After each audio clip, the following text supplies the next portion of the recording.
Hi, Shorty. Fingers crossed. StreamYard's being a little bitch tonight, apparently. Very frustrating when we're professionals here. I'm fucking professional. She's a fucking professional. No goddamn it. Miss Shorty, you're muted. Miss Shorty, you're muted. God, yes. Endearing, it's iconic. Cheese breaks, fade breaks, staying hydrated. It's Shorty time. She's a fucking delight. Trial watching, trials and tribulations. It's Camp Shorty calling all nations. What are you drinking? Shall we skip this part? Left or right-handed? Shit, she slid it to the start. She's a fucking professional. No goddamn it. You're muted, what? And daring, it's iconic. Cheese breaks, fade breaks, staying hydrated. It's Shorty time. She's a fucking delight. Psychology corner. Let's learn about stuff. New Miss Shorty music. Calling their bluff. Best chat, best community. We've got the best minds. A safe, supportive sanctuary full of fun and love. Rock out with your cats out. Curse all you want. And here at Camp Shorty, we even say kind. She's a fucking professional. You goddamn it. You're muted, what? And daring, it's iconic. Cheese breaks, fade breaks, staying hydrated. It's Shorty time. She's a fucking delight. Hey, Shorties, what's doing, y'all? Get in here, Shorties. Let's fucking go. Camp Shorty. Camp Shorty. Camp Shorty.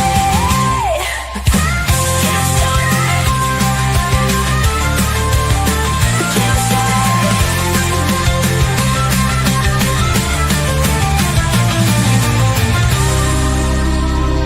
Camp Shorty.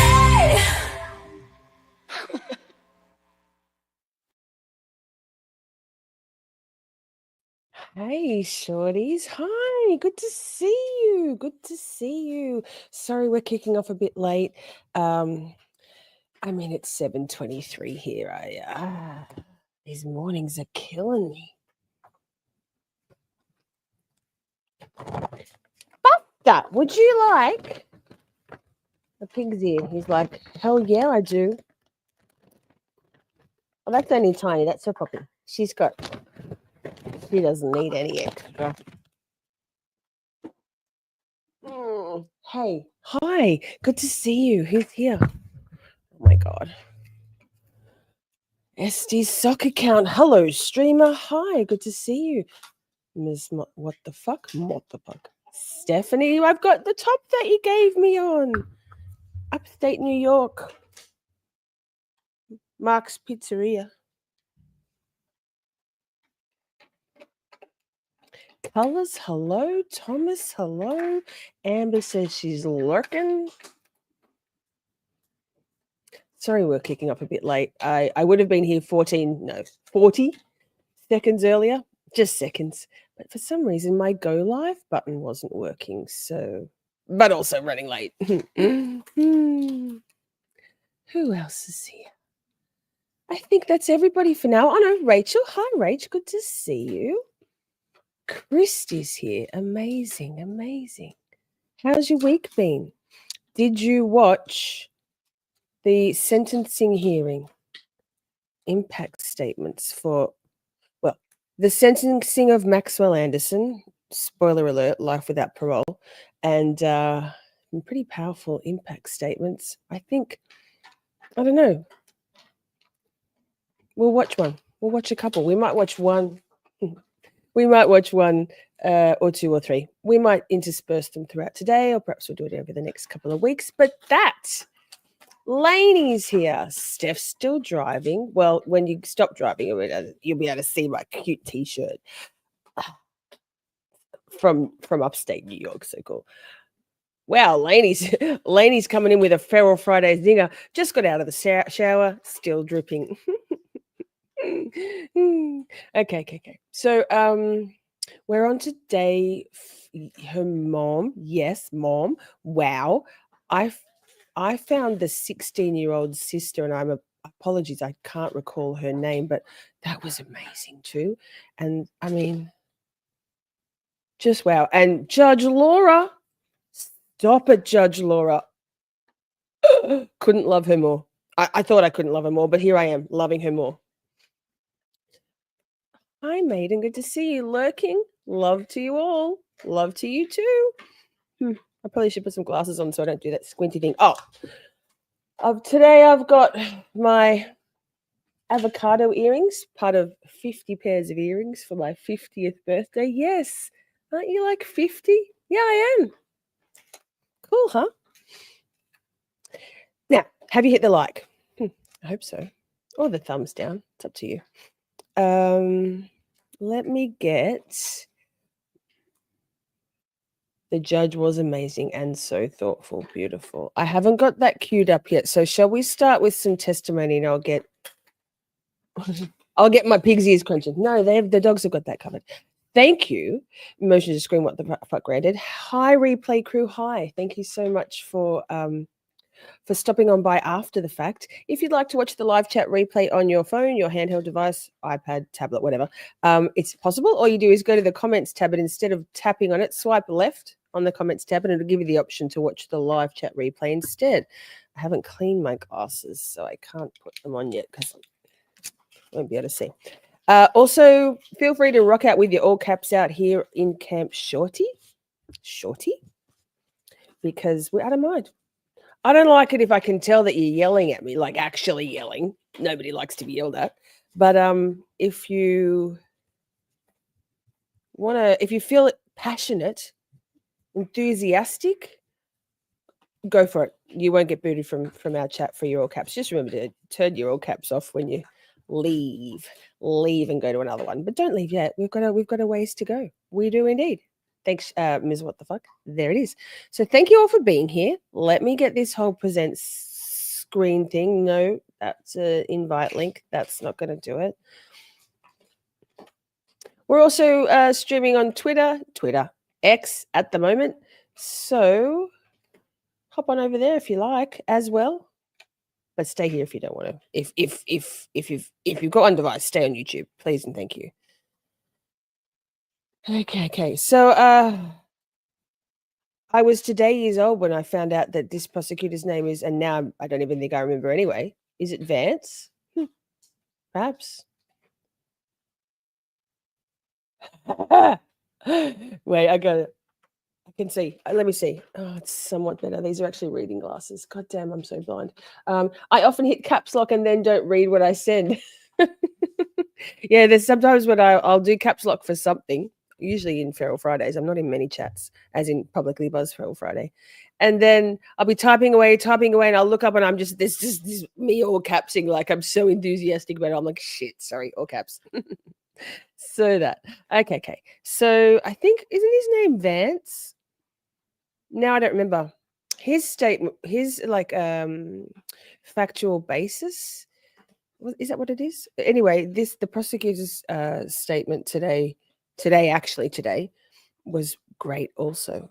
So let's get going with day 5 of testimony, although it says day 6 at the top because I think they included jury selection as a day, but not testimony. Okay, let's go. Oh.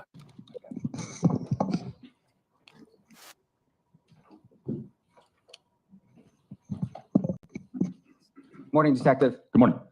So I just want to just kind of Pause.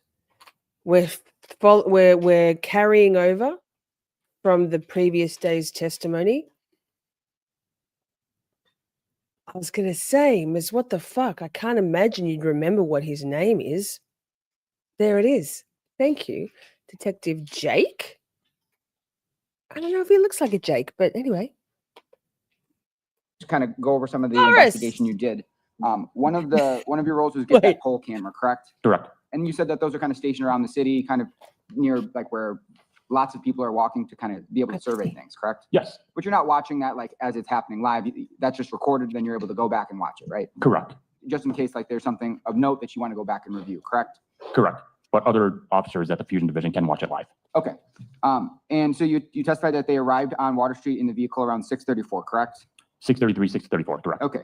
And that's What's Sade is driving her this? car and she parks, It feels and then fast. they walk to Dukes, That's what she right? said. Correct. Oh, caps. And Caps. Sade is driving, right? Sade is Oh, driving. really? That is correct. And then Max Anderson is in the passenger seat, correct? Yes, he's the front passenger. And we see that they park, like right where they park, they're parked right behind like, a kind of 1.35. security vehicle. Originally down a they are, little. and then the security vehicle then pulls off and they pull forward. Sade pulls forward a little bit. Okay, and then they both get out of the vehicle and then they walk together to Dukes, right? Yes. And when they're walking there, you don't observe like Max like looking around or anything, right? No, he's not. They just look like they're casually walking, correct? Correct.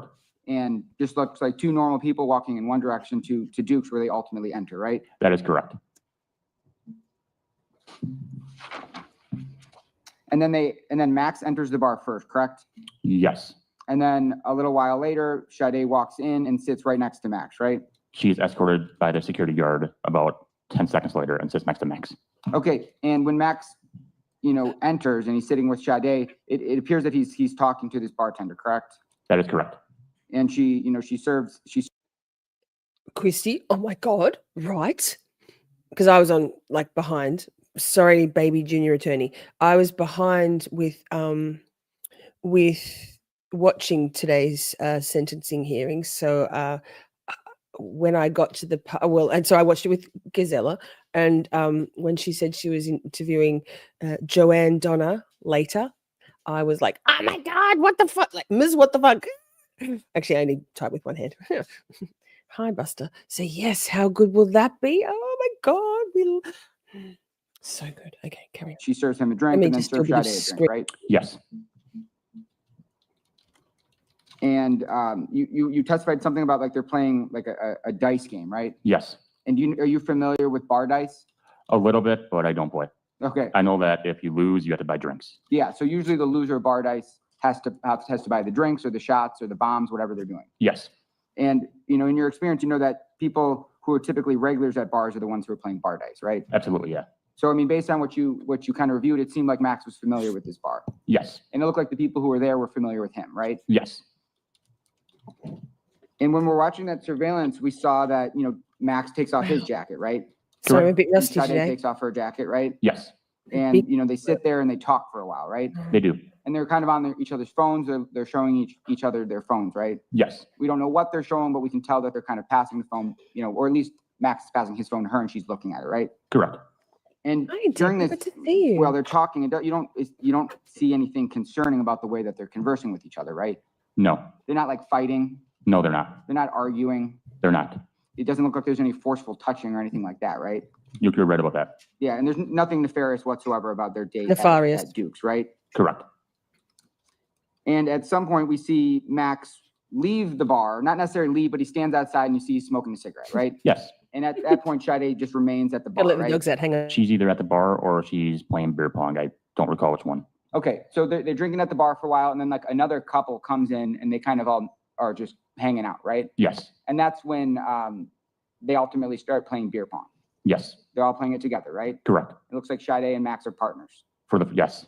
And that's how beer pong works. Two partners on one side, two partners on the other side, right? Yes. And when Max leaves to go smoke a cigarette, we don't see Sade leave the bar, correct? She stays inside. She does. And she stays continuing to talk to this other couple. I don't know if it's an actual couple, but these two other people, right? Yes, the two other individuals. And they're at that bar for about 2 hours. Yep. Something, that's not an exact number, but about 2 hours. Over 2 hours.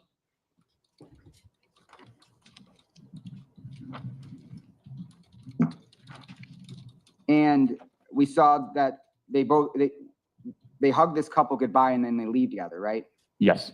And we see them walking out of the bar together. Yes, they are. kind of walking right next to each other. Yes, and I think that Max puts his arm around her. And when they're inside the bar, someone even gives, Max a high five, right?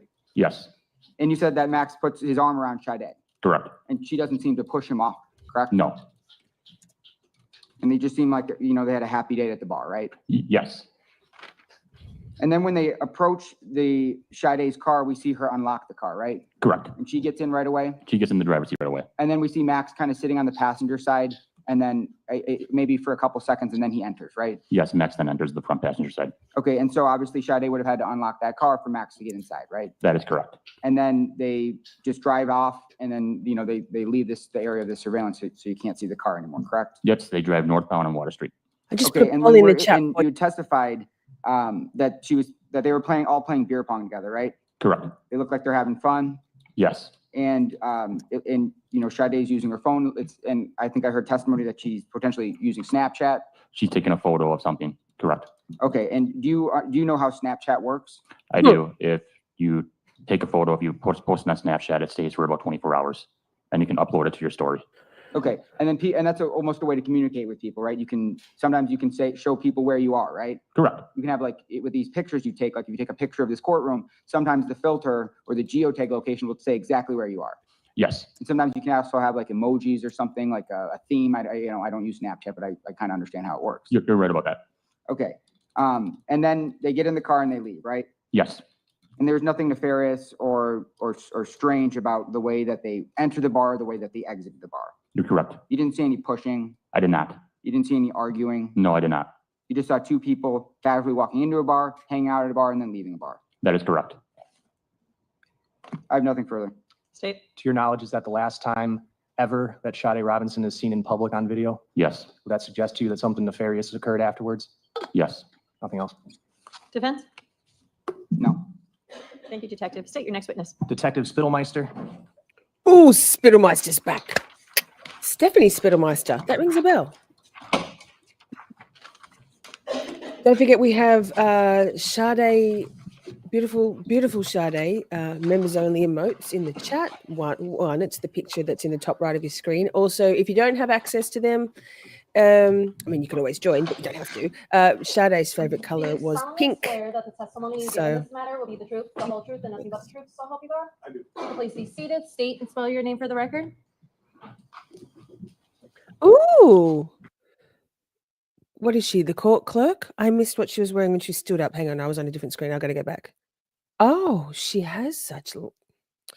That looks like Neapolitan ice cream. Her hair extensions are bad. No offense, girl. That's... Anyway. Oh, I went back again. Judge Laura, we love you. Thanks, Debbie. Do you solemnly swear that the testimony you give in this matter will be the truth, the whole truth, and nothing but the truth, so help you God? Oh, I love Please her be seated, dress. state and spell She- your name for the record. Great fashion sense, in my opinion. Nathan, Nathan Spittlemeister, Spittlemeister. Detective, I want to jump right into it. Did you Thank assist you, Ms. in recovering So video good with from that the stuff. Milwaukee School of Engineering related to Akasha, Sade Robinson's vehicle hi. leaving the area of Dukes on Water? I did. Akasha, we've only just started. There was the very tail end of the cross-examination of Detective Jake P. And now, so we're on day 5 of testimony, and this is now just the re-hellos, the re-orienting ourselves with Detective Nathan Spittlemeister. Great name. I'm going to show you what's marked as Exhibit 286. You got a number of clips that depicted the car leaving the area. Uh-oh. I did. I have we Exhibit go. 39 on the screen right now.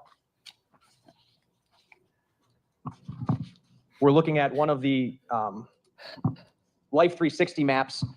This map suggests that her phone traveled westbound, consistent with going on McKinley, and then would have gotten on the interstate, go southbound on the interstate, correct? Correct. And it goes all the way to what would be the Holt Avenue exit, which turns I'm in into the Morgan way. to the west here, and then travels to the area of Mr. Anderson's residence, correct? Correct. Does not appear from this screenshot there were any intervening stops, is that correct? That's correct. Okay. Sorry, John. Does the video that you recovered from MSOE show that in fact Ms. Robinson's car went northbound on Water, turned westbound on McKinley, just like this screenshot would show. Yes. I'm going to play clip number 6 on Exhibit 286.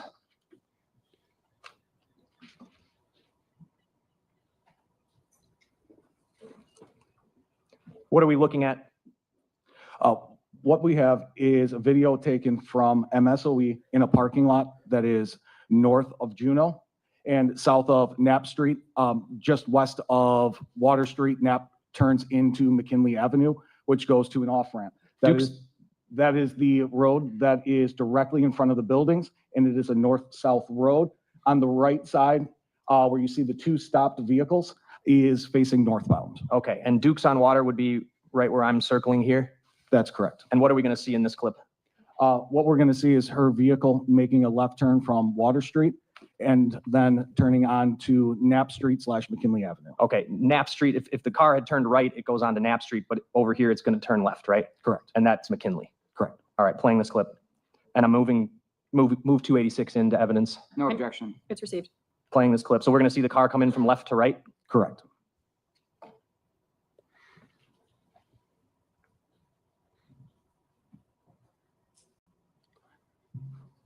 Is this the car right here? You are very Yes, welcome. that is her vehicle pulling up behind the other vehicle that is stopped in the left turn lane.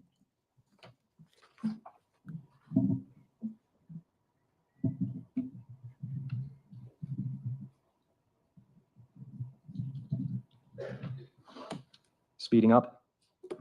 Rainy night, right, Detective? Yes. All right, now what's happening? The vehicle is now making a left turn onto McKinley Avenue. And that would take you right to the freeway entrance to go southbound on I-4394. That's correct. And then one more clip, clip 7. We're looking up in the upper right here, correct, Detective? That's correct. And is this just showing that turn? It is.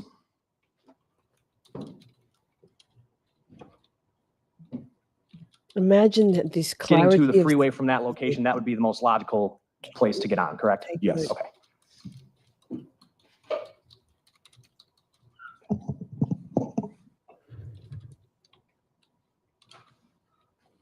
I have no other questions. Cross? No. Thank you, Detective. Thank you. State your next witness. State calls Tim Sluga. Sluga.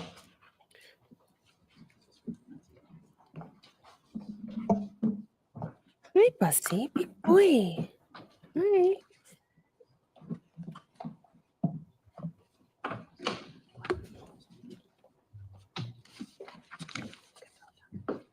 Do you solemnly swear that the testimony you give in this matter will be the truth, the whole truth, and nothing but the truth, so help you God? I do. If you could please be seated, state and spell your name for the record.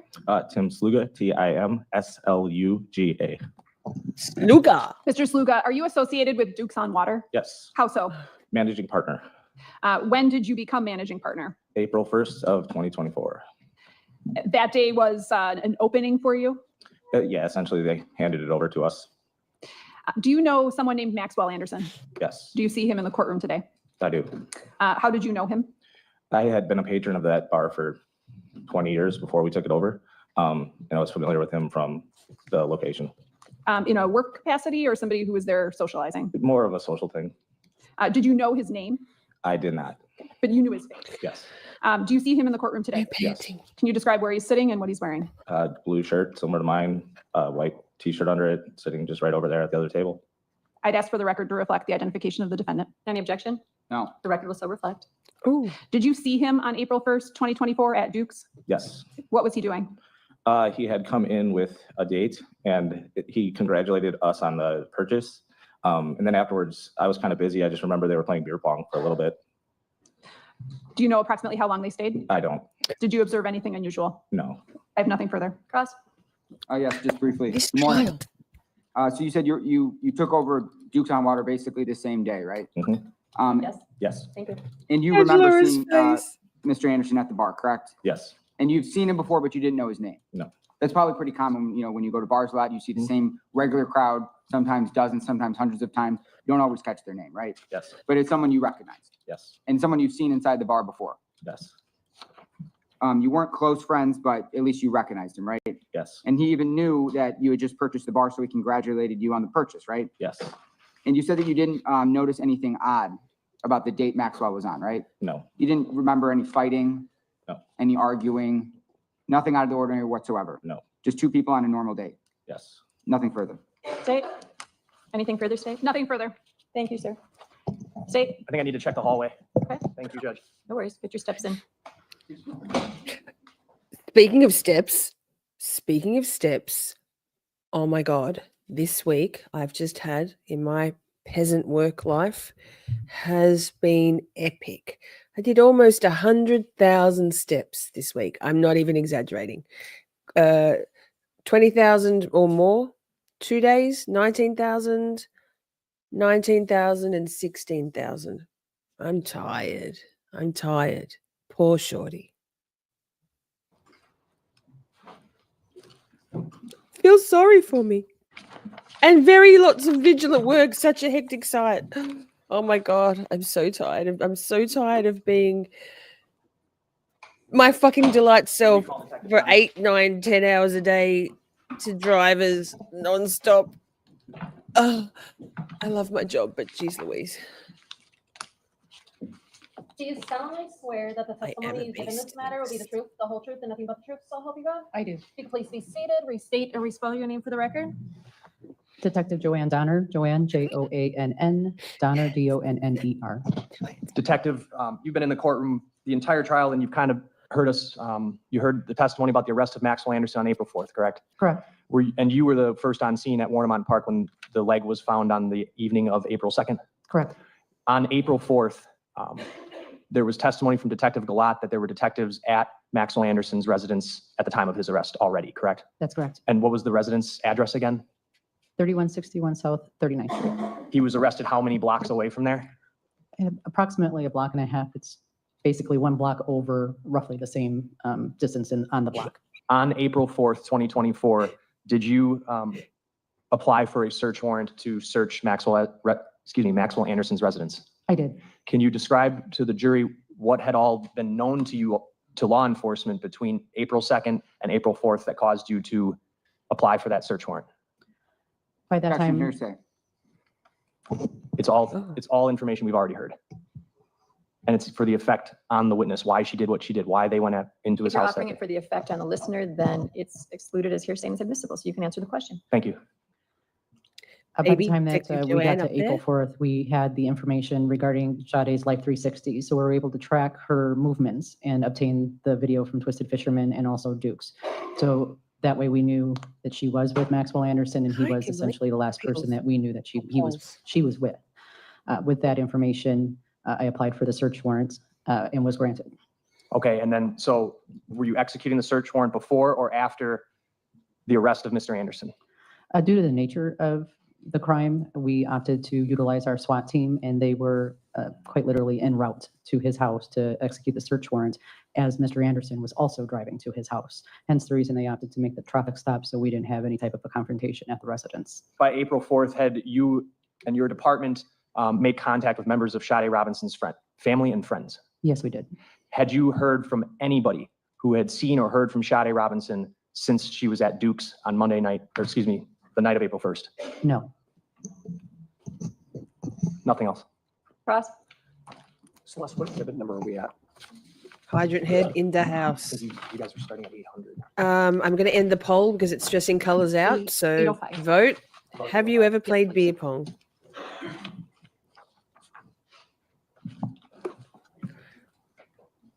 Pause for a second, actually. Just on that note, I know that might seem a little bit flippant to ask that question in such a deeply concerning,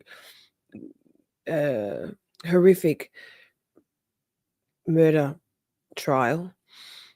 But like I said last week, we'll sporadically, regularly use some sort of light, some sort of dark humor or humor to just lift us a little bit. So please don't take offense if you're watching going, inappropriate. There's a reason that we try to lift things a little bit, because otherwise the heaviness of this trial would get us, right? Testing 1, 2, 3. Good morning. Woo, testing 1, 2, 3. Showing you defense exhibit 805.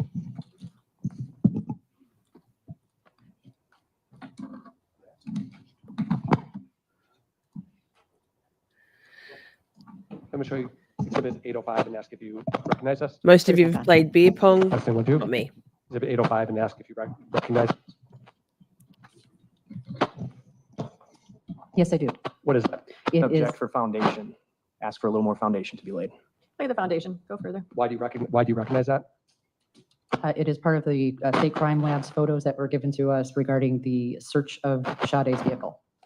The car that was, when you say Sade's vehicle, you mean the one that was lit on fire, right? That's correct. And that photo was provided as part of the state crime lab work in the case? Yes, And as obviously we just heard that you were the first detective at the scene of Warnemont Park, right? correct.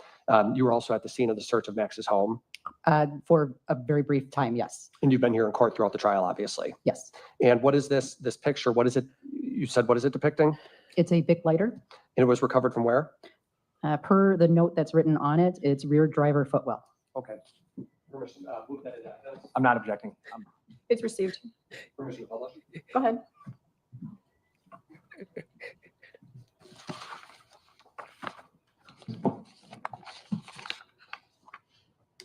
And I'm just publishing exhibit 805 right here. Is this what you were just looking at? It is. And this is the Bic lighter that was recovered from Sade's car and then photographed and logged into evidence. Correct.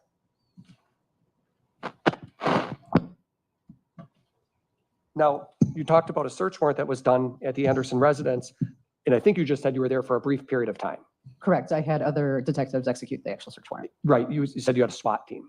They make the initial entrance and then detectives come in for the search. And a search warrant is something that is authorized by a judge, right? That's correct. Meaning that you provide information to the judge and they grant law enforcement permission to search the house. That's correct. And the whole, in this case, this was a warrant that was not one where you would give the person a heads up that, hey, we're executing a warrant on your house. That's correct.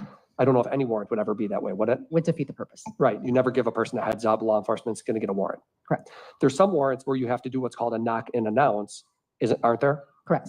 And then other warrants where you have permission just to go right in without any announcement. Correct. Which one was this? This was a knock and announce. Our department only does knock and announce. Okay, so hence you would have to knock and say, what would you have to say? Generally, they'll yell out that it's the sheriff's department search warrant. Okay. Were you present when law enforcement knocked and entered the house? I was not. Okay. That's all. Say, Nothing. thank you, detective. I'm going to call Deputy Hobe Love. Very interesting, Christy. Thank you so much. Fun fact, per Google, beer pong started in Boston. Why am I not surprised? I've got some cognitive dissonance about the way Boston is. What I had in my mind versus what I'm coming to learn. Massachusetts in general is gathering speed. That the testimony you give in this matter will be the truth, the whole truth, and nothing but the truth, so help you God? I do. If you could please be seated, state and spell your name for the record. Is going to be Detective Hobe, Hobe, Love, Love. You're a detective with the Milwaukee County Sheriff's Office? Yes, Okay. How long have you been a detective? say a little over a year and a half. How long have you been? Sorry, I'm just smiling because have we seen this prosecutor, baby prosecutor? I feel like my brain doesn't remember. I'm leaning forward to look. Wait, Ms. What the fuck is that new? Oh, there we go. Yes, it is new. Here we go. Oh my goodness. Oh my goodness. Yeah, Christy, you and I had the same question. I've got tears in my eyes. Look at him. Look at his cheeks. It's fresh off the press, created like 2 seconds ago, and I took a screenshot.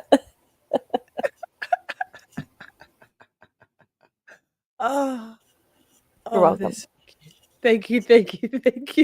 Oh my goodness. Oh, tears in my eyes. Color says, "Oh my god, lol." It's LULL, by the way, not LAWL. But anyway, that's neither here nor there. Not for you guys. Approximately 4.5 years. On April 18th, 2024, were you working? Yes, And did you respond to the area of 3305 Marina Road in South Milwaukee, Wisconsin? yes. Why did you respond there? So cute. April 18th, it would have been for, I believe it would have been for the gloves. Okay. In South Milwaukee, you were there with Detective Jarozinski. Yes, I'm sorry.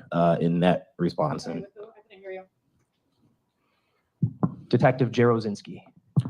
yes, I'm sorry. That morning I would have responded to that park because of a citizen calling in for the findings of for human remains. I'm going to show you a photo, which was a medical examiner photo previously marked and admitted as 430. Is that the human remains that you found at that park? It is. Did it appear to you that that torso had washed ashore at that location? It did.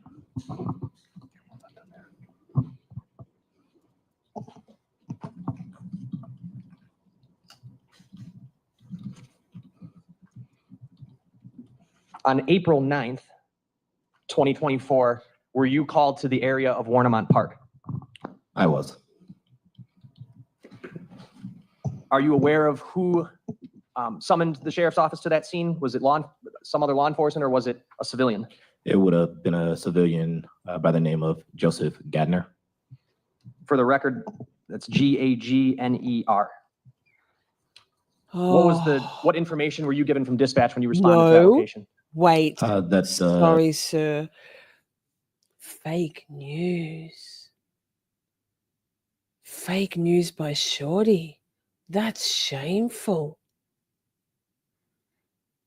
And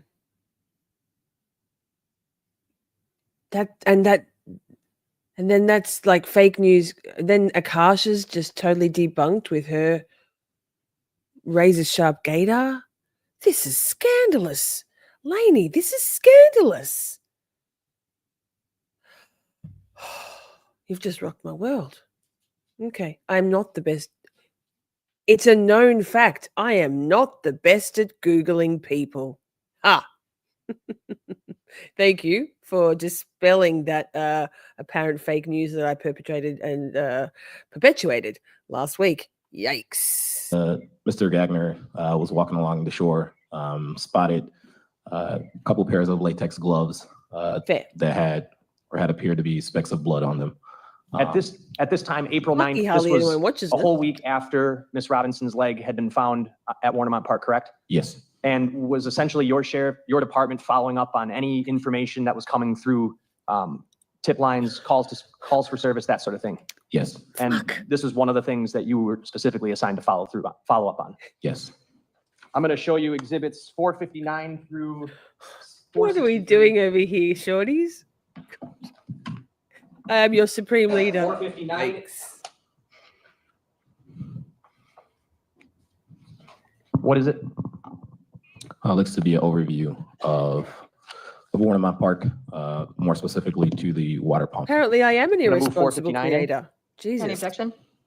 No. Received. And then why don't you tell us, in summary, what are the next 4 things? Are those photos? Yes, the next photos would be photos that were taken by Deputy Christopher Ogwin.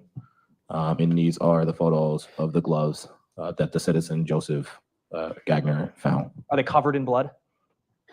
Yes, there does appear to be specks of blood on them, yes. Specks, or are they covered? They are, I see blood on them. Okay, Yes. I'm going to move those exhibits in and ask to publish those as well. Any objection? No. Received.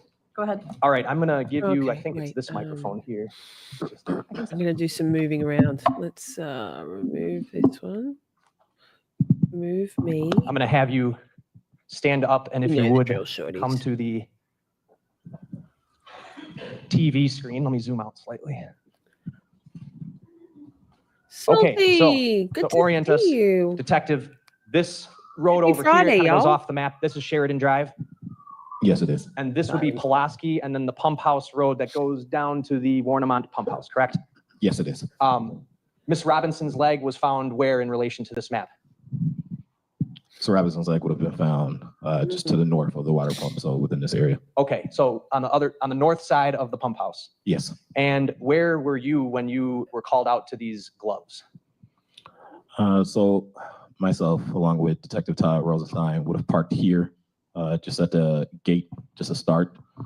So there is a gate really, like right up here. See? We would have been parked, and then we would have taken this walk path down, which is I was very late too. steep hill, Never mind. down to the pump house, and then we would have walked south.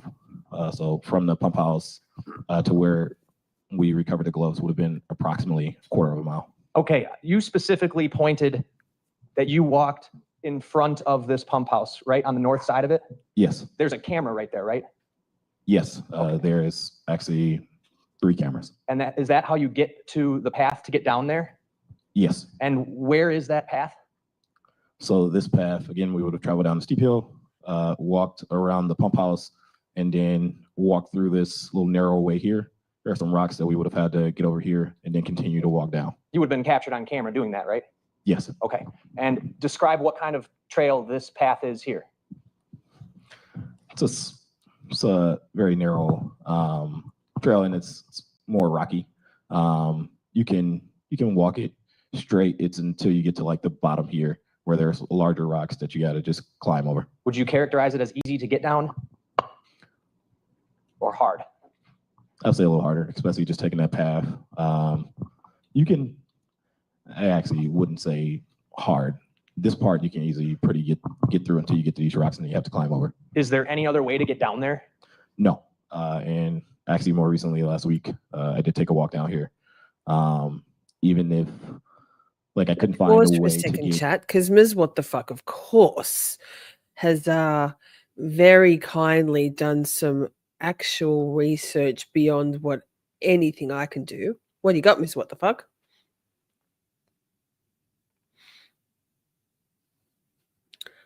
Oh my god. So at least as of So- February of 2023, he had a Valentine. This is his Instagram. Well, good. So now he's just definitely neurodivergent and flamboyant beyond belief. Because, sorry, Akasha, though, I think you're onto something. I mean, it just means he's not, totally gay. Could He be- doesn't necessarily have to be straight. Correct.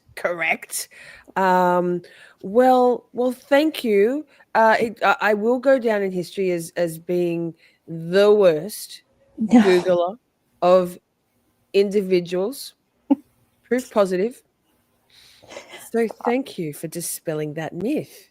And we now resume regular programming. Continue on. Hobe Love. Great name, by the way. It sounds like a porn star name.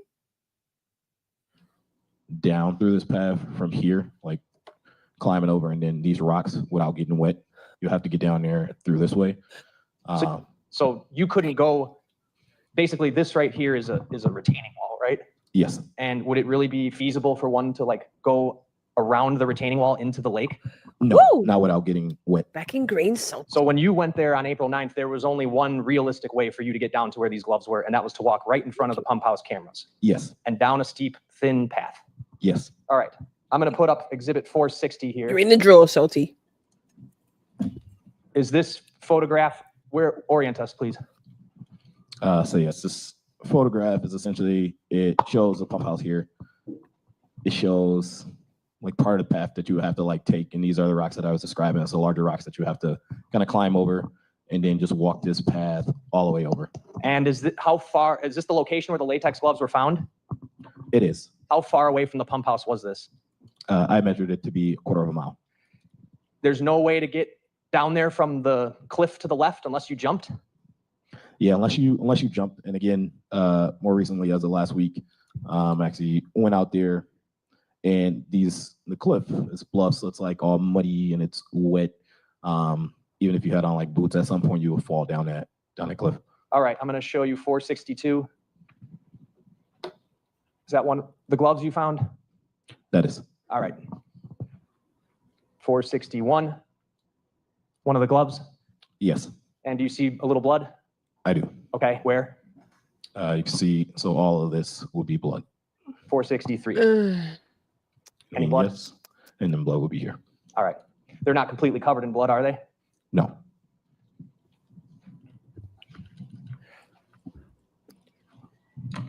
You are in the draw, Salty. Would one Maybe be able to tactic to be toss in the a pair draw of every those gloves month. off the top of the cliff and get them to the point Thank where you you. found them? You're able to lay a foundation. Have you tried to throw a pair of gloves off the top of the cliff to see if you could get them to where these gloves were found? I did. And how did that go? Last Wednesday, I took a partner of mine with me. We actually went here I had my partner, Detective Andrew Sullivan, stay up top, and then I went down the same path as I did on April 9th. I went a quarter of a mile in, and then I had Detective Andrew Sullivan go a quarter mile in up top and actually take 3 gloves. So the first two that we found, then the other glove that we found. So I took a total of 3 gloves, and I had him meet me a quarter mile in up top and then throw him down. What happened? As he threw him down, it was windy that day.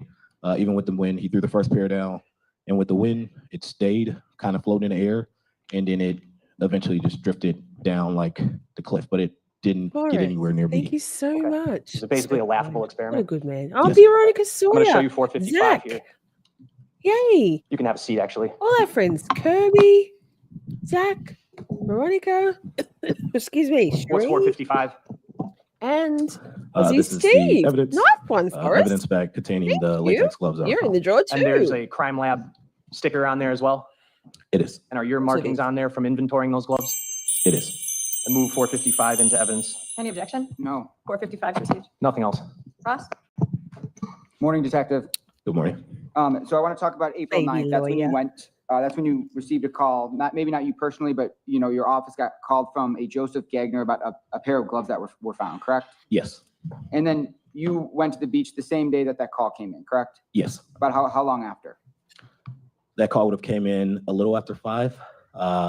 Myself and my partner, Detective Todd Rosenstein, would have went and made it there a little after 6 Bummer p.m. lady. Okay, and they called and said that they had found a pair of gloves with blood on them at this beach, right? Yes. And then you testified this was about a quarter mile south of the water pump. Yes. So when we're talking about the geographics here, the human leg was found north of the water pump, correct? Yes.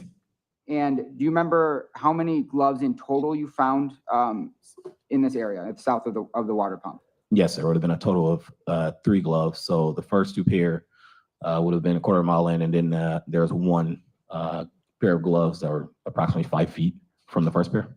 Okay.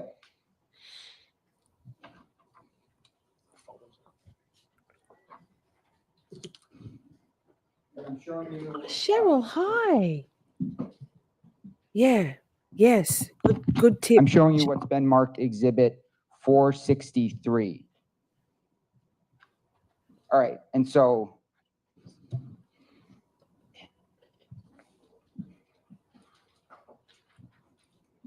this area where we're seeing right here, that's some of the blood you found, correct? Yes. And this was the condition that you saw them in when you arrived, right? Yes.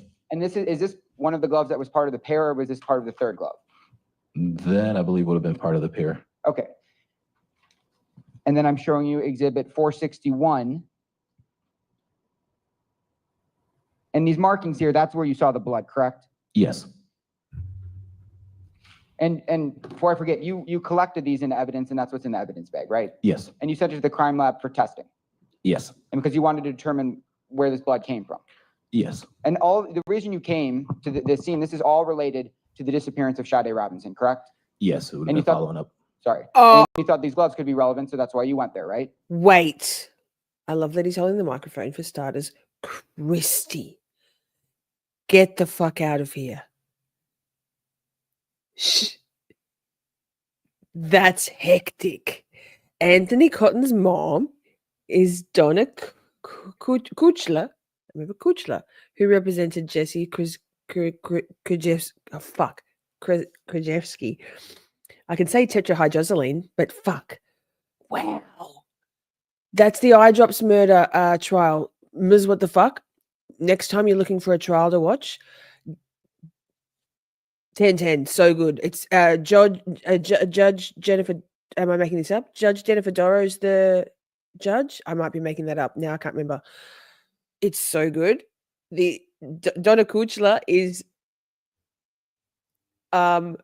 she's up there with Brennan or the defense attorney in Shoehorn in Michelle Draconis in terms of her torturous questioning style and vocal quality. Such a good trial, man.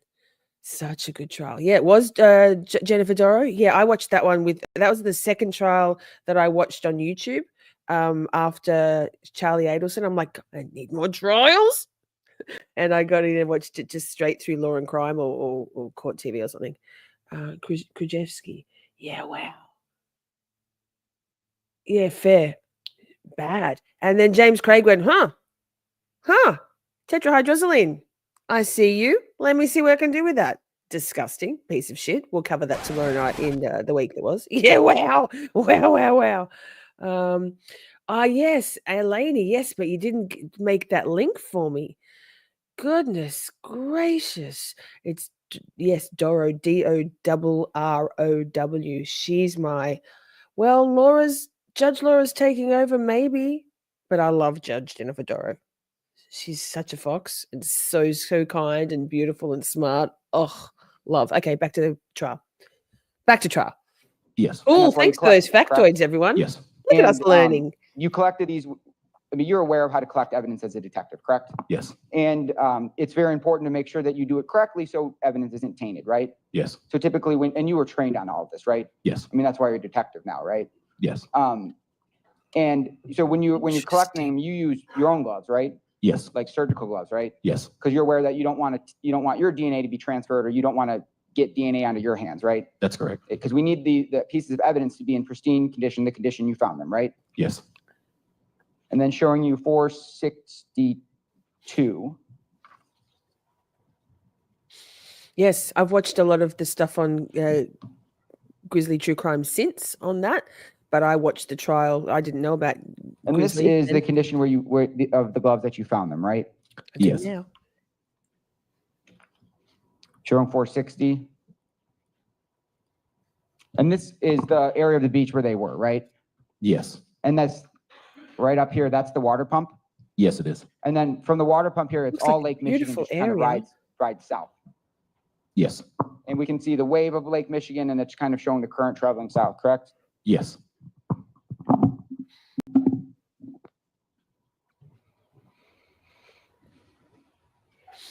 And do you know whether this Mr. Gagner, had he manipulated the gloves at all before you arrived? I do recall Mr. Gagner telling the deputies that arrived first that he did not touch the gloves with his physical hand. However, he did poke it with a stick. Kukla. Okay, he It's poked it with a Kukla. stick but never touched it with his hands, correct? Yes. Kukla. And while you were down on the beach, did you see any other people down there? Outside of the deputies and Mr. Gagner, no. So I'm talking about down on the beach where you found the gloves. You didn't see anyone else. No. And when you went there, you said you went back at a later date to do this kind of glove experiment, correct? Yes, specifically last week, Wednesday. So that was last week, Wednesday. Yes, sir. Did you see anyone on the beach down there when you went there? I did not. And did you write a report about that experiment? I did not. Did you capture it on video? I did not. What were the conditions? You said it was windy, right? It was a little wind, yes. What was the mile per hour? I do not know. Okay. Was it raining or was it sunny? It was sunny. Okay. And you're aware that the day the leg was found, it was a rainy day, correct? Yes, I am aware of that. And you said when you stood at the top of the bluff and you just kind of threw these gloves. Yeah, so I would have been, down here within this area, 1/4 mile in. And then my partner, Detective Andrew Sullivan, would have been up top 1/4 mile in, and he threw the gloves. Okay, so your partner's throwing the gloves from the top, you're down on the beach. Yes. And when he threw the gloves, they would just land somewhere on the bluff? Yeah, because of the wind, they kind of floated in the air a little bit, and then they just dropped. And it would have been closer to the bluff. It didn't make it anywhere near me. Okay, and you've been to this area, correct? Yes. Obviously through your investigation, right? Yes. And you've seen that, and you can look at the cliff, and it looks like there's a lot of erosion occurring, correct? Yeah, it's muddy, kind of rocky. And anytime it rains hard, rains soft, the cliff erodes a little bit more. Yeah. And so rocks and things fall from the middle of the cliff, and they continue to go down. Yes. I have nothing further. State? You have no idea how long those gloves were out there or how they got there, right? I do not. Nothing else. Defense? No.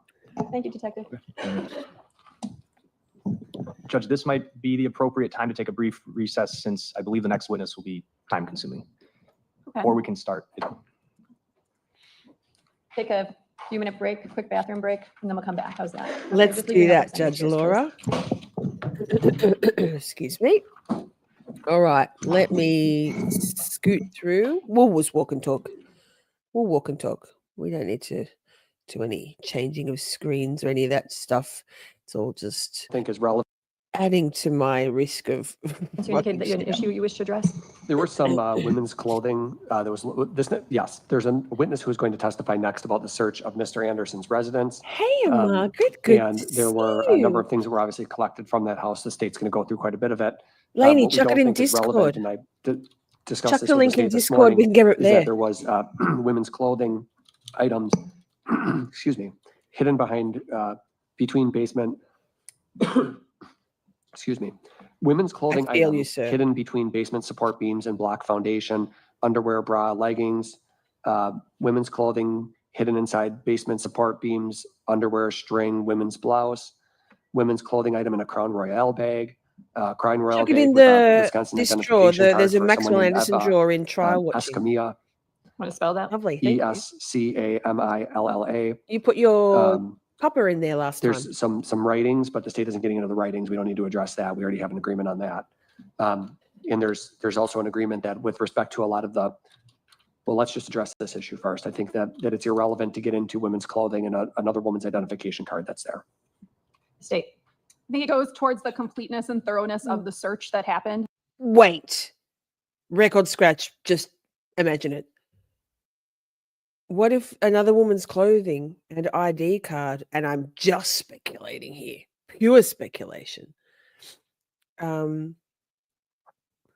What if, how long had that been there? Who was the other person? Did they find the person who owned that stuff? Who those belongings belong to? Because we all know there's no way Maxwell Anderson, that Sade was his first victim. I'm sorry. Not sorry. I'm going back. Let's hear that again. Hydrant head. That's so wild. Thank you for making that link, Christy and Lainey. Thank you so much about Donna Kukla. There's some writings, but the state isn't getting into the writings. We don't need to address that. We already have an agreement on that. And there's also an agreement that with respect to a lot of the, well, let's just address this issue first. I think that it's irrelevant to get into women's clothing and another woman's identification card that's there. State. I think it goes towards the completeness and thoroughness of the search that happened. The jury's already heard that the defendant frequently had people over. So I don't think it's surprising that there would be articles of clothing that are likely not Mr. Anderson's found in the basement. I'm not going to go into specific photographs of each of those items, simply testimony about them. There might be photographs that are overviews of areas where those items were found, but there's not photos of them specifically. It is what the evidence is, and I intended on going into it. Explain to me items found in support beams. So in the basement, in the rafters, there were articles of female clothing found concealed or hidden in those areas. Right.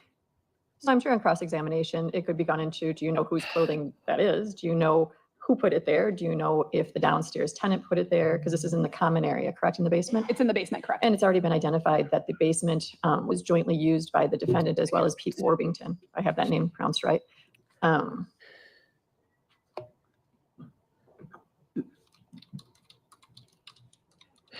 Making me nervous. I'm getting anxiety the risk over with it is that they draw the conclusion that there's some other missing woman or some other inference they draw that he's involved in another disappearance. And I know I can cross on it, but then I'm drawing more attention to hidden items. And it's a very odd fact. It's not connected to the victim in this case.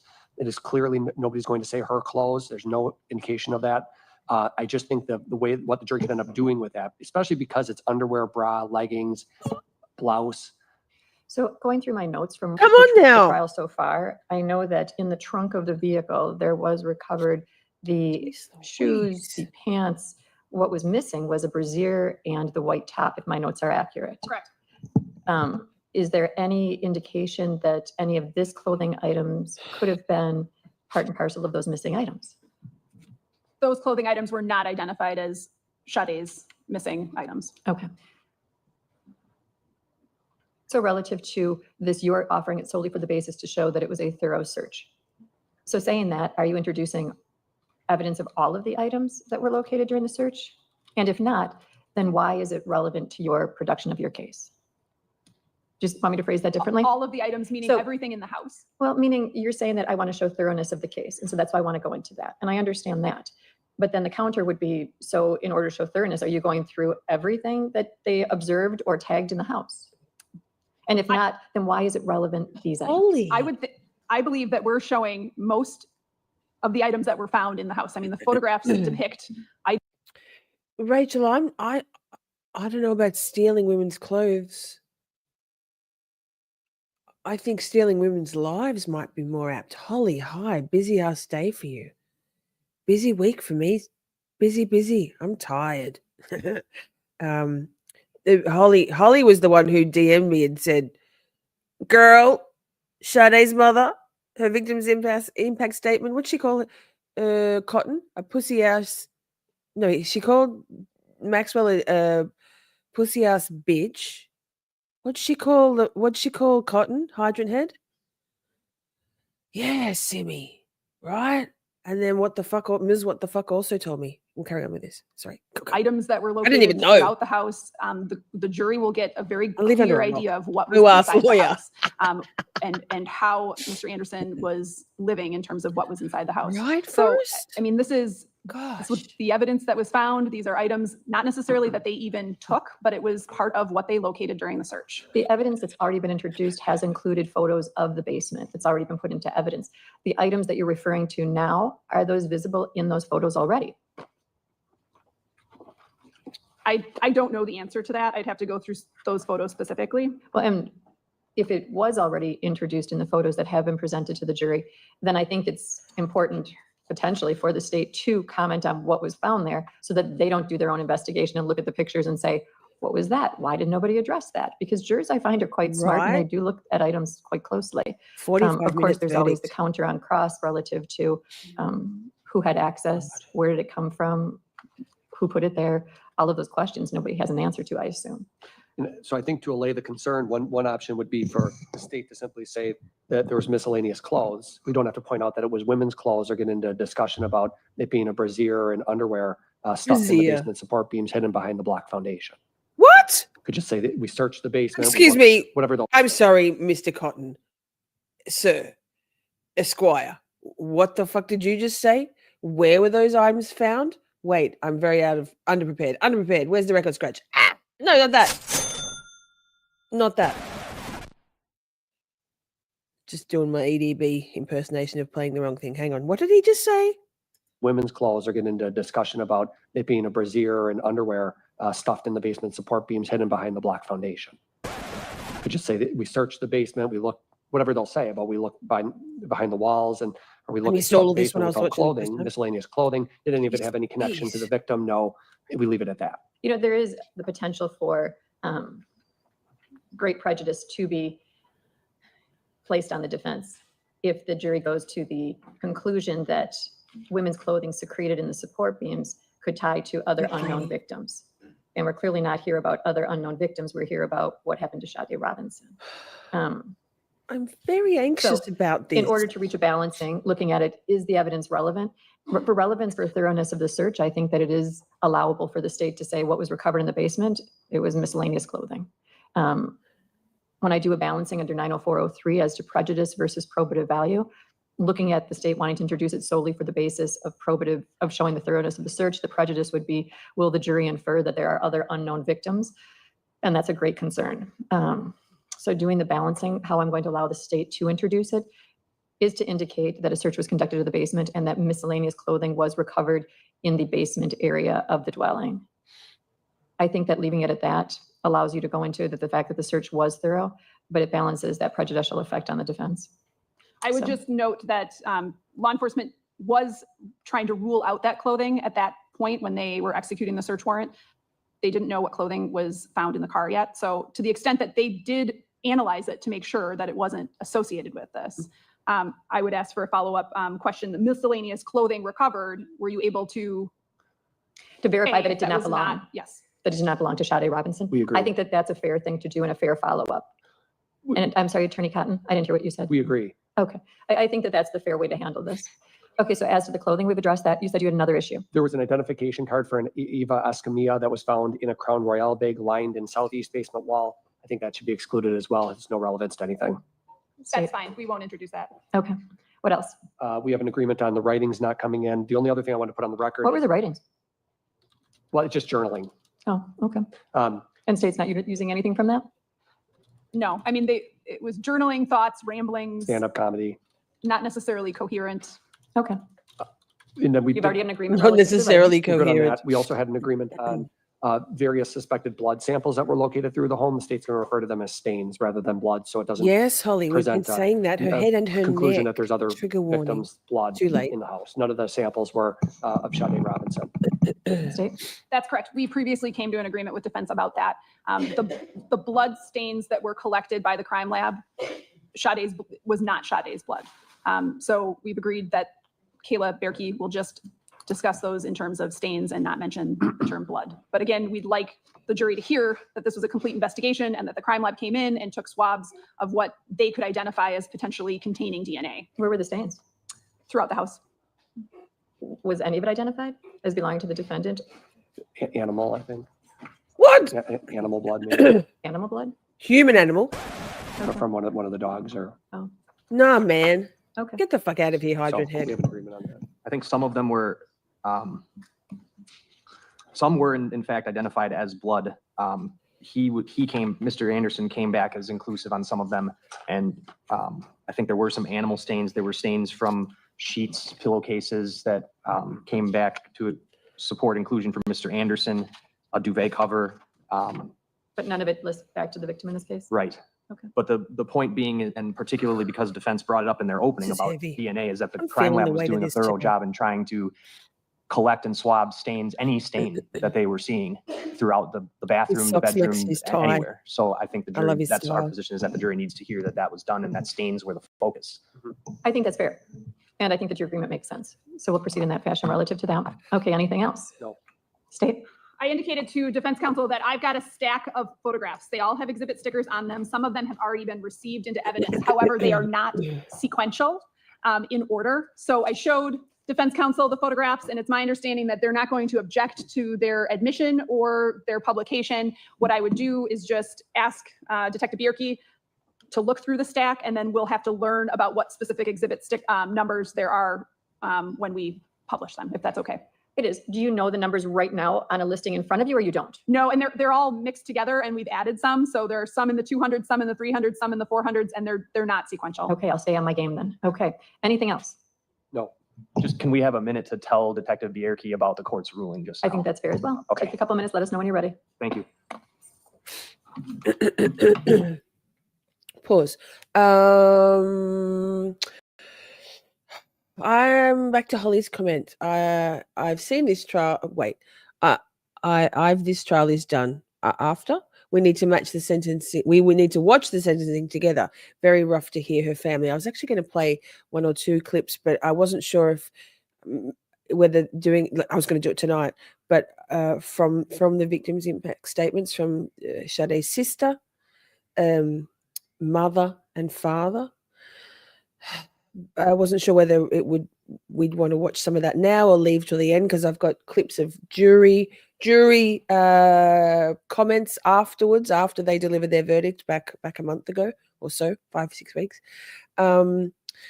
Very rough to hear her family. I was not going to lie, I was more moved by these victims' impact statements than marginally than I was by those in the Idaho 4 and the Coburger sentencing. I don't know why. Just tugged maybe I'm just more tired now. So I was more emotional. Now, after we watch, yes, I got you. I speak Holly, I think. Now, Ms. What the fuck? We're gonna play something just to smooth this out a bit, and then Lainey's given us the article. I think, Lainey, you said you put a second one in that has a bit more information. Ms. What the fuck? I'm not sure if you grabbed that one. The first one wasn't the one Lainey was referring to, but first things first.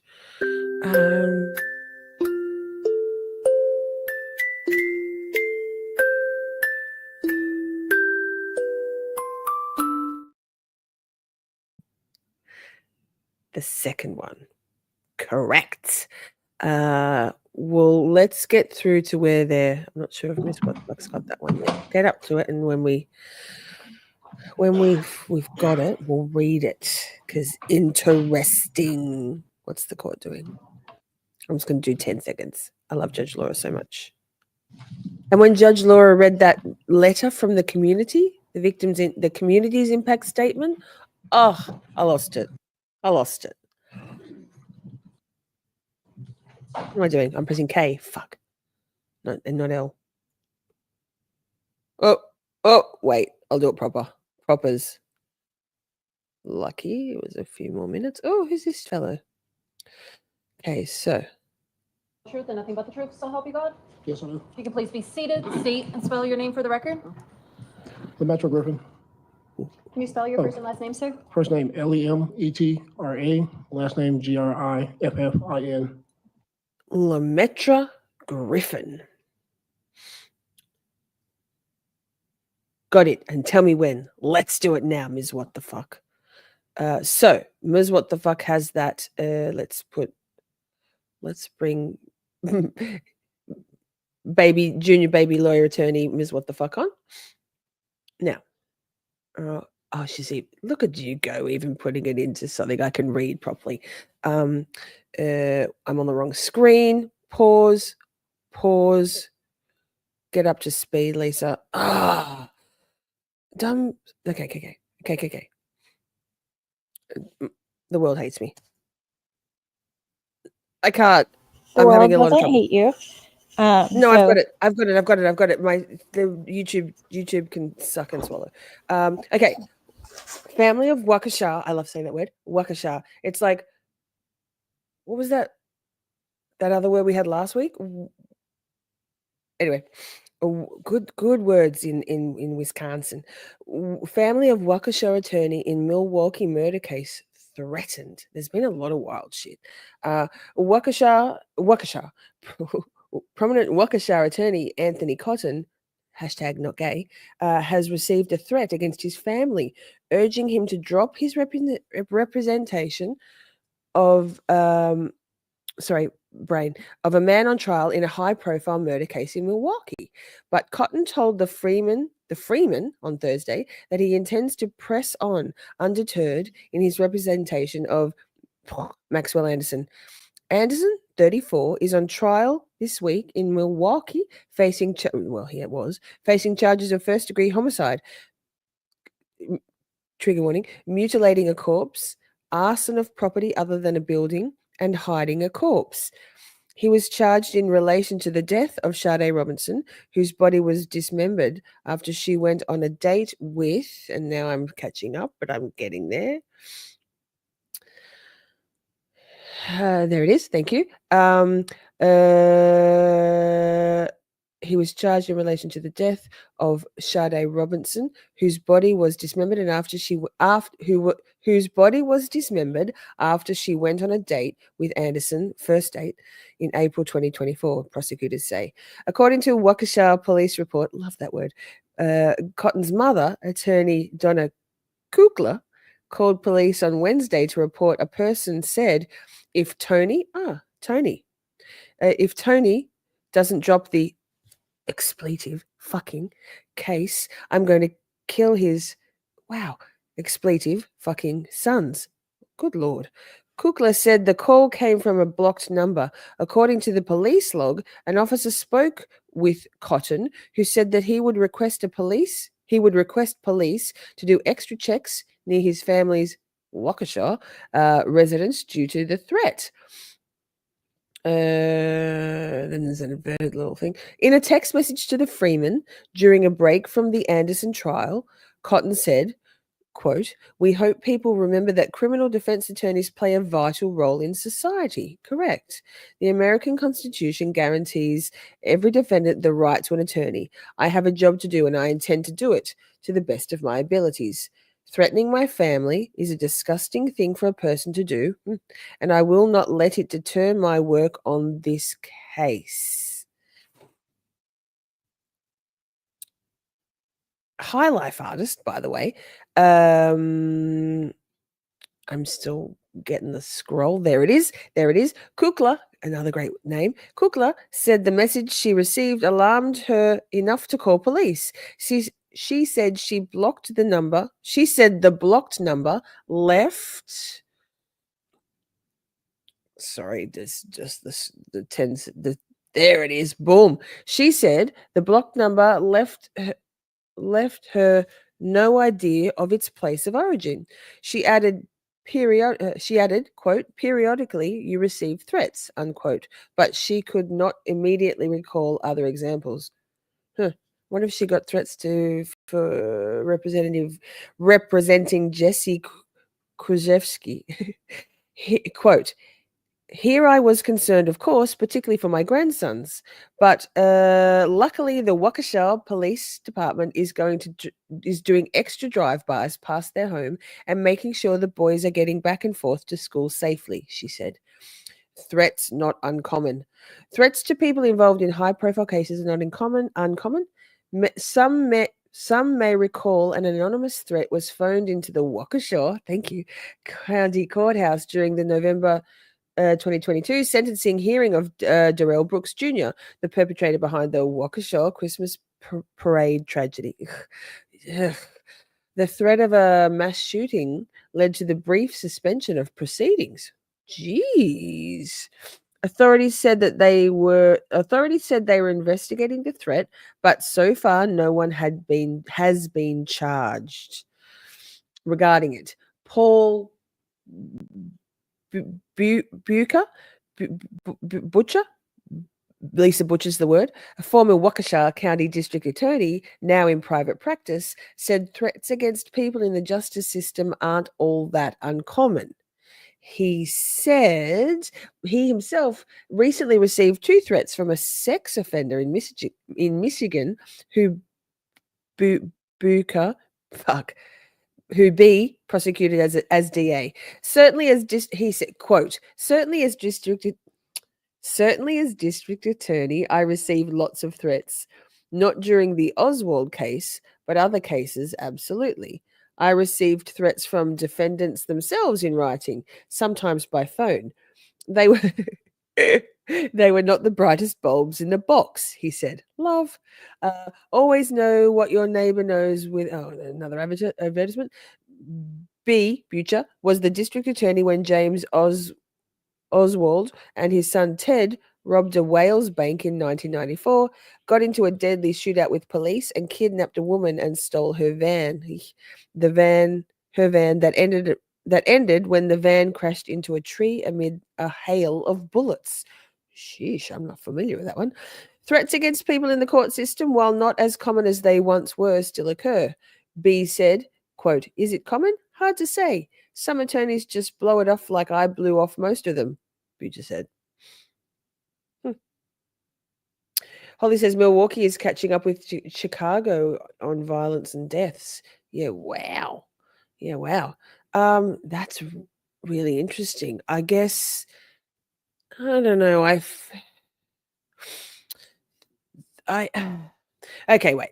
So we got a bit more. But even so, he is a little wary about being out and about in store and being recognized. When his children were younger, I wish I knew how to say his name. B said he'd try and shield them when approached. You always, quote, you always keep your head on a swivel. I still do when I am in a store and someone will say, hey, you're Paul B. The first thing I do is check their hands. Gosh, I don't know if they are a friend or foe. Typo. And check their body language. He pointed to Daniel's Law, a federal law passed in 2020 to protect personal information of judges, prosecutors, and other law enforcement officials. The law was named for the son of New Jersey Judge Esther Salas, who was killed in a shooting at her home. Last month, a similar Wisconsin law went into effect. Hang on, I better move this off the screen so I can see what I'm doing. To something.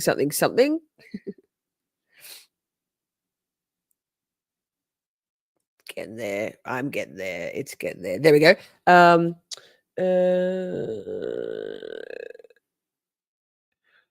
Last month, a similar Wisconsin law went into effect to create privacy protections for judicial officers and court commissioners, exempting them from having to divulge their addresses on nomination papers, whether those documents are for themselves or other candidates.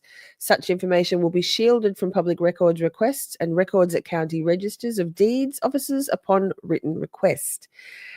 The information covered includes home address, phone numbers, email addresses, bank and marital records, and more, according to the Wisconsin Counties Association. While not shocked that a threat arose in the Anderson case, given its nature, B said he is not surprised that it won't stop cotton. Quote, obviously Tony is a good lawyer, and I know Donna is. And it's just unfortunate, just a lot of wackos out there to think Tony's going to drop this case, Butcher said. Butcher. He can't do that. It's his responsibility to make sure his client's constitutional rights are protected. He is just doing his job and making sure the government dots the I's and crosses the T's. That's his job, end quote. Yikes.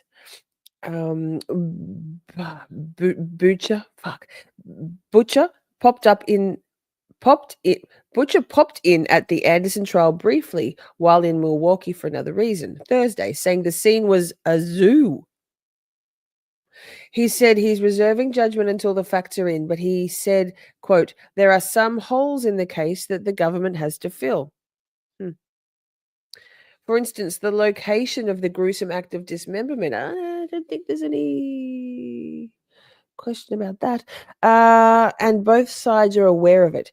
He said the case is one of the most... Getting there.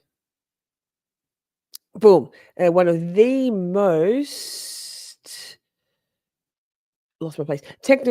Technological ones he's ever seen, with testimony on cell phones, pinging their location, and video evidence.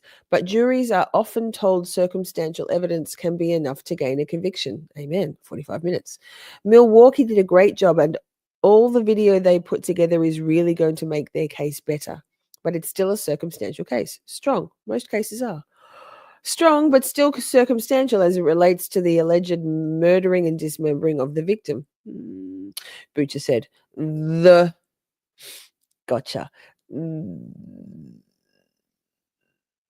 The jury is just going to have to add up 1 + 1 + 1 to see what it comes to. It was 4 ones and they came to 4. Amen. Thanks for sharing that one, Lainey. That's awesome. Not awesome that that's going on. But before we go back to testimony, I'm just gonna. I wasn't aware of I hadn't read anything about Sade having come from a potentially abusive or underprivileged life of neglect as a child. I wasn't aware that she had, I think it was left. No, sister say she left home at like 14. That Sade did, and you know, and what a hardworking, driven, motivated woman. Young woman Sade. I didn't know those things. I've seen some footage of Sade's mother. I think it was after the verdict was delivered about 5 weeks ago, saying, saying all word it properly, saying the things one would expect from the family of a murder victim.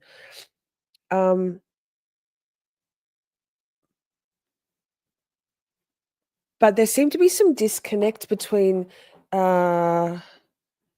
what Sade's mother, and I don't know, correct me if I'm wrong, chat, some disconnect between what Sade's mother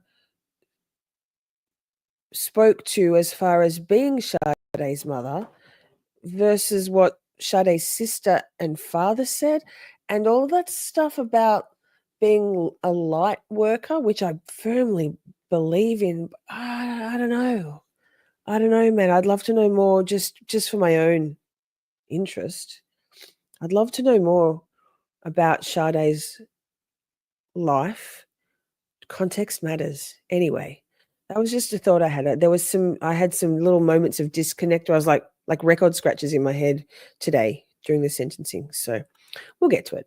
But that's all I was thinking. A little random thought. Let's go back to court. Lemetra Griffin. Great name. Thank you. State. Thank you, Your Honor. Mr. Griffin, did you at one point work at the bar Duke's on Water? I currently work there, yes. How long have you worked at that bar? Off and on for 20 years. And what is your job there? Security. Has it always been security? Most of the time, yes. Through your employment through Duke's on Water and being familiar with that area, did you come to be familiar with a person, Maxwell What Anderson? the fuck? Yes. How did you meet Maxwell Anderson? He was a patron. That's how I know him. Was he there often? Yeah. Can you Is still he in hear the courtroom today? Yes, he is. Could you identify? We'll stipulate. Okay. The record will so reflect. Go on. All right. And I'd ask the record reflect, the witness just pointed at the defendant. Had you ever hung out with him not at the bar, or was it? Maybe like on 2 occasions. So, you know, you're real quiet to hear. Could you move real close up to that microphone, talk right into it? Thank you. Could you re-ask the question, please? My question was whether or not you had hung out with him ever in the past. Maybe like on 2 or 3 occasions. Were those like at bars? Yes. Okay. Did there come a time when you spoke to the police about Mr. Anderson around April 8th of 2024? Yes. Okay. Were you talking to the police about a prior night, April 1st, 2024? Yes, I was. Were you working at Duke's on the night of April 1st, 2024? And I started at 9 o'clock at night.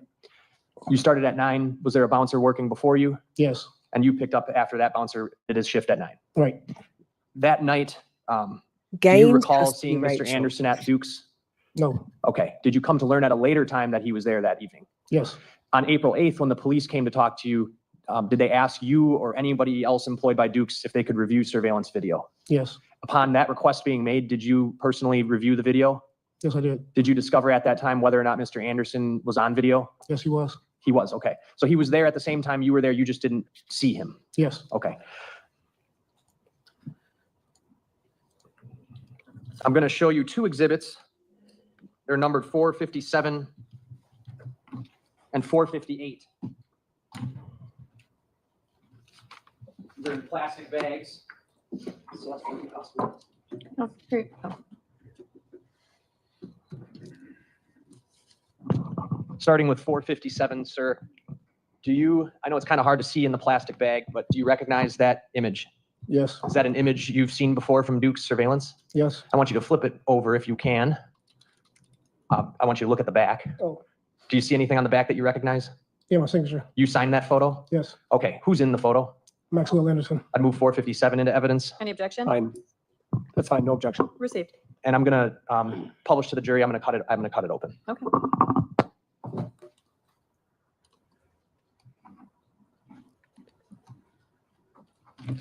Steph, have you seen my shirt yet? It's on the small side. It's a kid's size, but we knew that. I'm wearing it anyway. I love it. I've already worn it once, but I'm like, I'm wearing that for stream. There's a second image in here. Did you sign both of those? Yes, I did. Okay. Thank you.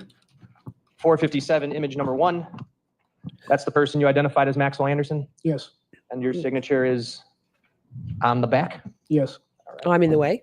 For the second image, again, you identify that as Maxwell Anderson? Yes. And is that your signature on the back? Yes, it is. Thank you.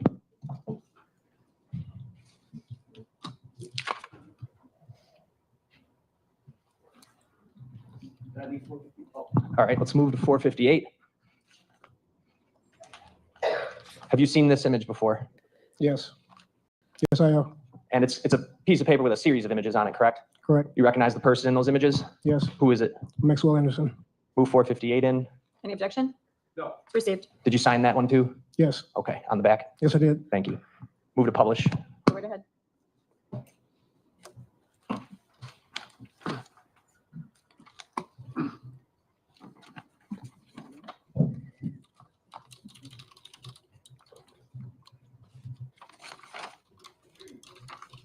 Oh, there's two of them in there.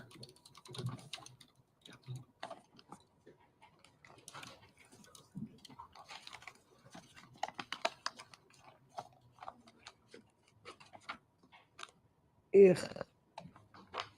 Here, I'll get out of the way. Far out. And then there's your signature on the back. Yes. I have nothing else. Cross? Anything come to mind about anything unusual that night with Max or no? Good I had no morning, interaction with him that sir. night. What's that? I had no interaction with him that night. Okay, that's all. State anything? No. Thank you, sir. You may step down. Hang on. Next witness, Your Honor. State your next witness. State calls Kayla Bjerke. Bjerke. Great names. I love these names so much.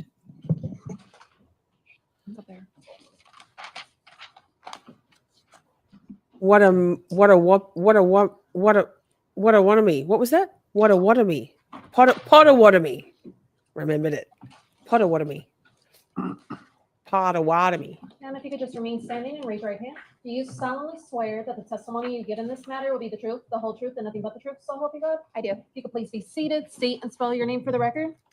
Detective Kayla, Kayla, last name Bjerke, Bjerke. You're a detective with the Milwaukee County Sheriff's Office, correct? Correct. Were you He's been here before. a member of the search team that executed a search warrant on April 4th, 2024 at the location of 3161 South 39th Street? I was. Is that location in the city and county of Milwaukee? It is. Can you describe your role that day?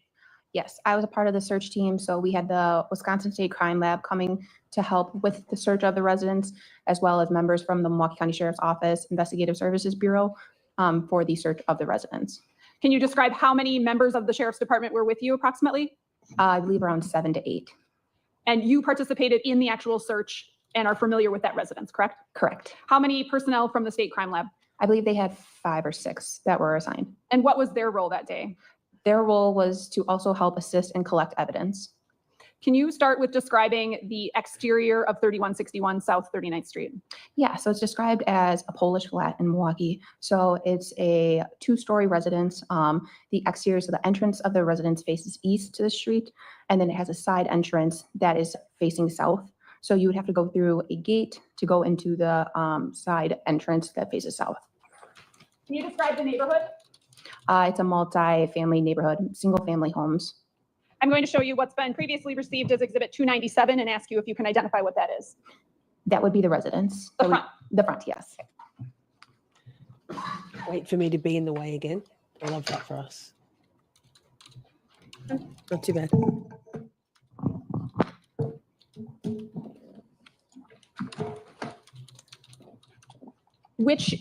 How many units are in this? 2. And where are they located? So the first unit's on the lower, so the entrance to the lower would be the front entrance that faces east. You could also access the lower technically from the south entrance as well. And then there's an upper to the residence, and that would be only accessed through the south entrance. I'm pointing to the front door, correct? Correct. And then the side door is going to be back here, correct? Correct. Which unit did you have the search warrant for? The upper, so that would be the south entrance. So you had judicial authorization to enter and search the upper unit only, correct? Correct. What, if you know, occurred in the lower unit? I believe a consent search was done later at a later time, but we did knock and talk that residence. What does that mean? It means you just knock and let them know that you're serving a warrant, and that we just make contact with whoever lives in the lower of the residence. And law enforcement did make contact with somebody, correct? Correct. Where was that person when you were searching the upper? I believe he was still inside the residence. I can't remember if we pulled him out or not. Would he have been accompanied by law enforcement? Absolutely. Okay. Why don't you start with how the warrant is executed and then how the search is conducted? This warrant was executed by the Milwaukee County Sheriff's Office SWAT team, which is the Special Weapons and Tactics team. So they entered from the gate on the south side. So they entered from there. They knock and announce several times, letting know this is Milwaukee County Sheriff's Office. We have a search warrant. Milwaukee County Sheriff's Office, this is a search warrant. And then if they need to breach or open that door, they will do that. So we were able to gain access to that door, and then they were able to go upstairs and clear the residence. The main thing that they're looking for when they're clearing this residence is any persons that would be in that residence, and then they're securing anybody who would be in that residence. You weren't a member of the SWAT team that day, correct? No, I was not. Did they locate anyone? No. And you said that they entered through a gate, correct? Yes. Was that the front gate or the back gate? The front gate. So the gate that's seen here, correct? Yes. There's also a rear gate, correct? Correct. And is there an alley that runs behind the house? Yes. And that runs north-south, correct? Correct. Can you further describe the outside of this house, including the yard and any garages that are associated with it? Yeah, so there is a full fence that's around the backyard, and then outside of the fence is a garage. In the backyard, there were a bunch of holes along the fence and throughout the yard, and then there was a fire pit that was in the backyard. And then on the other side of that fence was the 2-car garage.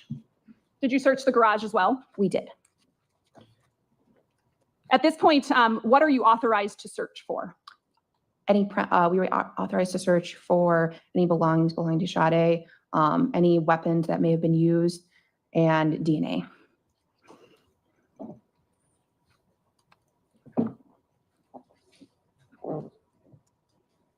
I'm going to show you several exhibits. I'd like you to look through them and ask you if you recognize what they are.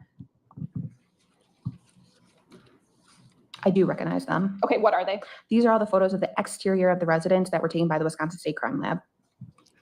Permission to publish these, and when I do so, I'll announce the exhibit number. Go right ahead. And it's my understanding that the defense is not objecting to any of these? No. Okay, they will all be received.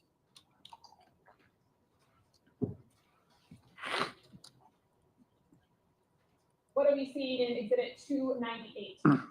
This is just going to be the exterior of the residence, so we were facing the street from the front of the residence. Okay, so that would be looking across the street. Yep, facing east. Okay, and do you know if either your department or the Milwaukee Police Department canvassed any of these houses for surveillance?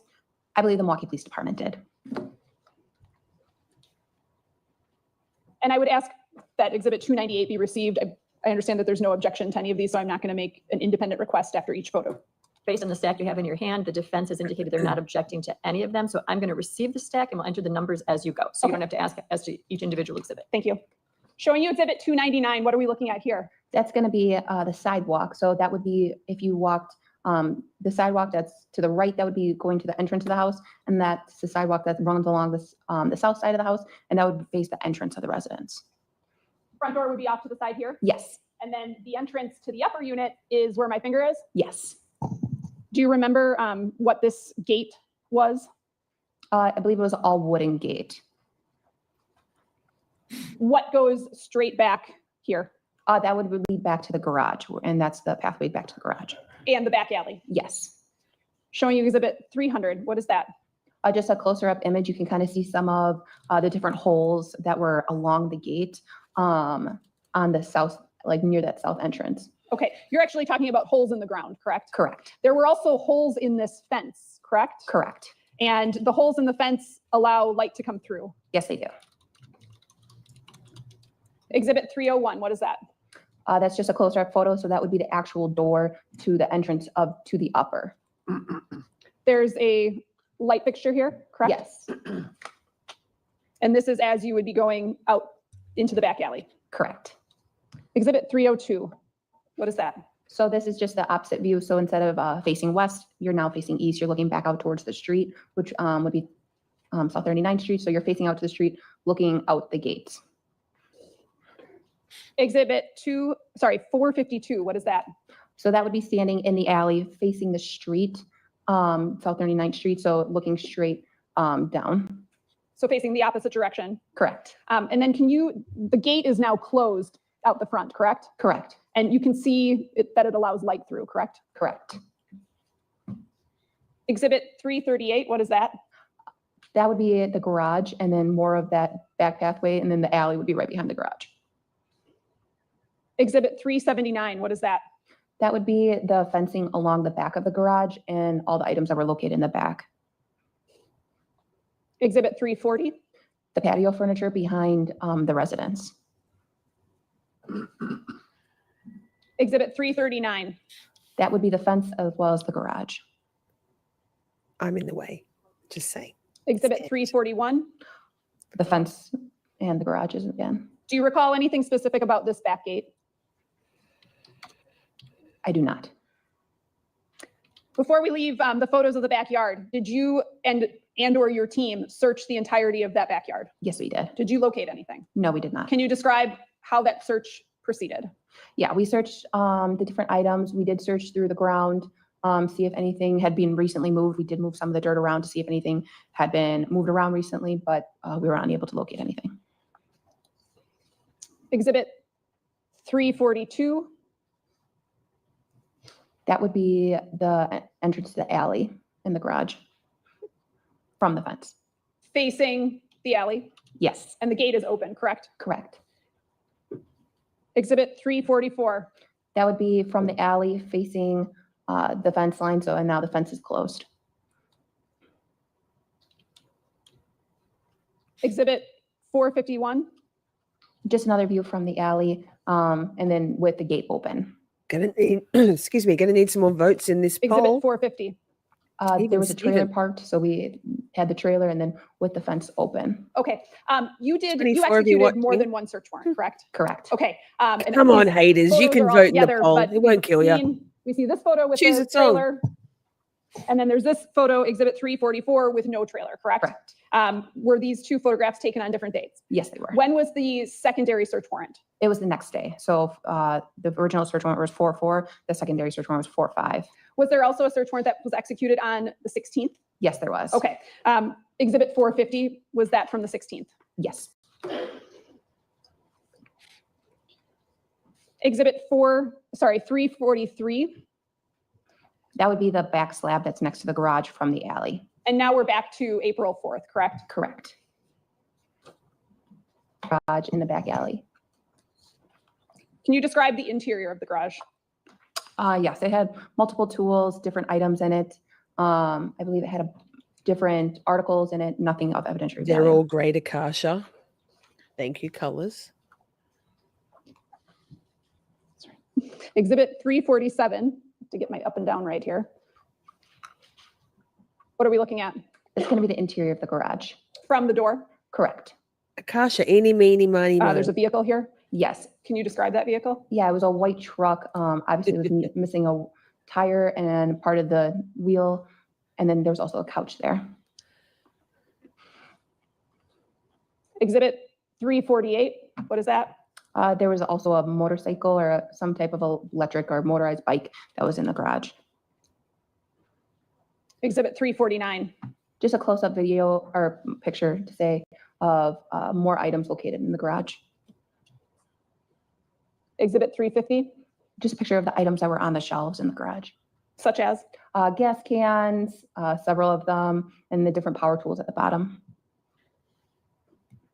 351 is what? A close-up of the power tools that were located. I'm in the way. God. Wait, that's important. After I am in the way. Hang on, you want to see that? Let me move. Shorty ping pong, screen ping pong with Shorty. Hi. So, what's this? God, I can't understand why you guys can't.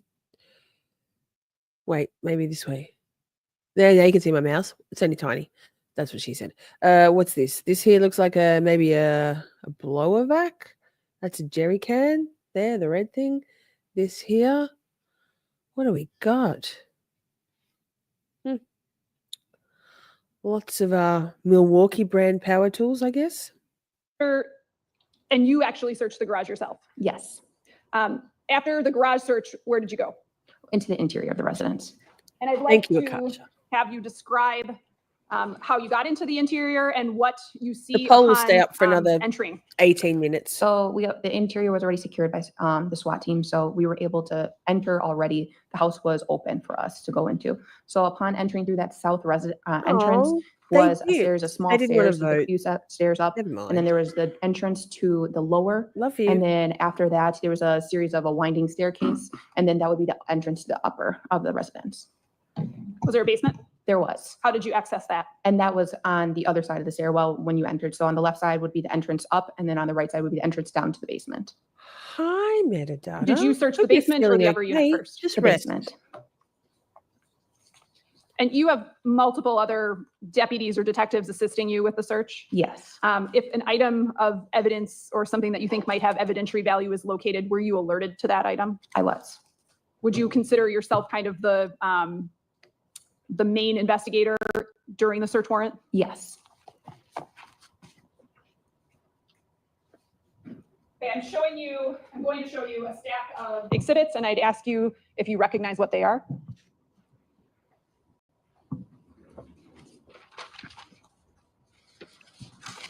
Lots of These are all water. going to be the photos of the basement. Quiet time. Sometimes we need some quiet time. I got you. Why don't you describe the basement for us? The basement was laid out in sections. So like I said, you walk to the right and it would lead you down to the basement. On the left-hand side of the basement, there was two sets of washer and dryers, and then like a tool section. On the right hand, he had his dog kennels, and then like a pool table and miscellaneous items throughout the basement. Did you locate anything of note in the basement? We did. Such as? We located the Carhartt shirt that he was seen wearing on video earlier. Are you aware of where that video was from? Yes, I believe it was from Twisted Fisherman. His face. Where did you locate that shirt? In the dryer. The shirt that you're referring to, is it depicted in Exhibit 241? Yes. Anything else in the basement? Yeah, there was also a bed that was located. It looks like they kind of fashioned a room in the basement that like had a bed and other miscellaneous items. Showing you Exhibit 354. What are we looking at here? That would be the stairs. So if I was standing in the basement and looking up, that would be that south entrance into the residence. This is the basement area where my finger is? Yes. How about Exhibit 303? So that would be from the south entrance. So you could see the few small stairs that lead to the lower of the residence. And then on the right-hand side, you can kind of see it's dark down there, but that would be the basement. So this is the side door that you've discussed? Yes. What is this? That would be the entrance to the first floor. And what is up beyond that door? It's another set of stairs that would lead to the entrance of the second floor.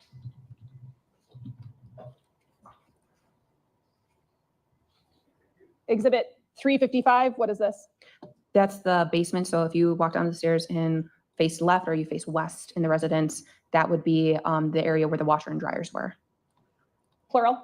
Yes. Exhibit 381, what is that? The workspace area that we found, and that would be if you're standing by the washer and dryers and you face north now in the residence, that was his work area. It had like miscellaneous tools, nails, such stuff like that. Did you take any particular note of what kind of tools? Just miscellaneous different tools, hammers, different type of power tools as well. Exhibit 382. What is that? That's the workbench area.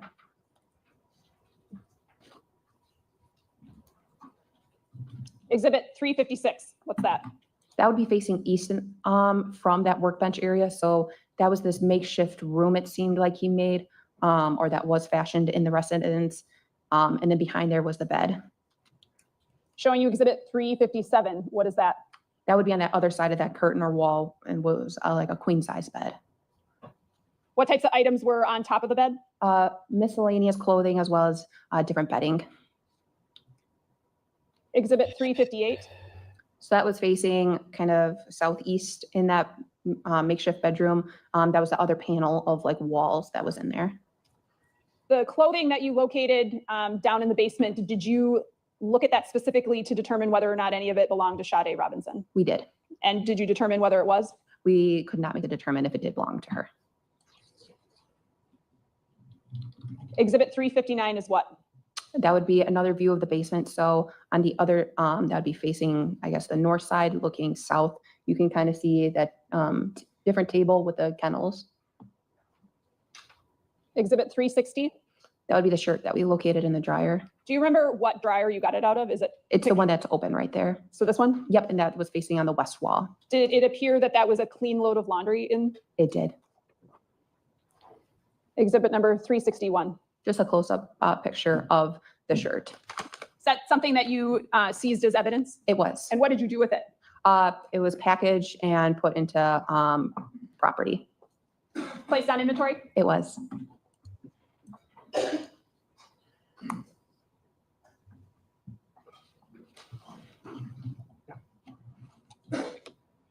Showing you Exhibit 468. Can you tell me what that is? This is going to be the shirt that was located in the dryer. Absolutely. He's sullied my love of Carhartt just a smidge. I'm going to have to sage that shit.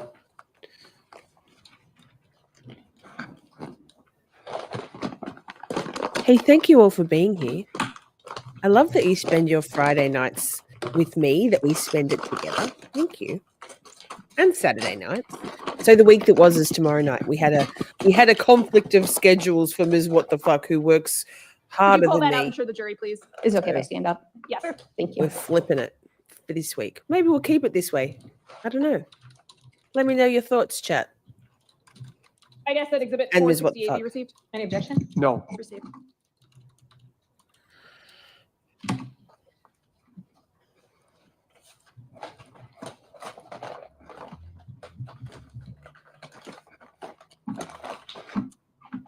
To your knowledge, when you executed the search warrant and we're looking at clothing in the basement, were you aware of whether or not Sade Robinson's car with articles of clothing had been discovered yet? I was not aware. Okay, I'm going to show you some more exhibits and ask you if you can identify what they are.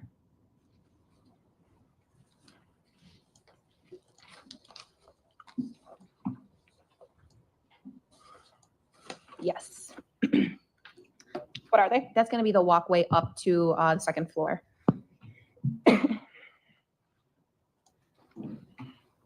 Okay, let's start with exhibit 370. What is that? So that would be the landing. So we talked about that first floor door. Then that would you'd be standing on the landing, looking south in the residence to that south entrance door. Does that appear to be a light switch panel? It does.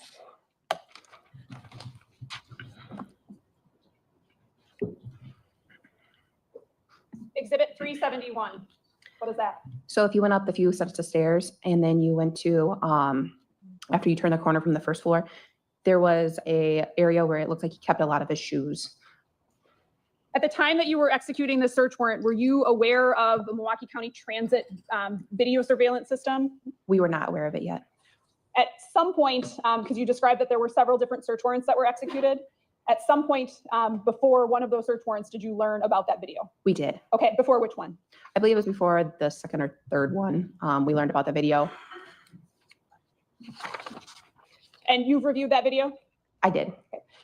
After learning about that video and then going back another time, were you specifically looking for certain items of clothing? Yeah, we were looking for the clothing that he wore on the bus that day. Did you go back and look at photographs from this particular search? I believe we recalled from the photo, recalled from being in the residence, because we did not have these photos quite yet. And what happened with the residents in between the different search warrant dates? So from the 4th to the 5th, the search warrant, the residence was held overnight. So that meant that either a law enforcement professional was inside the residence or right outside the residence, made sure nobody was allowed entry or exit to that residence.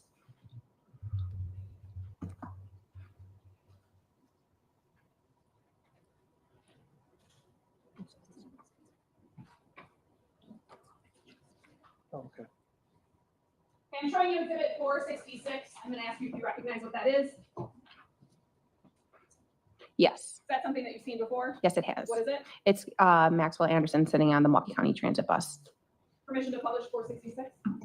Any objection? No. Go ahead.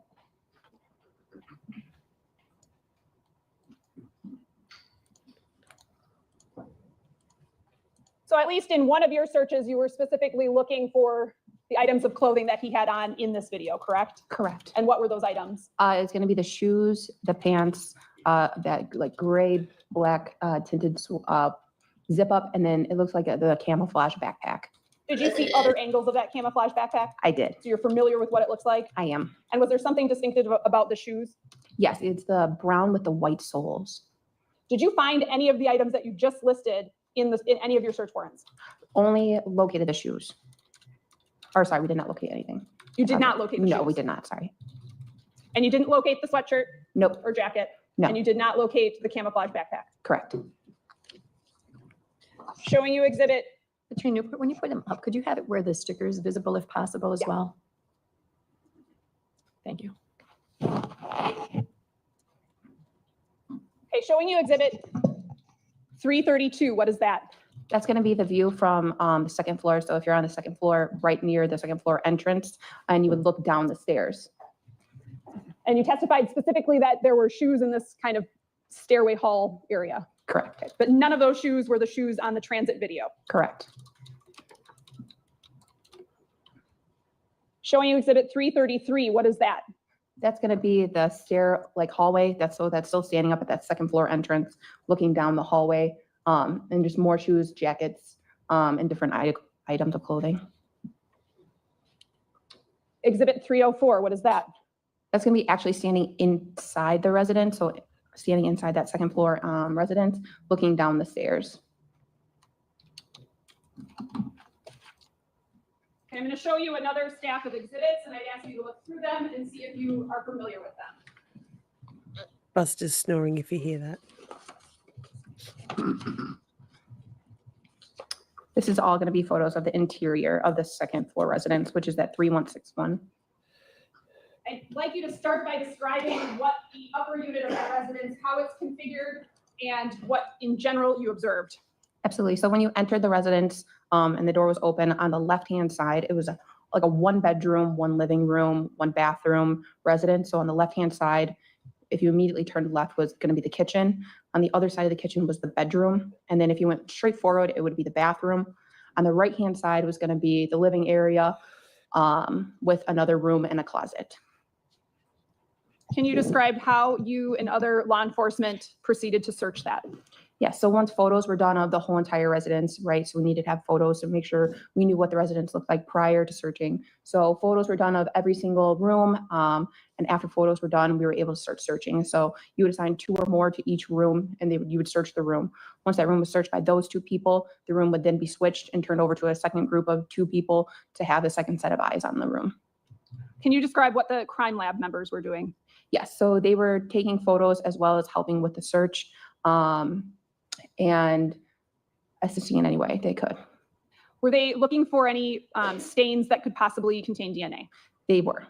And if they located one of those stains, did they alert you to it? Yes, and they would also mark it and then test it. Can you just in general describe that process? Yes, so they would mark it with a sticker to show what the area was of the stain. They would do their test, and then they would take a photo again to show what the swabs did, and then they would let us know if it was positive or negative. So they're actually looking for something that they could visibly see with their eyes? Correct. How big were these stains? Very minuscule. Can you give a description? Probably I would say the end of like an eraser tip or smaller.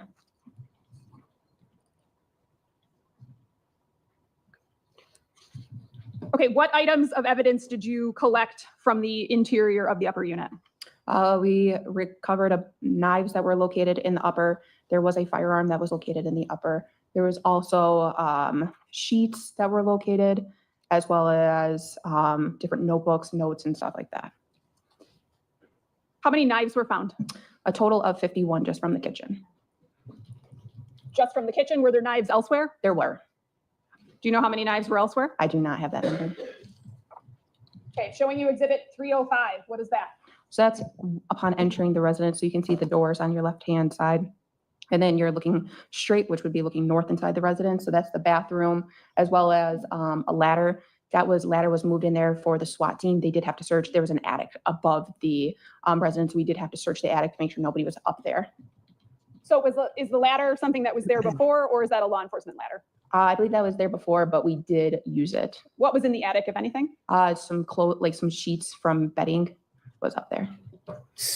54 in the kitchen, Exhibit wasn't 306 it? I wasn't listening. is what? Cool. A ladder, and then behind the ladder, you can see facing east would be that living room. So this is the living room? Correct. These front windows here face out onto 39th Street? Yes, they do. That's the front of the house? Correct. Bathroom where my finger is? Yes. Exhibit number 307 is what? That would be the closet that was on the right-hand side. And then if you looked out east, that's those big windows in that living room.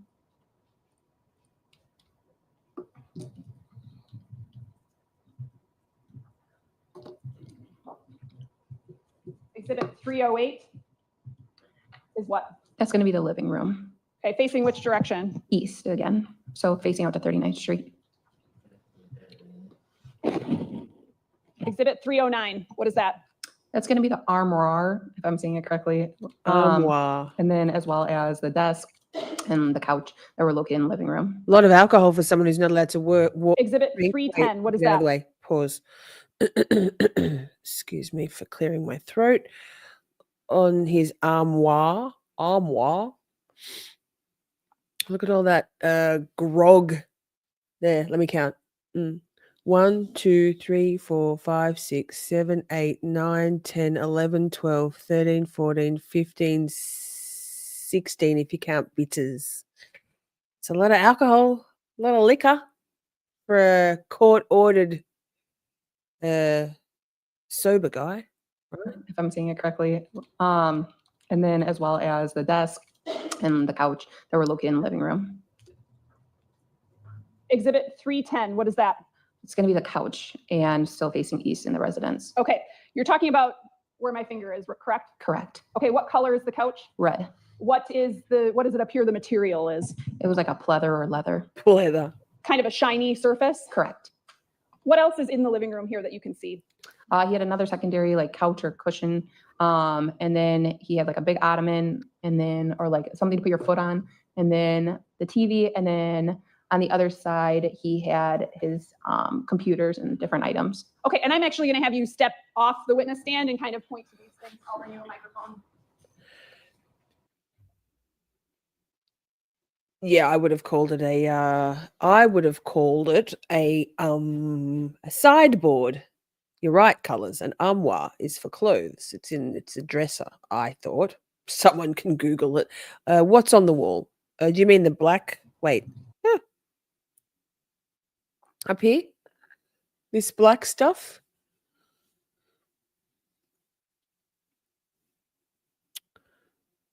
Looks like a Sharpie art.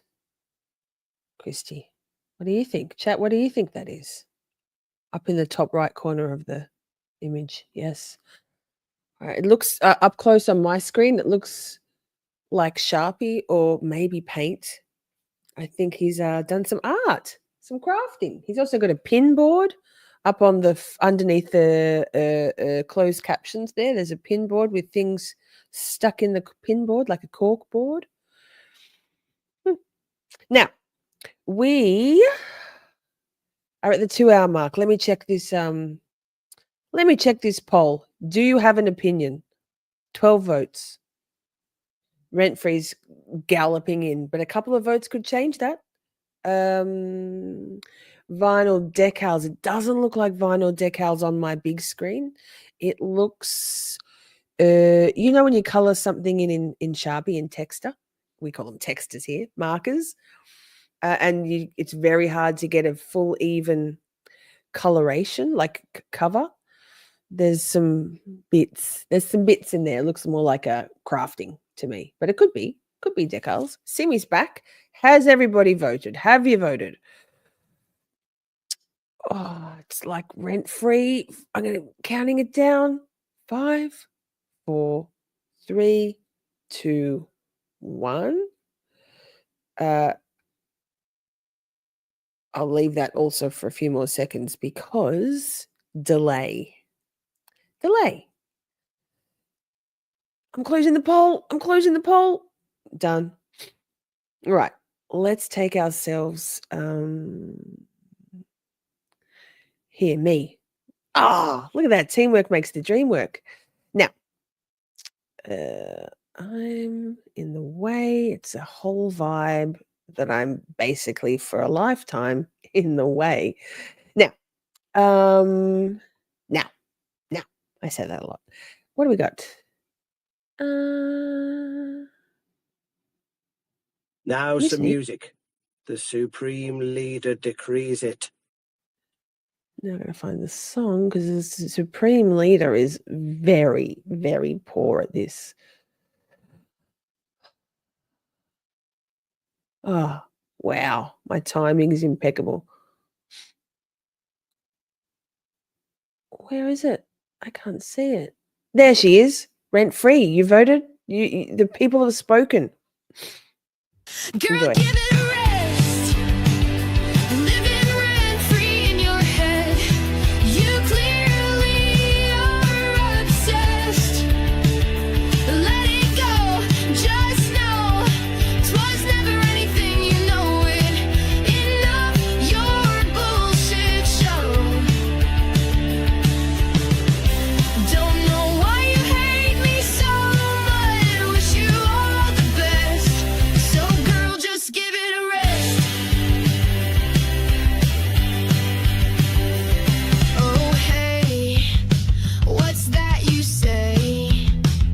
Projection much, my former friend. Obvious, clear as day. A God-fearing woman. Commandments, what are they? Your heart is filled with venom. It's pretty fucking sad. Don't know why you hate me so much. I wish you all the best. Oh girl, just give it a rest. When you lie in bed in the dead of night, does your conscience put up a fight? When you type the words you know aren't true, do you realize this ain't right? So girl, give it a rest. Living rent free in your head. You clearly are obsessed. Let it go, just know 'twas never anything, you know it. Give up your bullshit show. Don't know why you hate me so much. I wish you all the best. Oh girl, just give it a rest. That shit you carry around is toxic as fuck. You are the energy you project. Guess all I'll say is good luck. Don't know why you hate me so much. I wish you all the best. Oh girl, just give it a rest. Say what you will, take me as true. I never think of you. So girl, just give it a rest. We're back. We're back. I see, Lainey, you said that we tied for second place with Don't Hate the Player and Dark Triad. So we'll play those other two songs the next couple of hours. Done. Who's Nick? Lainey, Christy asked, who's Nick? Well, Nick, our beautiful friend, Nicholas Ticholas, has been off on vacation, but he's an OG shorty. And he voices these things for us because he's the best. Good for them. I'm happy. But I just want to make sure that I am still held in the highest esteem of the system. It's not a deal breaker, but I'd like to know. Thank you. And this one. And, I want to be honest with people. I don't want to be somebody I'm not. I don't live in a van. That's not me. I'm not that man. So I want to be real. Nick's the besticles, just like testicles, only better. Let's go. Back to court. Back to court. Where's this? This. Thank you. Thank you for being here. Let's go. He had his computers and different items. Okay, and I'm actually going to have you step off the witness stand and kind of point to these things. I'll bring you a microphone.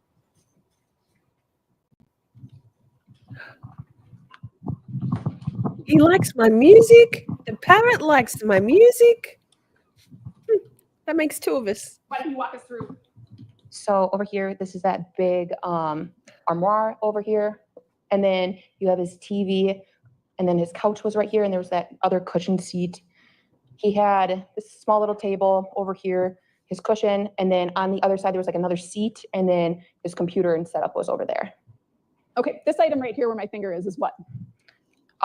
This item is just like a bench. We had like not a bench, but a dresser that had a bunch of storage that had different items inside of it. Okay, what about this brown item here? That was like a sort of like an ottoman, but just something for you essentially like put your feet on or something. What color was it? Brown. And what material did it appear to be? That leather-like shiny material. The windows that face out to 39th Street, did they have any curtains drawn over them when you searched the residence? No, the curtains were open as is and in the photo. Okay. What was this area? Over here, this is his desk area, but this is that big cabinet that's on this other side. Do you recall what else you located in the living room area? Yes, so actually you're able to move this cabinet forward. We didn't discover it at first, but we were able to move the cabinet, and behind the cabinet was a closet-like area that had different miscellaneous items inside of it. Showing you exhibit 362. What is that? So you can see this is facing north in the residence. So this is where that chest or closet is. And then the closet would be right behind here. And you can see the flooring that it's on right here. And this is his computer. Exhibit 363 is what? That's that entrance. So you can see we moved the chest forward, and then that was the entrance to that room behind that. Exhibit 364. This is going to be that room. So the interior, so it had some shelving and different miscellaneous items inside of it. Do you recall what was inside of it, what the items were? I believe we just found 2 bongs. We didn't find anything else. Showing you exhibit 464. What is that? Most described as like a marijuana bong. Something used to smoke marijuana? Correct. Okay. Moving back into the living room area, what is exhibit 311? So this is facing southeast in the bedroom. You can kind of see the couch, the different tables, as well as the drawings. Okay, as well as the drawings. So the that color isn't as good as when they show it on the Elmo. Let me see if I can go and do something with this.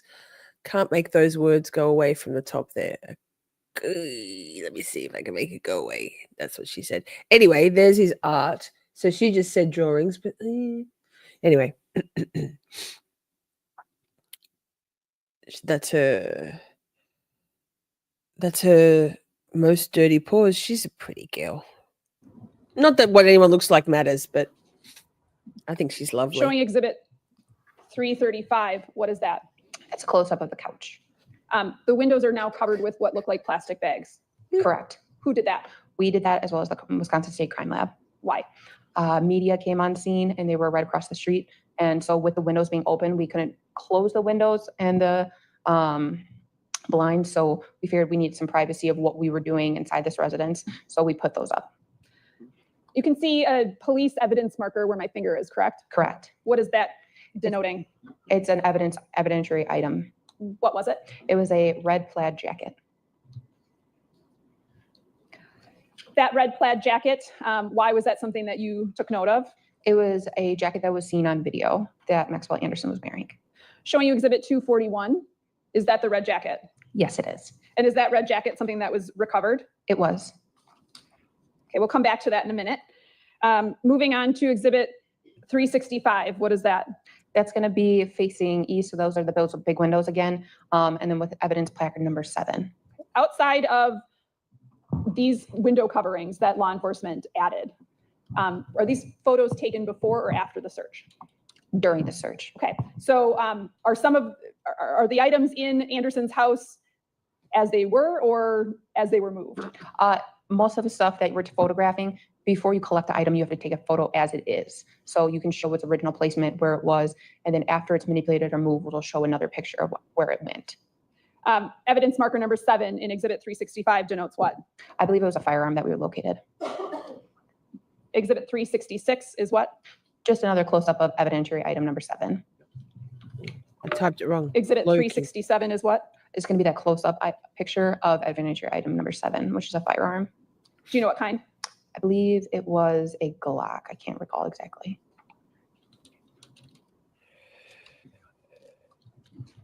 Exhibit number 312. That's going to be the living room. Again, that red couch and brown ottoman. Correct.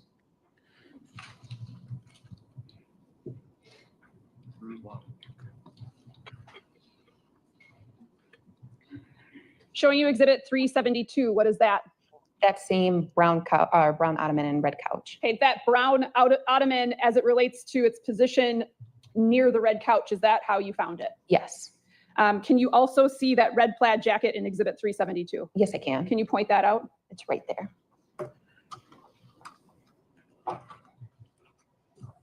Exhibit 336 is what? The close-up of the jacket. The red couch where my finger is, does it appear to be worn? Yes. Can you describe that?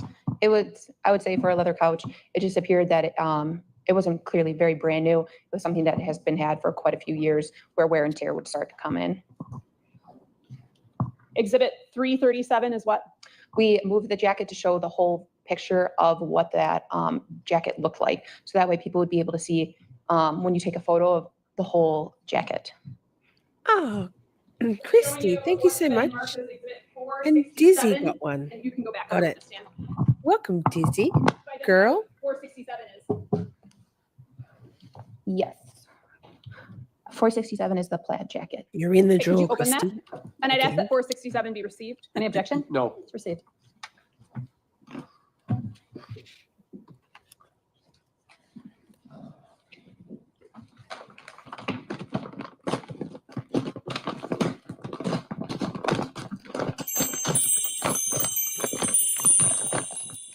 Can I stand up again? Yes. You're in the draw, Christy. Thank you. It really does help support the channel by gifting memberships. Really, really, really. Thank you.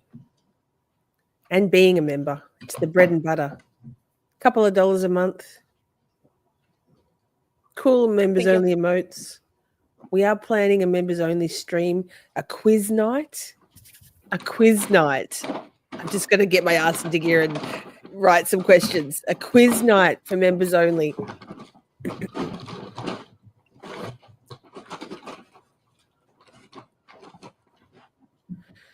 So to summarize, you located close scene wearing an exhibit 466. Correct. That just jumped. Wasn't me. Showing exhibit Brooklyn High. He's 373. What is that? gosh. So that's going to be his Day 5 wall testimony. facing the north. So it was like a corkboard that he had attached. And then he had a bunch of different writings and drawings on it. Why did you take particular note of some of the documents? Why is that important during the search warrant execution? There's that- Ownership, right? So you're trying to show that fact that somebody lives there. If anybody did and went to any of your houses, you would expect to find utility bills, items with your name on it, your IDs, anything like that. So that's showing that you live and are at that residence. And were some of those documents depicted in 373? Yes. Okay. Is 313 a close-up of that? Yes, it is. What do those show just in general? Just different checks, and it had Maxwell Anderson's name on them. Exhibit 374 is what? Oh, That's going to be his thanks, computer Ray. area. Okay. What is this right here? I believe that's the computer, so the CPU.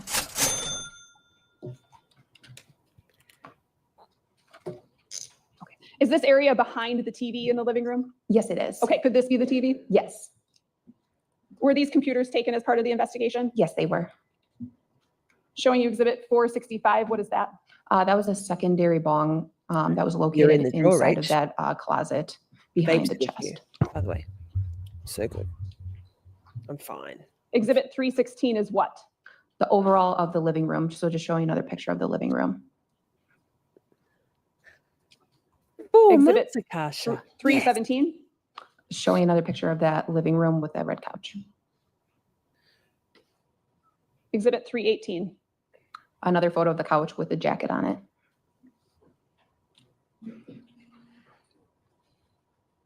Exhibit 384 is what? It's a photo of. Good question, Brooklyn. I don't recall, but we haven't got there yet. There are still 3 more days. 6, 7, 8. Yes, 3 more days, 3 more full days of testimony. And there's a lot of cell phone and tower pinging evidence, but I don't think there's any computer evidence presented. Don't quote me. Amber, hi. Oof, I made it. Happy Friday, woman. You made it. Good to see you. Thank you for joining. But yeah, Brooklyn, we will see. It's been a while. It's been a minute since I've watched this trial now. I'm watching it kind of raw dog with you guys. My brain doesn't remember much. If you recall, I am Dory. Of the desk that was near the red couch with evidence placard number 16. What was evidence placard number 16? It was a type of knife. And it's on a little shelf where my finger is? Yes, it is. Can you describe the knife? It was a blade that was attached to what seemed to be a like a chicken head, or something that had like a beak to it. The knives were taken by the crime lab? They were.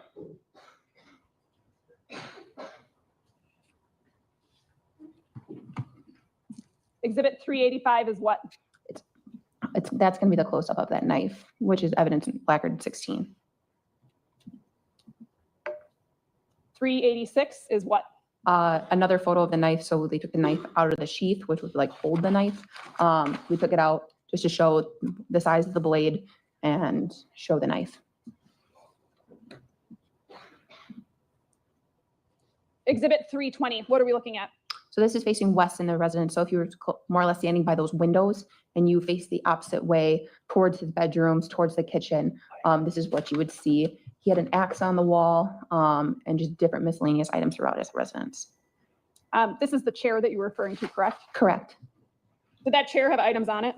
Yes. Such as what? Knives, different tools as well. Exhibit 375, what is that? The different tools and items that were located. It's almost like he used pants or something like that to sew onto the couch, and he kind of made it into his tool holder area. Was there a knife in there? Yes, there was. Can you stand up and show the jury where? Yes. I mean, folks just say shit to say shit, don't Do you they? recall Mark? what kind of knife that was? Ducking. Like a multi-tool knife. Exhibit number 319, what is that? Wait, he never Another photo talks. of that. That I feel like that's the first time. What do you think, Chad? Is this the first time we've seen the murderer say words other than just look perplexed and startled and shell shocked? Let's go back. Do you recall what kind of knife that was? He's like a getting multi-tool all knife. excited about his knives. Exhibit number 319, what is that? Another photo of that chair, or like the arm of the chair, with more of the tools. Exhibit 321, what is that? That's the chest. Probably. That's what was blocking the probably door Miss to the closet room that was hidden? Yes.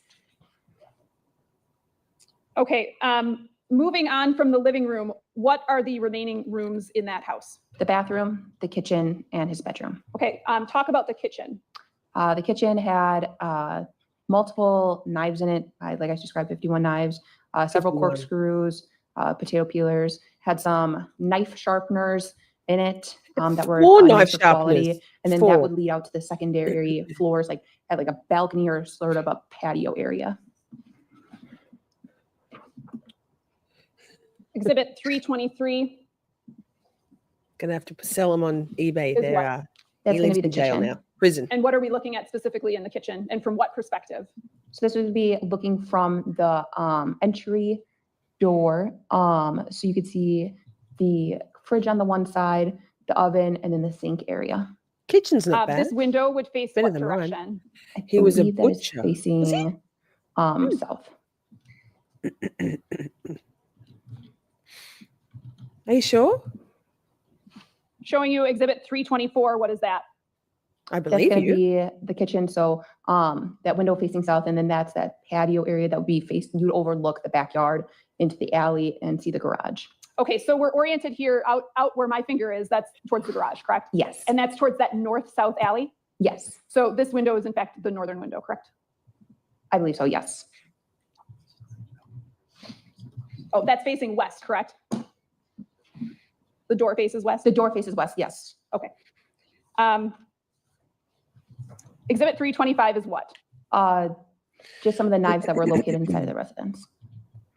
He had it like on a metal storage area, so the metal would just hook up to the knife and hold it. There's also what on the counter where my finger is? Another knife. Exhibit 376 is what? A close-up of all the knives that were located. Well worn, well used. Exhibit 377. Butcher block to hold knives in the kitchen. Oh, Christy, yes.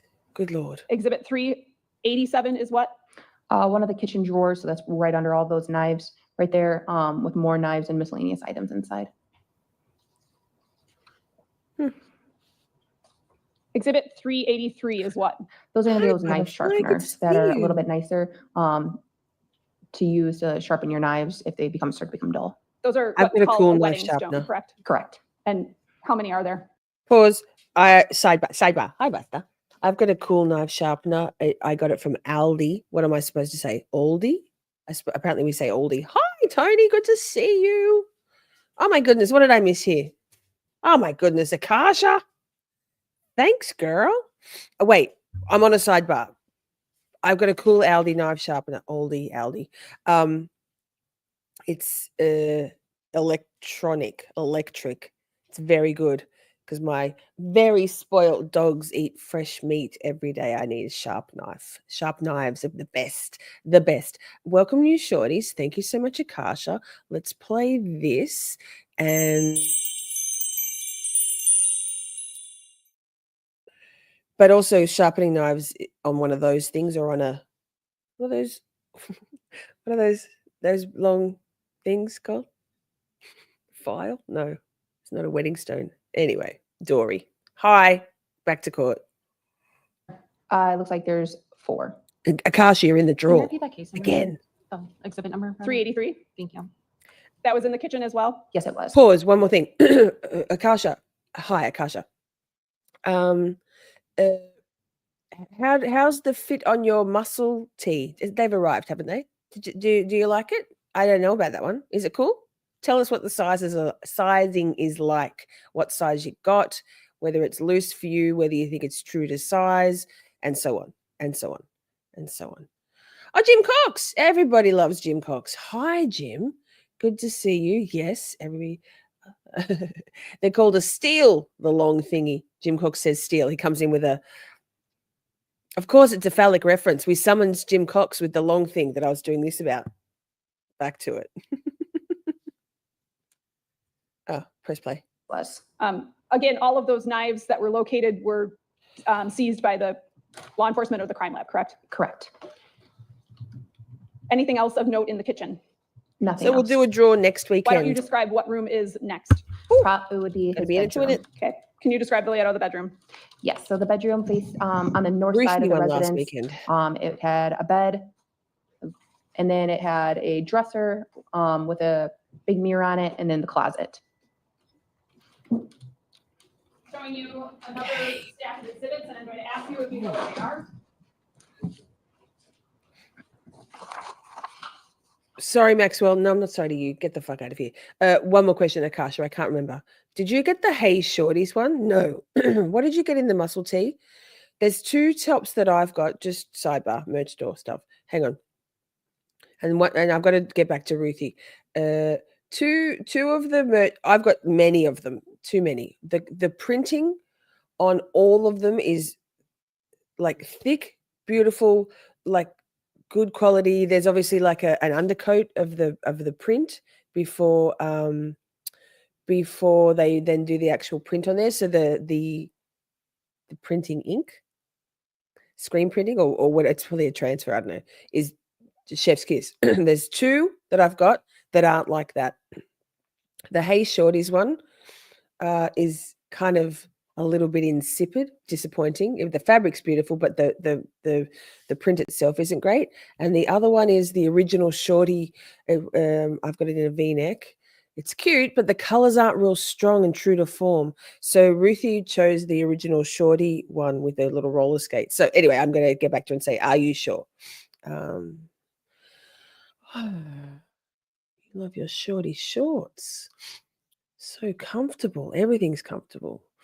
So I don't know whether we should leave those designs on there, because if you choose that one, those two, compared to like, I don't know, like the funny cunt one or the bold and mysterious, all of the others, the flex back stuff is all like immaculately printed. And then those 2 designs, I'm not happy with them. But anyway, it's the Heyyyy Shorties one. But what's the print itself like? Like the actual print, is it a bit washed out and like it's not a strong color? Let me know. Shirts. Yeah, I was like, we do have flex back shorts, but I didn't think you had them, Simi. And butterfly, yours is a good one. The printing is beautiful on the OG one. Love. The OG Shorty logo, the same as my avatar. Okay, back to court. I'm pressing play and I'm changing the screen. We're here. We're focus. We can That's do gonna this. be all the photos Friday. from his bedroom. What items of note were seized from the bedroom, if any? We located more knives in the bedroom, as well as I believe we took his sheets.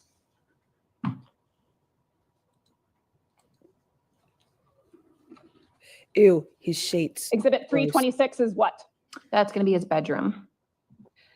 Can you describe, and I'd ask you to step down off the stand and describe what areas are what?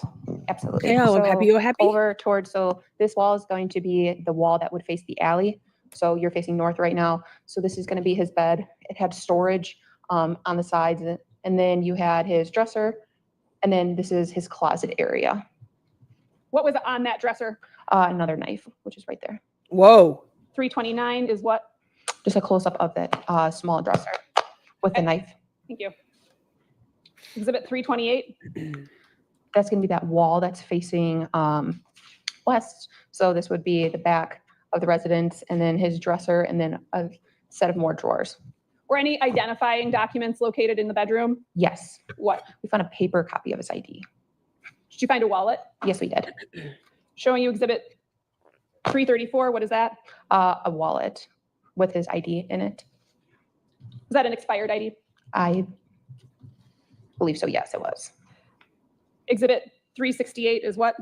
More items that were located in his wallet. So that paper ID, which is his Wisconsin Department of Transportation, and then different IDs and cards that were located. Sorry, exhibit 369 is what?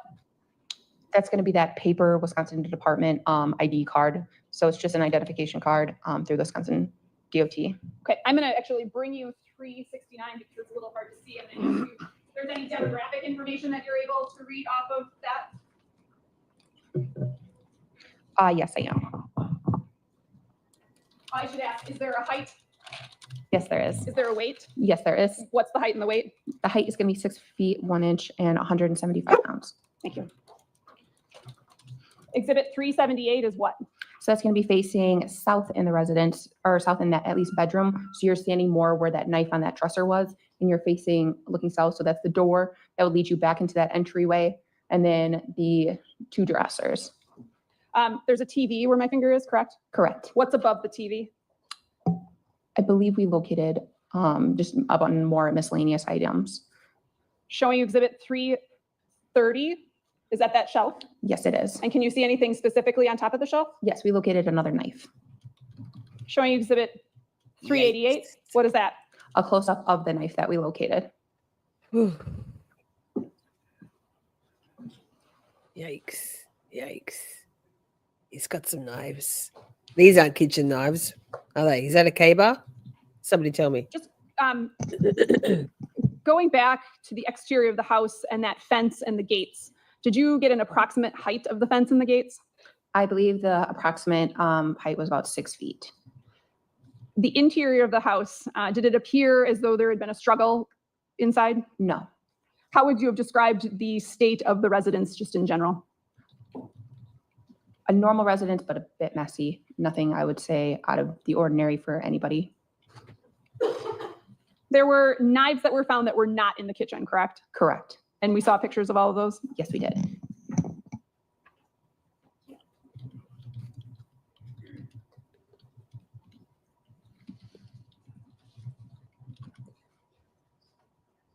Did you also participate or at least view in the search of a Hyundai Santa Fe vehicle belonging to Maxwell Anderson? I did. And where did that take place? That was taking place at the Milwaukee County Sheriff's Office substation located at 10320 West Watertown Plank Road in the city of Wauwatosa. Do you remember what day that you viewed that search? I believe it was later in the month. I can't remember the exact day. Was anything of note found inside that vehicle? No. You didn't find any of the articles of clothing in Exhibit 466? We did not. You did not find that camouflage backpack? We did not. To your knowledge, has the camouflage backpack ever been found? It has not. To your knowledge, have the shoes that are pictured in Exhibit 466 been found? No.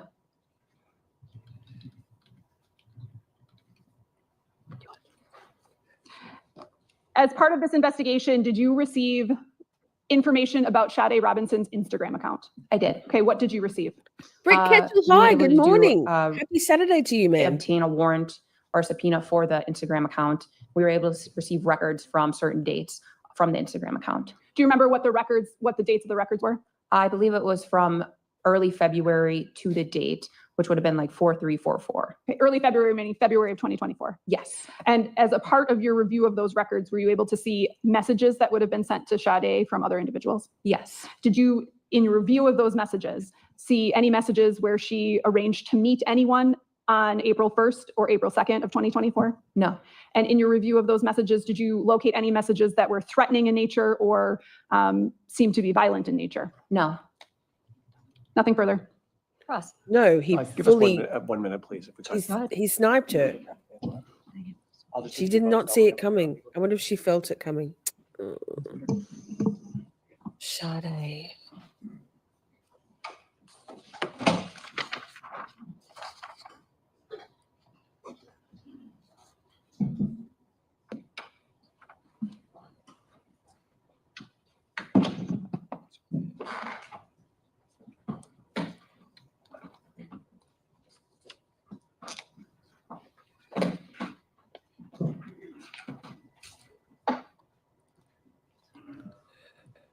That's his dad there, we know now, behind, moving around there, because he gave that gut-wrenching statement today in the sentencing hearing.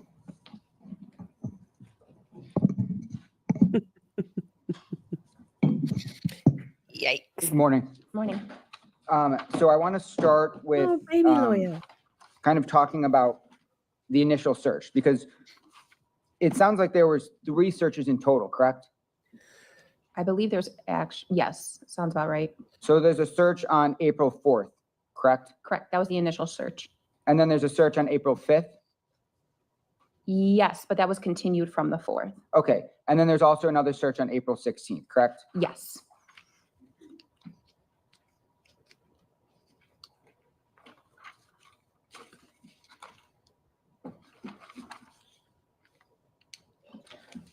He does, Britt. He does. I thought the same thing today.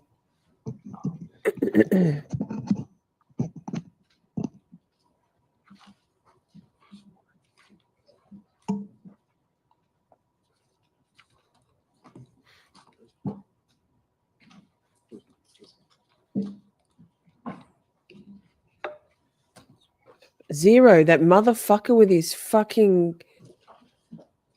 Like, I was like, what? I was making my coffee this morning going, what the fuck? This guy? Judge Laura? I love her so much. So much. So much. 806.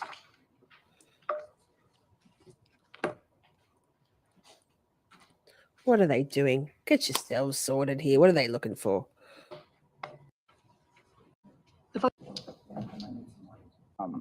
Right in the front, that's Maxwell. The layout of the home and how it is set up with the neighborhood.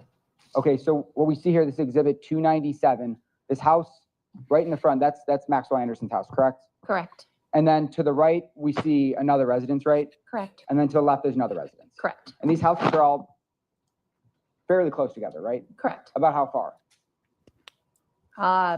Best guess would probably be like 15 feet apart. Okay. And did you measure how close the houses are together? I did not. Okay, did any other detective do that? I don't believe so. Okay, I'm showing you 298. This is just another view that we can see. The house in the middle is Mr. Anderson's house, correct?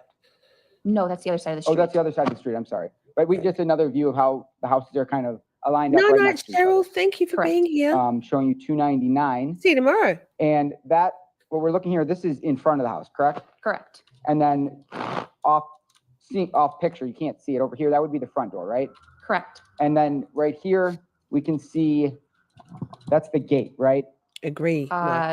Yes, a little bit higher up from where you're pointing, but yes. Right here. Yep. Okay. And then that pathway follows all the way to the where the garage would be, right? Correct. And then if you walk down that path, you'll be in the backyard. But if you continue walking, you get to the garage, right? Correct. And you can see on the left here, these are the neighbors' windows, correct? Yes. And we can see a window up here. Yep. We can see a window here, Yes. a window here, Yes. and a window here, right? Yes. And do you know what rooms in the house those are of that neighbor or not? I do not. Okay. Did you speak to that neighbor? I did not. Do you know if another officer did? Possibly, I do not recall. Okay. Showing you 301, here is that last window I think I showed, right? Correct. And we look at exhibit 302, we see that this first window again, right? Yes. Exhibit, actually, I can, those are all, I'm sorry. See the exhibit number here. Again, neighbor's house, we see those 3 windows, right? Correct. Exhibit 340, this is the backyard of the residence, right? Yes, it is. And then, so this top part, that's like a top balcony, is that connected to Maxwell's residence or the downstairs tenant? Maxwell's. Okay.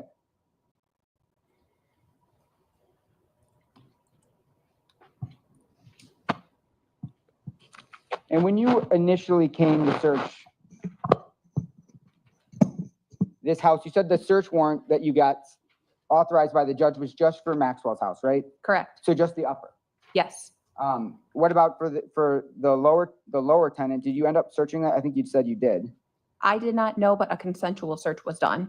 Okay, by another officer? Yes. Do you know which officer did that? I believe it was Detective Sullivan, Detective Lara Lorette, and Detective Brian Morgan. And when was that done? I do not know the date. But it was done. And that's the downstairs tenant. And do you know who lived in the downstairs? I know his name is Pete. I don't know his last name. Pete Warmington, sound right? Yes. All right. Did you personally interview him or did someone else interview him? Finley, you want to use the microphone? Oh, I'm sorry. Did you personally interview him or? Simi says, what a ghetto looking yard and inside too, all messy too, dirty, messy too. You know what? Yes, but also, and I'm not defending Maxwell Anderson, and I can't believe that he was too busy or too overwhelmed, maybe too overwhelmed, to clean and maintain his yard. But my once glorious courtyard that I spent a lot of time and effort getting from being disgusting to being beautiful. I made a whole veggie garden, plants and stuff, and then I got 2 dogs. No, I got a second dog, Buster, and those motherfuckers destroyed my yard. And I'm too, yeah, exactly. I'm too like it's a source of great shame for me. Just personal shame and discomfort living in a house that is both decrepit and me not having the time, effort, spoons to maintain it anymore. So I actually, whenever, and this is no shade on you, Simi, but and I'm certainly not defending Maxwell fucking Anderson, but like I'm horrified if something happened to me and the cops had to come in and take photos of my place, y'all would be saying the same things. Like, so I don't know. I whenever in chats people go hard at the state of someone's or look on social media of someone's place, I'm like, it makes me feel embarrassed. So I don't know. I just be mindful of that because not everybody's got the time or the energy, the bandwidth to maintain stuff. Again, not defending Maxwell Anderson. Back to the court. Or did a different officer or detective? I believe somebody else did. I did not interview him. Okay, and I guess the topics of this search or the items that you were looking for were for DNA, correct? Correct. And you said also Bunnies. weapons Yes. and also belongings that could have belonged to Sade Robinson, right? Correct. Like clothes, Correct. jewelry, Yes. footwear, possibly. Also, hi, Hope 8 purses, Fear. any Good items to that could have see belonged to her, you. right? Yes. And when you say you're looking for DNA, that can include like blood, right? Yes, I can. Bodily fluids, Yes. saliva. Yes. And that's one of the reasons why you tested different surfaces in the residence, right?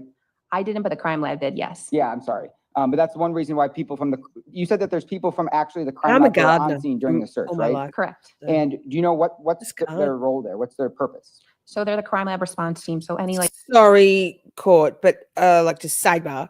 I feel the weight, Holly, the weight, as in the heavy weight, of the paralysis that being heavy of heart and overwhelmed it's just an endless cycle. When I look around my place, I'm like, oh my God, this is not how I maintain my home, but it is these days. It's really hard, and that depresses you more, right? I don't think I'm clinically depressed, but I am absolutely overwhelmed and swamped and very much time poor. I'm fucking tired. Stop whinging. Let's keep going. Any like extreme event, such as like an officer involved shooting or a search warrant where you might need a little extra assistance, they'll respond out to your scene and they will help you in any way they can. But Okay, and good point, Margaret. I was going to say that before when we were talking about this can't be his first crime. Now that his DNA is entered into CODIS, who knows? Perhaps some of the anxiety we're all obviously feeling about them talking out of the presence of the jury of about the other set of woman's clothes and ID that they found hidden, squirreled away in his residence, Maxwell Anderson's residence. And I have a feeling maybe there might be some connections made, hopefully, because there's no way this was his first violent crime, excuse me, of this magnitude. I'm sorry, you don't go from a few misdemeanors and I'm not diminishing, but domestic violence, public drunkenness, or drunken disorderly stuff, DV stuff to this. That's a big leap, right? and these individuals on that team, let's say, they actually are doing the testing in the laboratory, correct? They'll do the testing on scene. However, I don't know if they do the laboratory back when it gets back to the office. Okay, but they can kind of help and give, I guess, guidance of what pieces of evidence they think are very important that could be helpful for the investigation, right? Possibly, yes. So you're also in there saying this should be tested, this should be tested, right? Yes. And then also people from the crime lab can also say, I think this should be tested, I think that should be tested, right? Yes. And so they were on scene performing actual tests and getting, I guess, I shouldn't say results, but getting some sort of analysis right away, right? Yes, it was like a presumptive analysis, yes. Okay, and what do you mean by presumptive analysis? It was just a presumptive test, so it wasn't a full test. It was just a basic beginner's test of a yes or a no. And what kind of things would it say yes or no? I'm going to just ask for a sidebar at this point. Sidebar. Oi, that reminds me. I'll just mute that for a sec while they sidebar and they could just play it out while I talk. Ms. What the fuck and I, and this might be a revelation to you all, but the Brooks Houck trial is now available to watch, and we've been watching it, albeit on mostly on Replay Crew, but a channel called it's about wine, so I love it. Llama, she's amazing. Hang on, sidebar while they're sidebarring. It's called True Crime and Wine. Am I right, Ms. What the fuck? I'm on the wrong one. Gosh, hang on. Pause. Walk and talk, chat. Walk and talk. Go back here. Go back here. I'm the worst at mostly everything. Yes, she's coming to save me. Thank God.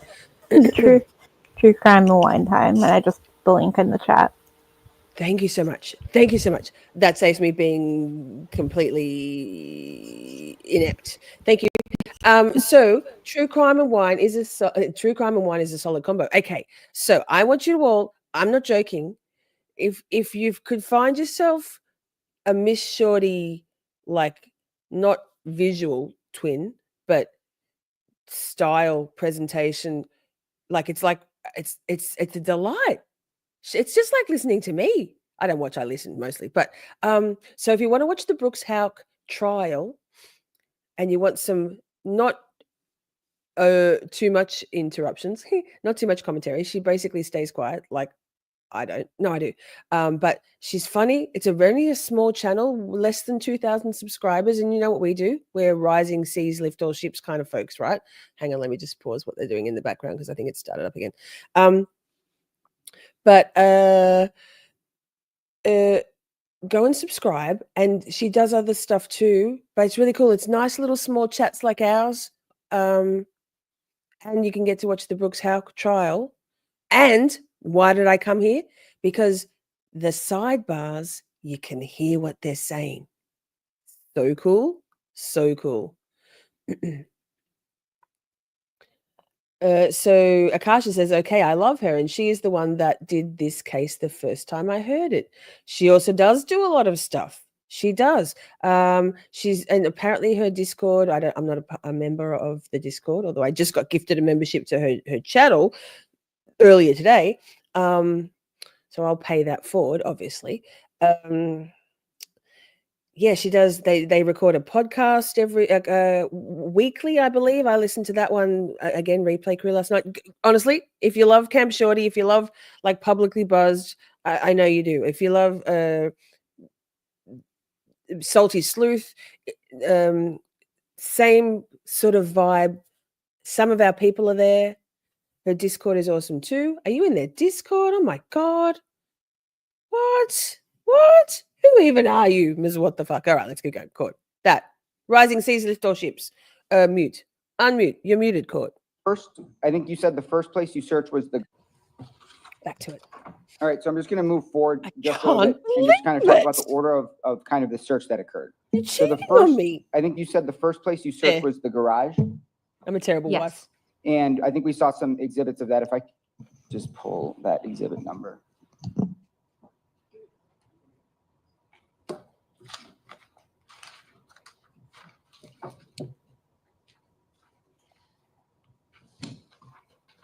Into the Discord? No, you told me the channel. I'm Dory.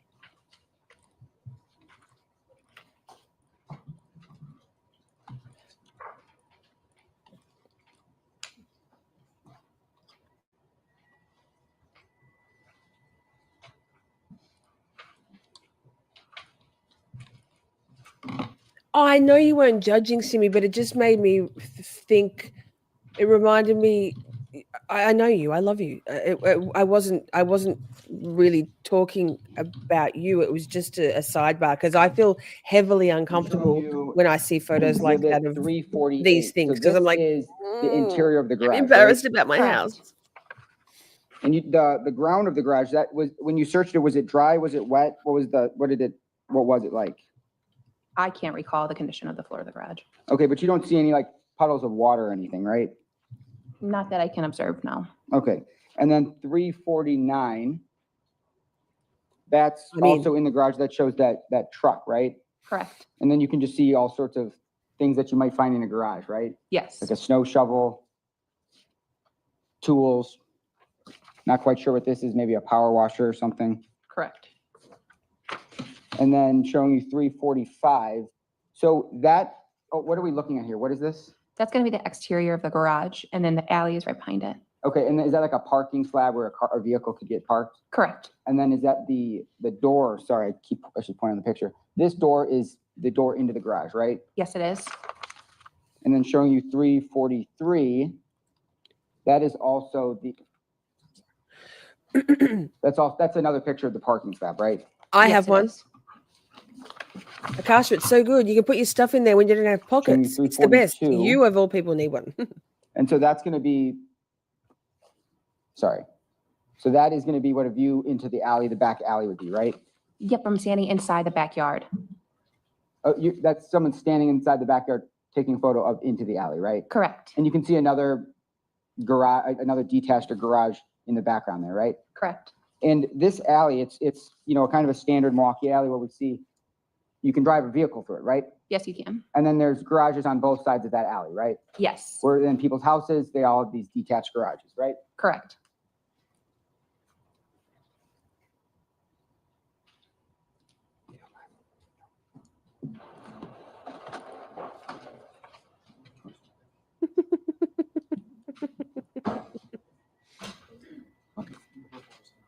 What you cooking tonight, Lainey, you master chef, you? All right, and so,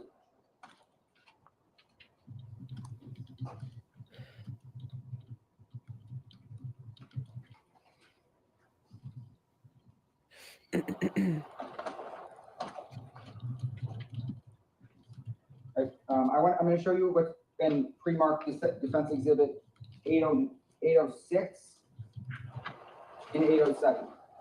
Should I position approach? You may. Take that microphone with you though, so they can understand you if you're. Okay.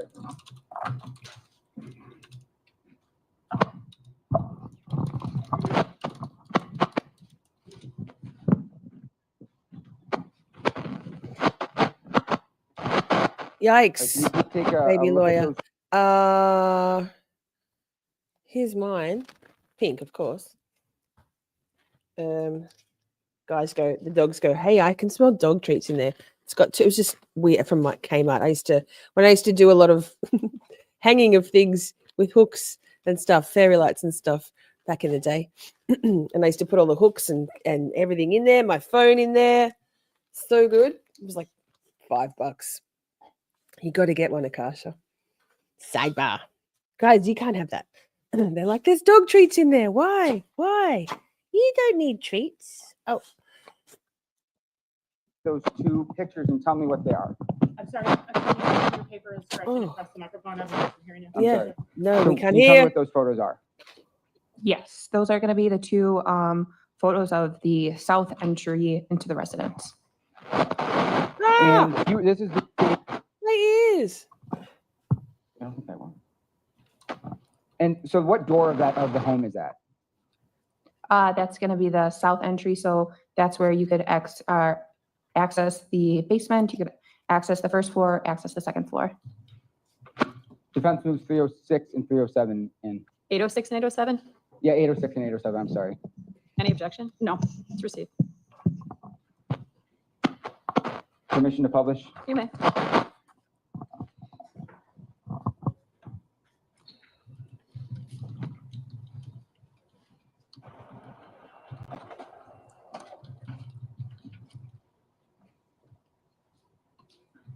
And so this is exhibit 806. This is the door. And if you're looking out of that screen door, is that where you can see kind of the walkway, right? Yes, And we see those rocks outside of that door, right? correct. And then if you look up on the top here, can you see this is kind of the mechanic that keeps that door open or closed, right?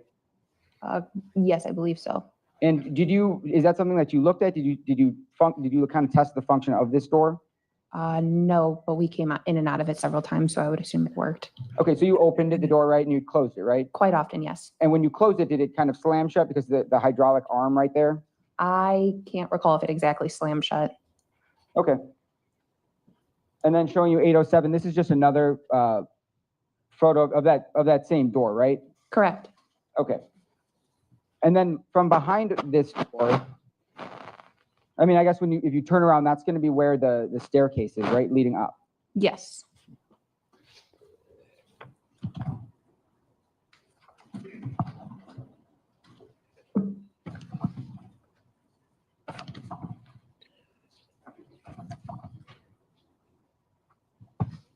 Come on, baby lawyer. What are you doing?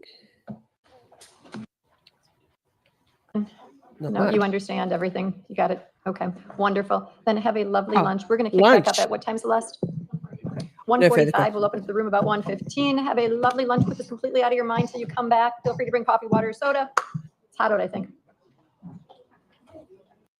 How much do we love Judge Laura? Hang on, wait. Let's play something.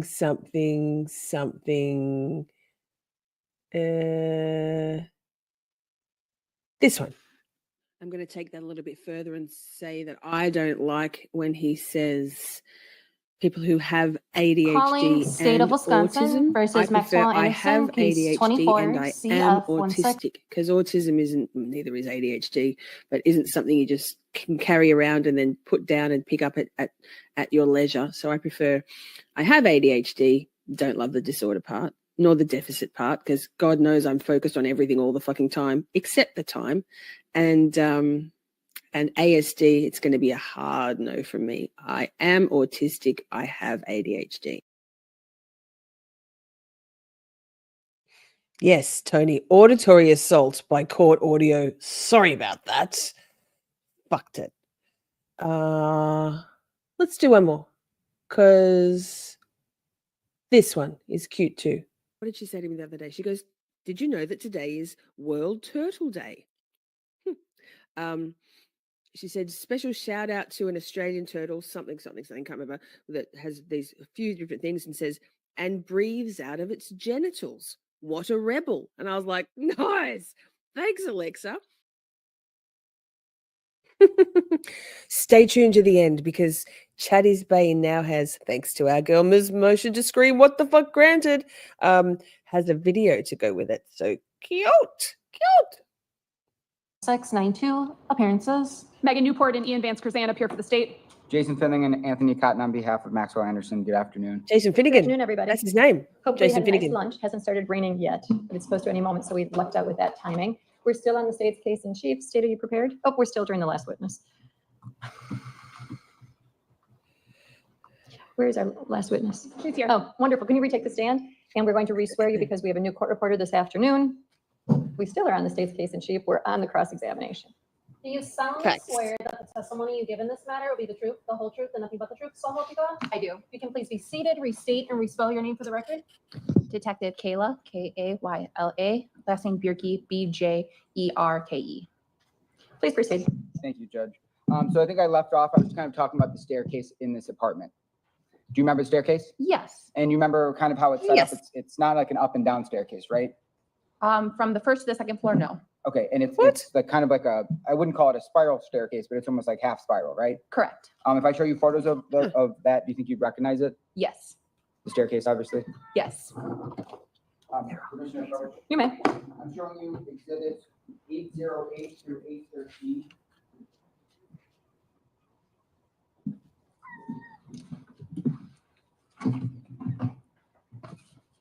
Oof, there's that uncomfortable camera angle. Yikes. I love that you can hear the seagulls. Yes. It's cool.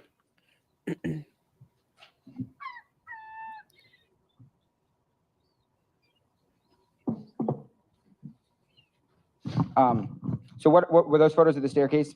Yes, they were. I moved 808 through 813 in. Any objection. objection? Asked to publish? We spoke at the exact same time. Any objection? No objection. I will receive them into evidence and you may publish. All right, so I'm showing you 808.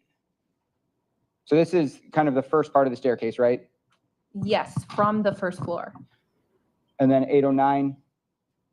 That's where is that a photo from, like kind of like partway up that staircase, right? That would be from the landing. So at that landing where they're standing right now, that's where they would be able to enter into Pete's like apartment or like house area of the house. So that's where you'd be able to enter the first floor is right where the photo's being taken. Okay, and then if you keep going up those stairs, you can get up to Max's apartment, right? Correct.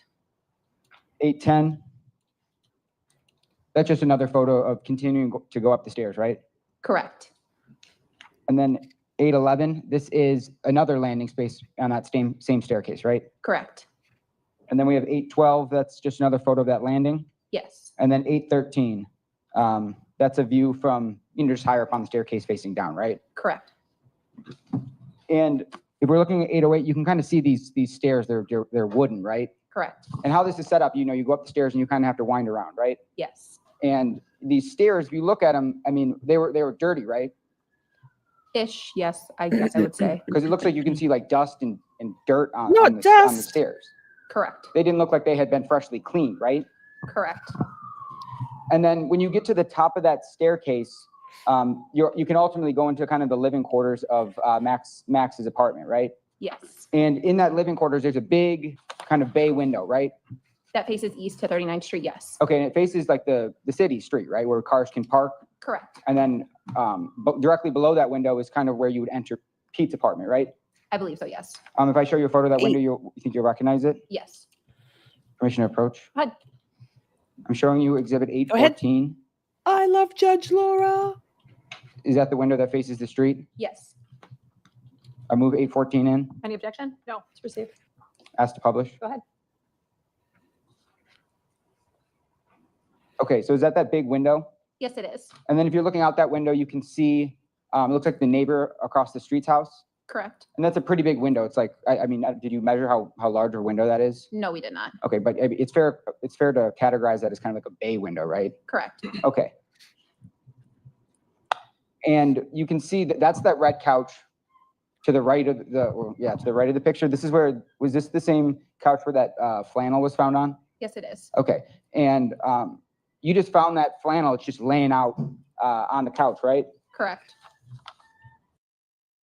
I just love baby junior lawyer wandering around with the microphone. Like, I don't know. I don't know. I love it. It tickles my fancy. He's so cute. Shame about his client. I kind of like him a lot. He's so tiny. And do you He's remember so what was next to the flannel? I believe it was like a waitress apron. Yeah, there's like a waitress apron, kind of the waiters. Objection. notebook where they Relevant. write people's orders on it, and then like a black little pamphlet Correct. where the waiter keeps like the bill and everything right inside, right? That's what you could get, Akasha. A waiter's apron. That's a great Commissioner idea. approach. Please. I'm showing you exhibits 815 and 816. What about a Camp Shorty fanny pack? We call them bum bags here, not fanny packs. Because in Australia, your That looked fanny's like the your waiter front stuff I was bottom. talking about. Yes, it did. All right, I move 815 and 816 in. Any objection? No, received. Asked to publish. Go ahead. So in Australia, All right, fanny so we pack can has see a here, whole that's like different the waiter notebook, right? Correct. That's like the little envelope they carried in. Yes. I don't know the word for it. And then to the right, that's where the apron is, right? Correct. And those are just lying right on that couch, right? Yes, they are. And then 816, we can see on the left side of that photo, that's that flannel sweatshirt, right? Correct. And then the waiter stuff is just hanging out right next to it, right? Yes. And through your investigation, did you learn that Mr. Anderson worked as a bartender or a waiter? I believe that was told to me, yes. Do you know where he worked? I believe he worked at Victor's. Okay, did you know if he worked anywhere else? I am not aware if he worked anywhere else. Okay. And did you ever personally go to Victor's? No, I did not. Okay, do you know if any other detectives went to Victor's? I believe Deputy Ethan, Ethan, Stout, Stoudt, went there, but I'm not sure who else went there. And you're not sure if they searched like any of the employee lockers there? I have no idea. Okay. She's a fucking professional. Isn't And she? during your search, She's a you also shorty for sure. found a red and black backpack, right? I believe so, yes. And that was located in Mr. Anderson's bedroom, right? Correct. I'm showing you exhibit 817. And tell me if this is the backpack that you saw. Yes, it is. I move 817 in Any objection? No, it's received. and ask to publish. You may. Showing you 817. This right here is that black and red backpack, correct? Correct. And that was just kind of hanging like halfway in the closet, halfway on the ground. Correct. And you can also see that there's kind of clothes laying around, and this is the bedroom floor, right? Right. And there's kind of clothes just laying out throughout that whole house, the whole apartment, right? Correct.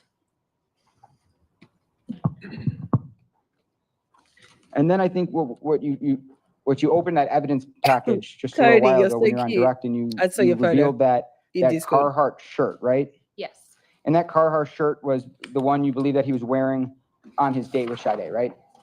We believe so, yes. Okay. And you know that was photographed? Yes. I'm showing you exhibits 818 and 819.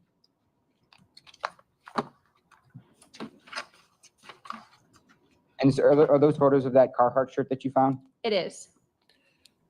Pause. Ask and you shall receive, Ms. What the fuck? What on earth does an egg collecting apron look like? Well, I'm glad you asked. I don't have chickens, but I feel like I could use one of these aprons. They look cool and cute and fun. What a beautiful thing. There you go. Wait. Oh,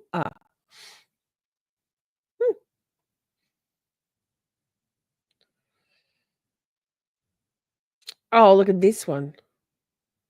Egg collecting apron on Etsy. Etsy. Yikes. Etsy. I love chickens so much. I fucking love chickens so much. Look. Anyway.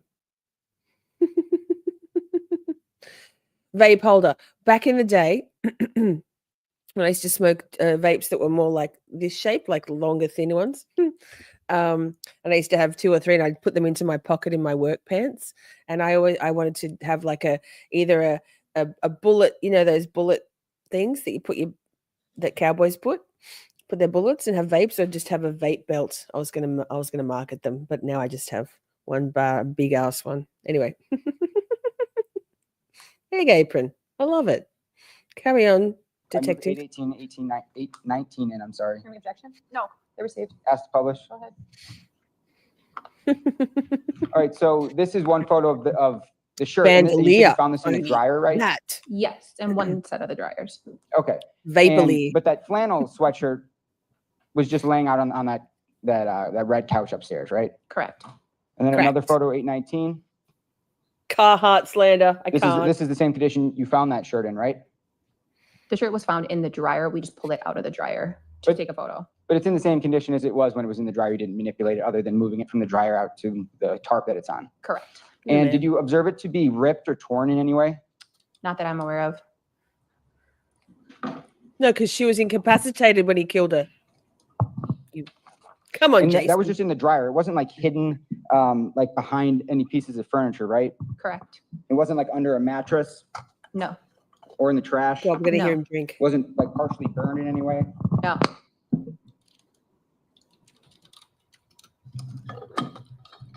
And you can clearly see that Carhartt lettering, that white lettering, right? Correct. Don't see any stains on it. No. And then in the basement, you said that you located the workbench, right? Correct. And that just had a bunch of miscellaneous types of tools. Correct. And you can't say if any of them are missing, right? Correct. Just a standard tool that you might find in someone's workbench, someone who likes woodworking, right? Possibly yes.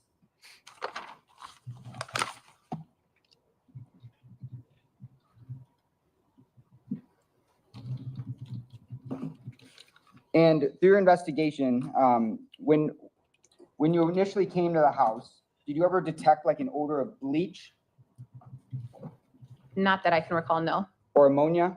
Not that I can recall, no. And those are the kind of substances that as a detective, you might commonly see someone try to clean something up with one of those substances, right? Correct. But you didn't detect any of those substances in this case, right? I did not. And did you ever go in with like a black light to determine whether there had been anything that had just been cleaned up? I don't believe we did. Okay. But you've done that in cases in the past, right? Personally, I've only used it in a vehicle, but I've never used it in a residence. Okay. But that's something that you could do, right? Correct. And you went through the trash at this residence, right? I believe somebody went through the trash, yes. Okay. I personally did not. Okay, and you didn't find any empty bottles of bleach or ammonia, right? I'm not Jack. She said she doesn't have personal knowledge of this. Any response? No, I'll just move on. I can withdraw my question. She doesn't have Questions personal. withdrawn. Next question. And Moving so, along. like you said, there's 3 searches in total, but 2 of them, one's on April 4th and then into April 5th, right? Technically, there was 4 searches. So one started April 4th, went into the 5th, but that included 2 search warrants. The second one happened, or technically the third one happened on the 6th, and then the last one happened on the 16th. Okay, and then from the 4th to the 5th, you said that the scene was secured, right? Correct. So an officer stays out front or out back all night, right? Correct, as well as inside of the residence. And once you had executed the warrant on the 4th, you said that there was media and news reporters that were on scene at that time, right? I believe so. It wasn't until later in the night that they came on scene. Okay, but it was still during that search on the 4th, right? Correct. So there's multiple people coming. They're not necessarily on scene, but they're kind of across the street, right? Correct. So there's news teams, right? Yes. Cameramen, Yes. photographers, Yes. reporters, I believe so. lots of different people outside of that residence, right? On the other side of the street, yeah. Okay, and and then after you finished the search on the 5th, did police officers remain on and freeze the house, or did you close the crime scene at that time? The crime scene was closed at that time. Okay. And the reason why you close or freeze a crime scene is to make sure that no one comes in or comes out, right? Closing is different than freezing, I would say. Okay, so freezing it means that no one can come in and come out, right? Correct. And then when you close it means that it's back open to the public? Or the owners of the residence, yes. The house was turned over to an owner of the residence, or it was locked and secured so that nobody could regain entry to that residence. So after you finished the search on the 5th, that's when you closed it, right? Yes. Okay, and then police presence wasn't there anymore at that point? Correct. And so any of the homeowners could come and go, right? Correct. And you're aware that people from the community were kind of outside of the residence, right? I did see some pictures that were posted on social media from it, yes. And people were actually inside the house too, right? I do not know of that. Okay. Irrelevant. But Objection. the main relevant. purpose of freezing is so people don't taint evidence or move evidence, right? Correct. And because there wasn't a police presence after the search on the 5th, you don't know who went in and who went out of that house. Correct. Or if any evidence was moved or taken. The evidence from the 4th and 5th was already collected and recovered from the residence, but anything past that, I don't know. But not everything in the whole entire residence was taken by the police, right? Correct. Some things were left in the residence. Correct.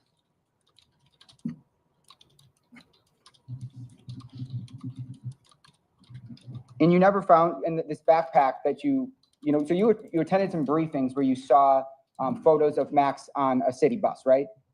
Yes. And you did that, and you attended those briefings before some of these searches, before the one on the 6th, probably? I believe so, yes. And so you knew what backpack you were looking for, right? Correct. But you didn't find that on your search on the 4th or the 5th, right? Correct, because we didn't know we were looking for that at that time. Okay. And one thing that you testified about just earlier this morning is that, the house was kind of messy, but you didn't believe that there's any sign of a struggle, correct? Correct. No sign of a fight Correct. or a disturbance? Correct. It's just kind of an untidy house? Yes. Like chairs weren't knocked over or anything like that? Correct. Pictures weren't knocked off the wall? Nope. Okay. And during your briefing, you said that you'd seen photos of Max wearing these shoes with white soles, right? Yes. Did you ever look at like a briefing video of him walking on the street? I don't believe I watched any videos regarding that. Okay. Court reporter type so fast with the clicky clacky nails. And because you said that he had, you ultimately don't believe you found those shoes that he was seen wearing on the bus, right? Correct. Do you know what brand of shoes he was wearing on the bus? No, So you don't know the company that makes them? I don't. What steps did you take to identify what type of shoes, what company? I didn't do anything to identify the shoes or anything like that. I was not in charge of the bus video.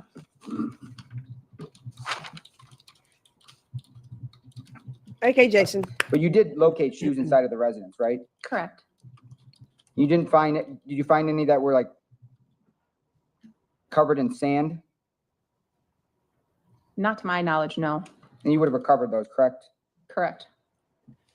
And then throughout the house, you talked about how you had identified stains, even as small as, like, I believe you said an eraser tip, Yes. but you didn't find any large pools of blood, correct? Correct. No stained towels, No. no wet mop. No. And as you said that, that you might not have personally done it, but some officer searched the trash, right? Possible, yes. And they probably would have brought it to your attention if they found, blood, right? I would assume if they knew it was blood, they would have said something, yes. And you also, you talked about how there was a closet that you couldn't see at first, but if you move that kind of that armory or that big cabinet, there was a kind of a closet behind it, right? Correct. But you didn't find any items of evidentiary value other than that bong, right? Correct. You didn't find like a knife Not that I can recall. or a saw? No. There was just some miscellaneous clothing in there, right? Correct. Among other things, but for the Yes. most part, just we saw clothes hanging on hangers, right? Yes.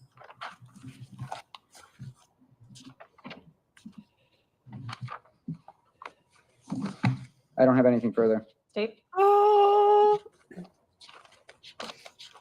Showing you exhibit 466 again.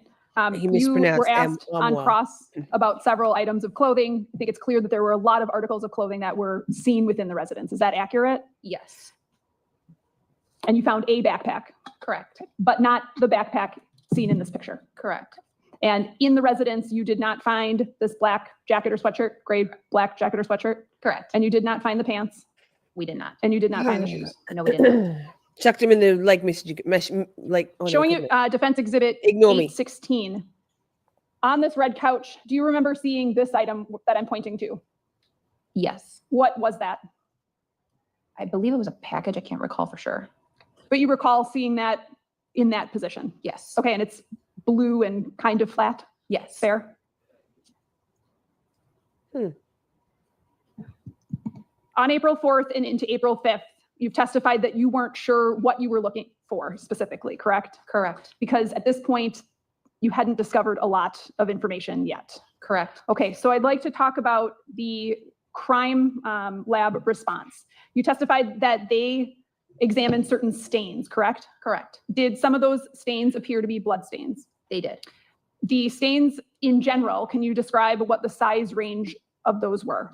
It would be anything smaller from like a tiny speck, which would be like a needle point, to quite literally, I would say nothing bigger than that eraser tip of a pen or a pencil.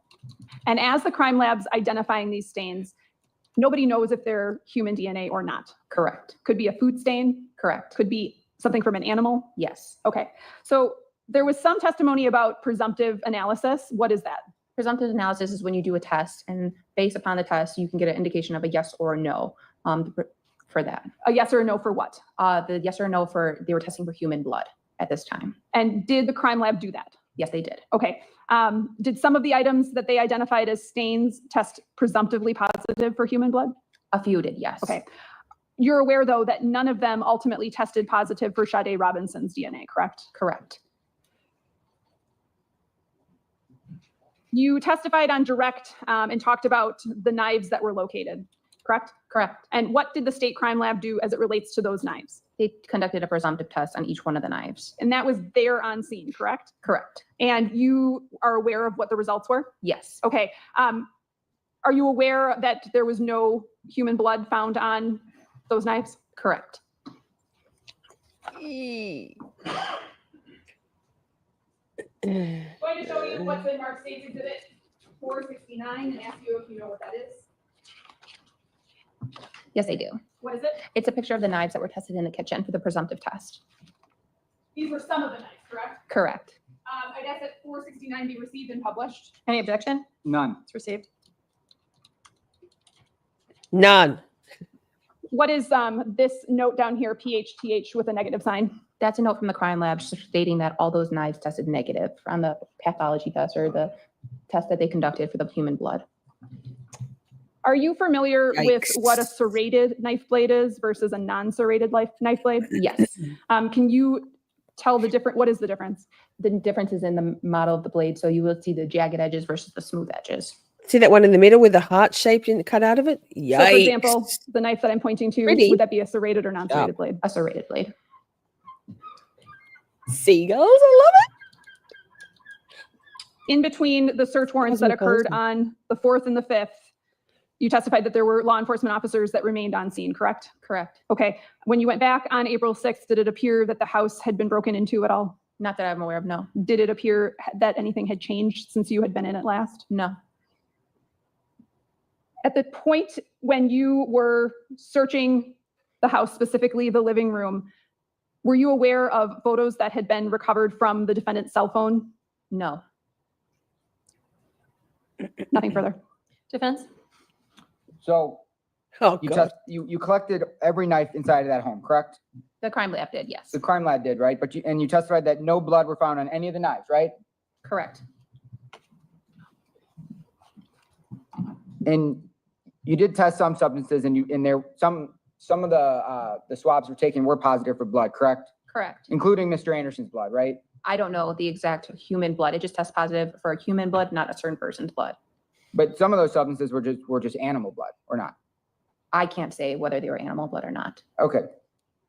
But I think you said this just now, was that they're just very small, I guess, drops or specks, right? Correct. I have nothing further. State? Nothing. Thank you, Detective. Thank you. State your next witness. Okay, so we are going to go earlier than normal for a music break, just because that was kind of wading through some stuff, and based on prior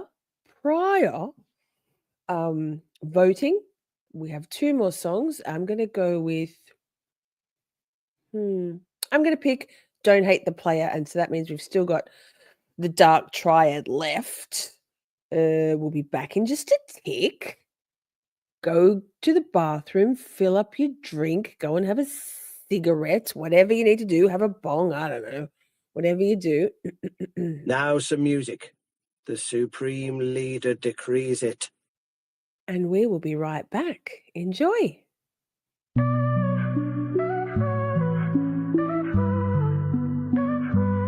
You went away, you broke my heart. You truly ripped it right out.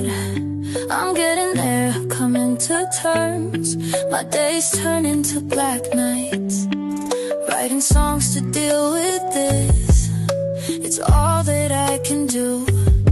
You took away my ability to communicate with you. But inch by inch and day by day, I'm feeling stronger too. The utter agony of this, the pain you put me through. Don't hate the player, hate the game. Just try to understand it. So what the fuck you doing now? Is this just how you planned it? Confusion reigns, I'm exhausted trying to navigate the shit. Make up your mind, what do you want? All or nothing, fuck goddamn it. Feels like you're playing games with me.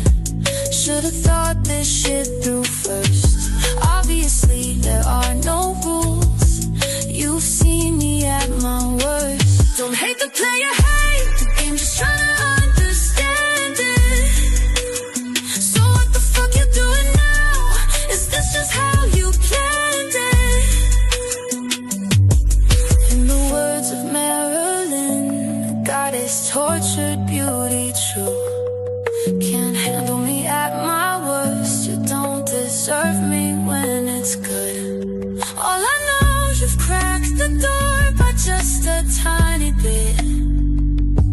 I wanted this so bad before, but it's making me feel like shit. Don't hate the player, hate the game. Just trying to understand it. So what the fuck you doing now?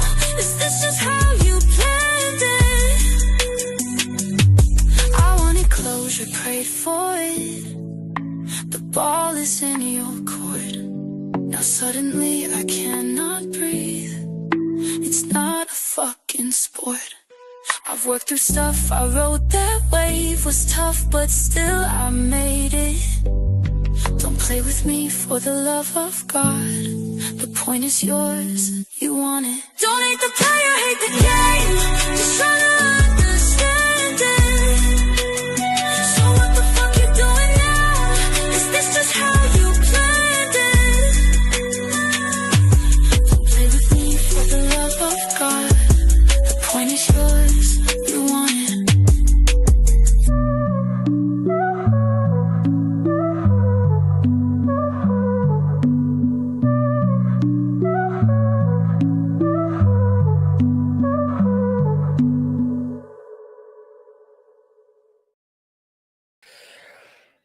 Oh, the scandal of it all. That was like one of the, probably the fourth or fifth song I ever wrote.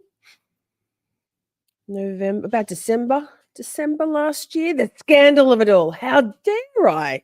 How dare I write music to process my emotions? Oh, just stop already. Thanks. We're back in court. We're back in court. Wait, I just had a piece of cheese, so now I'm going to be clearing my throat like a motherfucker. Gavel, let's do it. We'll briefly recall Detective Donner. Hi, Buster.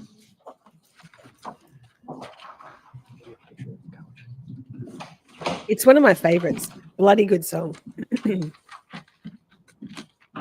In my opinion. Swear that the testimony you give in this matter will be the truth, the whole truth, and nothing but the truth, so help you God? I do. You can please be seated, restate, and respell your name for the record. Detective Joann. Detective Joann, Joann, Donner, Donner. Detective Donner, you returned to Maxwell Anderson's house on April 16th for that final search. Is that right? That's correct. One of the reasons you went to the house was you wanted to look at the red couch, correct? Let's try to get on my And lap. I have a Defense Exhibit 816 on the screen right now. What made you interested in returning to the house to look at the couch? By April 16th, we had gotten the phone download back from Maxwell Anderson's phone, and on the phone, there were some photos that had the sofa and also that blue, it's actually a pillow. Oh my goodness. I didn't hear that. Your response. The blue pillow, Who was in those photos? Sade Robinson. Did you want to check the couch to see if there were any stains or any other evidence? Yes. And did you in fact locate what you believed to be some stains? Yes, there were some areas of the red that were darker red. Was this done with crime lab personnel present again? It was. Were those stains presumptively tested for the presence of human blood? They were What was the results of those presumptive tests? negative. Did you opt to do further DNA testing on those stains? We did not. And why not? We felt it would be redundant. We knew that she was on that sofa based on the photos, so obviously her DNA would be there. It wouldn't really tell us anything different. You see me sitting in this chair right now. You don't have to DNA test the chair to know I was sitting here, right? Correct. Okay, nothing else. Defense? Thank you, Detective. State your next witness. Andrew Sullivan.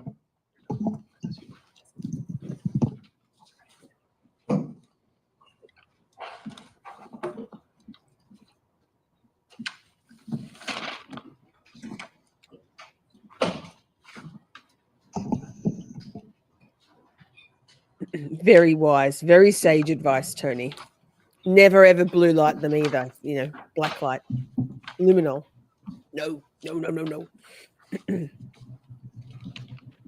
you solemnly swear that the testimony you give in this matter will be the truth, the whole truth, and nothing but the truth, so help you God? I want to just put her hands like this, Spell your name for the record. not like this. Andrew Sullivan, ANDREWSULLIVAN, How are you employed? as a detective with the Milwaukee County Sheriff's Office. How long have you been with the sheriff's office? 9.5 Hello, years. sir. Were you working in that capacity on April 4th, 2024? Yes, On that date, did you assist with a search warrant execution at the address of date. 3161 What is that? South 39th Street in the city of Milwaukee? yes. What was your role that day? Searching for evidence. Did you also have contact with the lower tenant of that residence? Yes, And did you actually go inside the lower of that residence? Could be. yes. Are you aware of the lower tenant's name? Pete Warmington, And did Pete Warbington give law enforcement permission to search his residence? he did. And what did you do?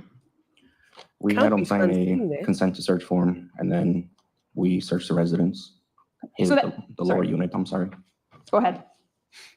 After he signed the consent to search form, we searched the residence. So he gave you permission. Written permission, yes. Sorry, sir. I'm reticent to pause you because Ms. What the fuck said she looks like she has arthritis. You know what? My daughter, Sammy, she used to do skateboarding, you know, and she fell off her skateboard one time and broke her pinky finger, and she didn't tell me, so it never got splintered. She's a little soldier like a mother, and so her pinky finger was all bent, like pinky. Yeah, I'm pretty sure pinky. It's been a while. Was all bent out of shape. So maybe Madam Court Clerk broke her fingers. I'm not familiar with arthritis enough to know. Arthritis is a bitch, says Tony. It took my left knee. Now I have a new one. I have the very beginnings of arthritis in this finger, my Peter pointer. I can't. It turns in, and it aches a little bit.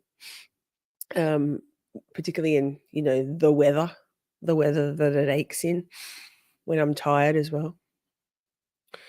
Did you find anything of note? No, Nothing of evidentiary value? no, Was Mr. Warbington cooperative? yes. Nothing further. Cross. Please talk to him for longer, please. My mother-in-law has arthritis. Nothing on this topic, that's fine. Oh goodness. Oh, we like him though. I mean, I do. Lopez. Vincent Lopez. Chop chop court. Let's do this.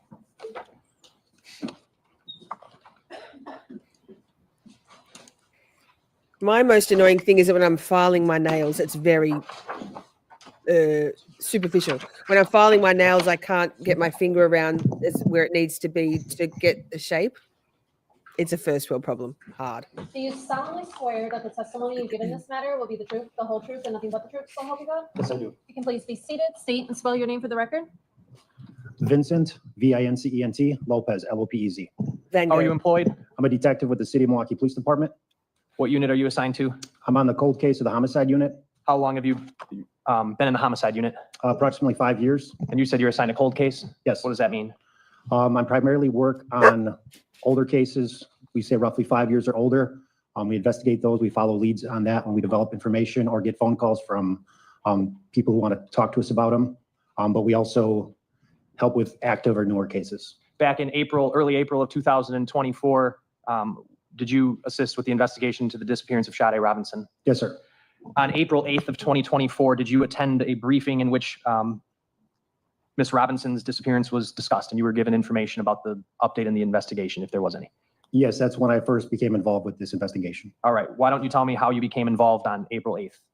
I was at the briefing and I was informed of the update of what had occurred over off of 30th and Lisbon. Objection, hearsay. It's offered to explain what he did next. If it's not being offered for the truth of the matter asserted, but for the effect on the listener, I'll allow it. You can answer the question. I was informed that there was a arson of a vehicle on 30th and Lisbon, our Galena area. I was informed of a person of interest. It was a white male carrying a backpack based off a video. So myself and my partner at the time, Detective Thaddeus Schimmels, we were tasked with trying to locate any video in that neighborhood of 30th and Galena on April 8th and April 9th. And in your searches for videos, I take it you weren't the only detectives over there searching, correct? That's correct. Were videos recovered in the area that showed a person walking away from that burned vehicle? Yes, sir. And ultimately, did that lead you to searching the area near that person's residence? Yes. And who was that person? Maxwell Anderson.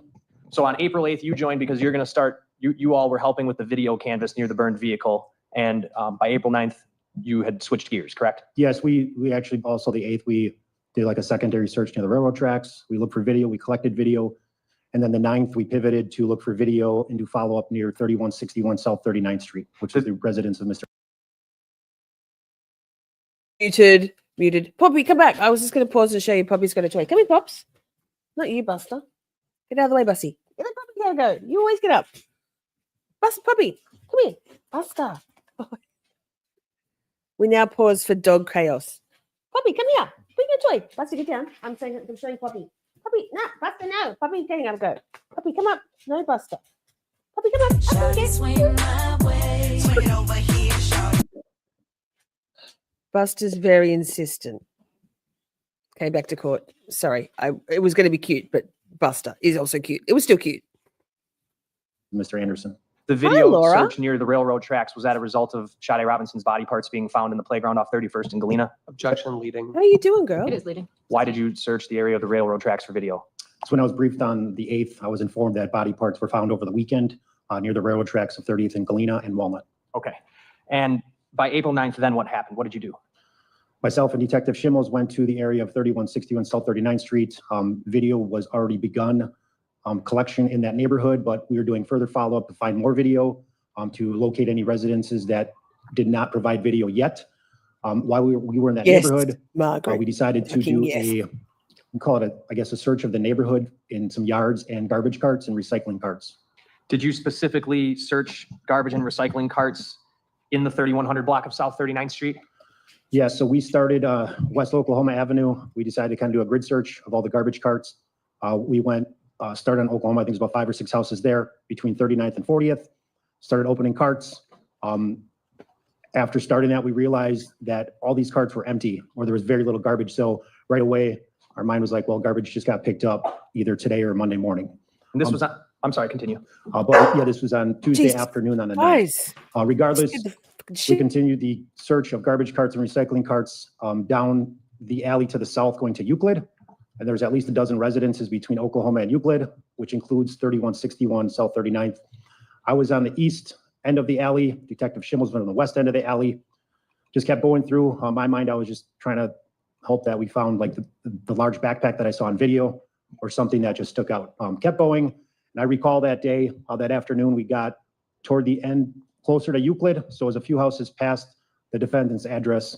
I remember opening one of the garbage carts and seeing an article of clothing at the bottom, but it didn't hit me at that point. And I just closed it and kept searching garbage carts. My mind was that everything got picked up by the DPW and any evidence that would have been in carts would have been lost. All right, I have on the screen right now, I think this is marked as exhibit 443 already and entered. It was moved in last week. We're looking at Oklahoma Avenue where my mouse is on this map, and then below that is Euclid, right? Yes, sir. All right, so then this street where my mouse is would be what street?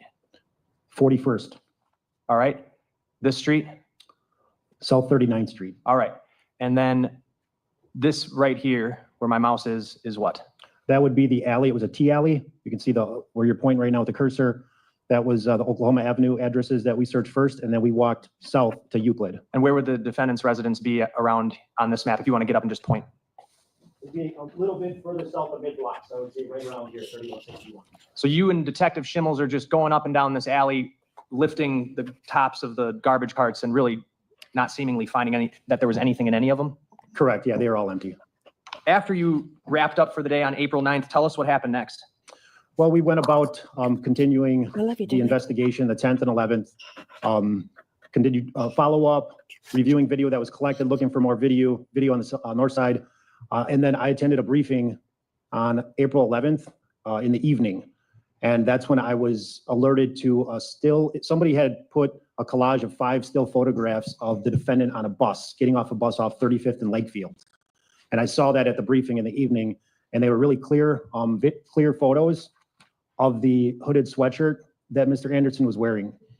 So then at that point, it just went through my mind that I should probably follow up on that garbage cart where I saw article of clothing. I've got 458, which has already been admitted on the screen now. Is this the photos that you were talking about that you saw? Yes, sir. Okay. And did it hit you after you saw that on the briefing? What day was that briefing? The evening of April 11th. At that briefing, it kind of hit you that you might have seen something? Yeah, it hit me that it clicked that might be related to this case, what I saw on that cart, but I was still doubtful because the DPW went through that alley and picked up all the garbage on that whole block. What date would DPW have gone through that block? It was Monday, April 8th. Do you know in your experience if DPW will pick up the carts that are empty?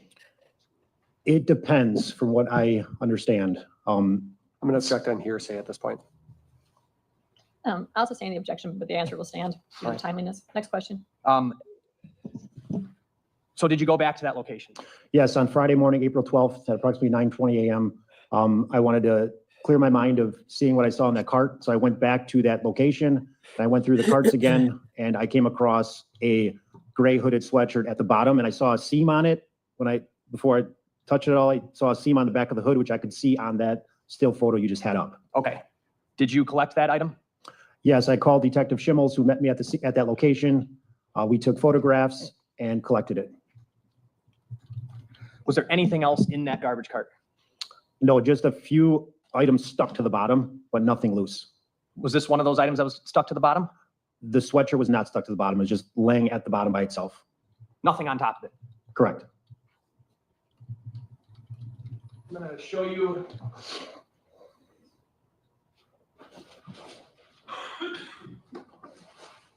Let me give you these gloves.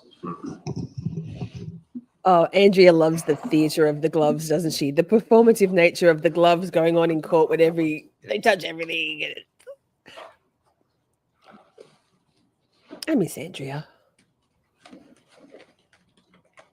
Showing you what's marked Exhibit 480. I'm just going to ask you to take a look at it and tell me if you know what it is. Touch the chair. Touching the outside of the bag. Yikes. What could be more egregious? This says, it's under Milwaukee County Sheriff's Office number 24-062269. Description, gray zip-up hooded sweatshirt recovered in garbage can behind 3169 South 39th Street. Can you open that up? Yes, sir. Once you get it open, just take a look inside and tell me if you know what's inside the bag.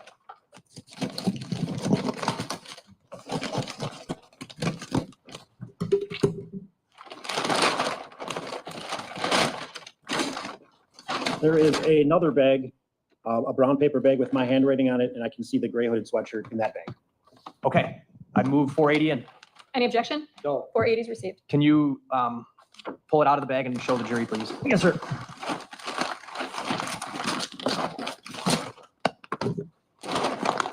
Then inside is just another bag that's pulled out. So that's my handwriting, and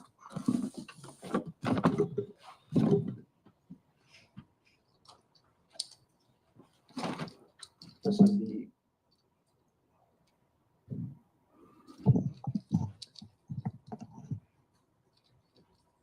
All right. Now the front of it, 100%. are there pockets on the front chest area? Yeah, there's an upper left chest, upper right chest, And then Particularly with there's that haircut, a lower right? left for like just putting your hand in there, and a lower right for same side pocket here. 466 is on the screen here. Are you able to see the two chest pockets here? Yes, sir. Do they appear to be the exact same pockets around that jacket? Yes, sir. And then one of his hands is in the lower pockets, right? Yes. Ew. What's in there? And then it looks like there's an item in the, what would be his lower right pocket. Yes. And on the left sleeve of that, some kind of item. Yeah, it's a black patch. It says deluxe, so there's a little design on there. Is it kind of the shape of a shield? Yes.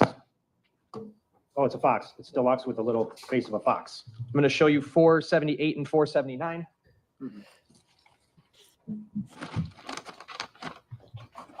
I'll just hold these up for you. Yes.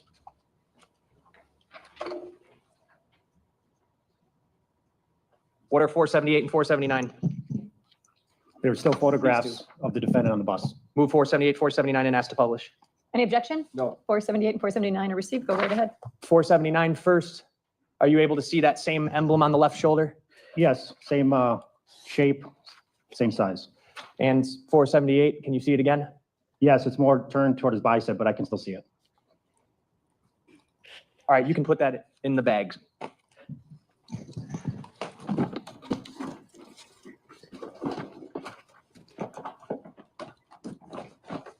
It was a good one with EDB. I haven't watched the one with Bob and Ali yet.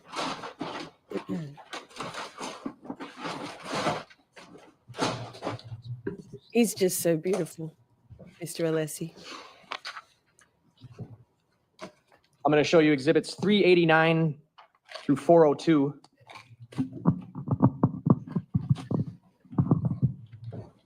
Take a look at those and tell me if you know what they are. This courtroom is just so efficient. I love it.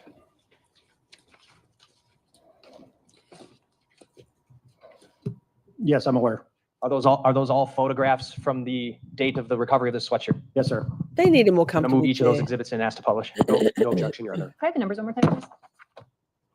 389 through 402. Thank you. They're received. Go right ahead. Starting with 389, Detective.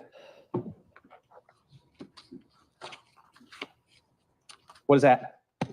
That's a photograph of the front of 3169 South 39th Street, which was the residence where the garbage carts were for. And I'm going to put up 391 here.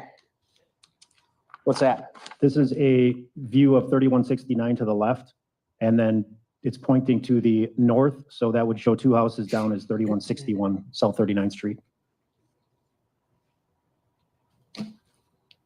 I don't think there's a 390, just for the record.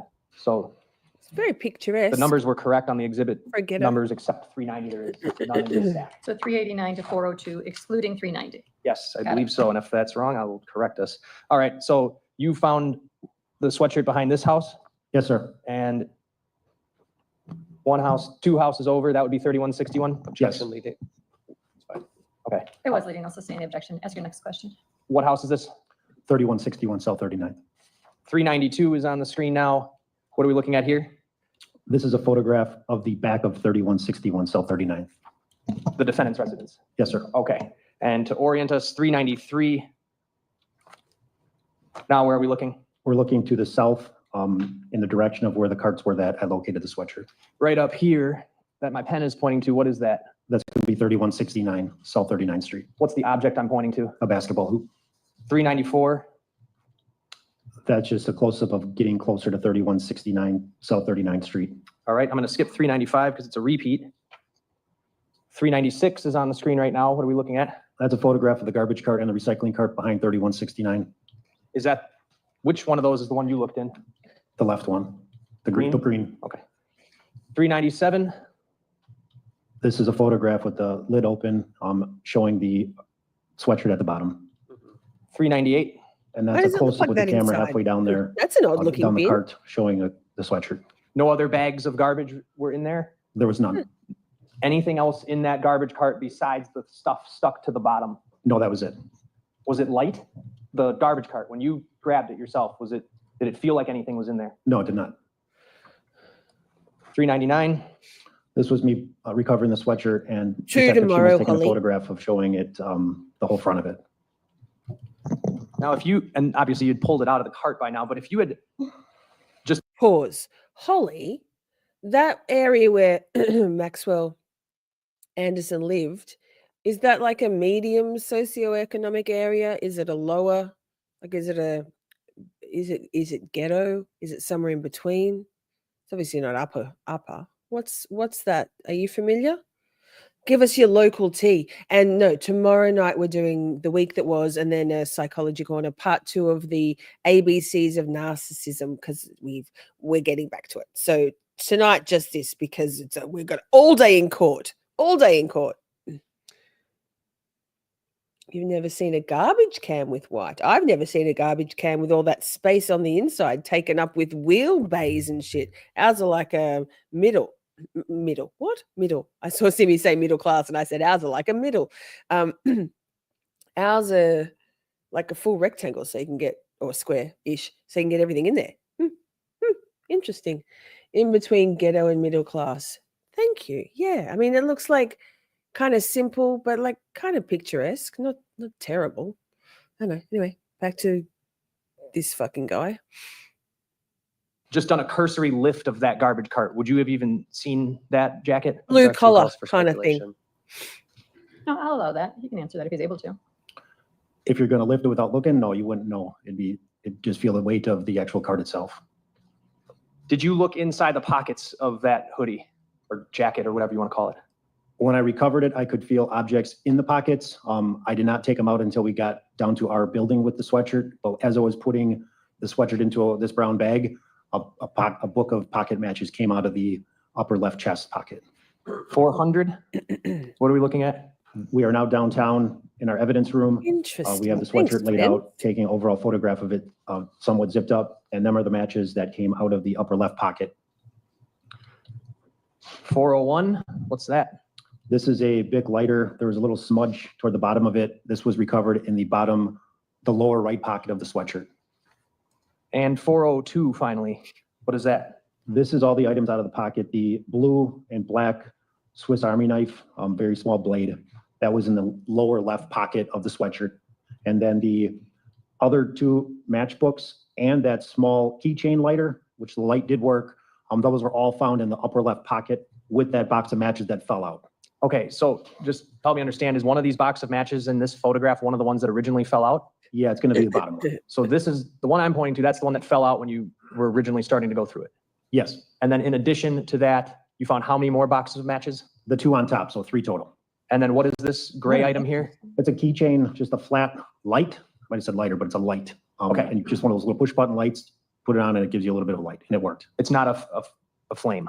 Correct, not a flame. This item here, what is this? That's a Nice. Swiss Army knife. Tony, It's got the is tool that like your a knife? corkscrew and a little bit of a file on it and a little blade. Were there matches within these matchbooks? Yes, And the last item is, I have 401, that's the lighter. yes, that was by itself in the lower right pocket. Were there any other items found in the pockets of that jacket or hoodie? No, What was the condition of the hoodie? it was wet throughout, dirty. Just, there's some dirt on it, some stains on it, but it was wet. Do you recall the weather that, around that time, early April, what it was like? It did rain earlier in the week. Okay.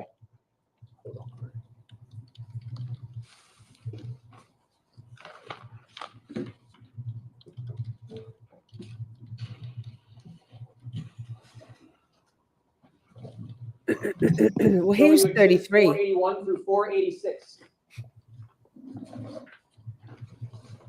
What are those items? These are the items that we just went over on the photograph that I collected out of the pockets. This is my handwriting. It's a Swiss knife, a lighter, the small little keychain light, and then the 3 boxes of matches. Home YouTube. Move 481 through 486 into evidence. Any objection? No. They're received. And did you make contact with the resident of, was it 3169? Yes, that's correct. I did. Do you know her name? I think it was LaShonda Harvey.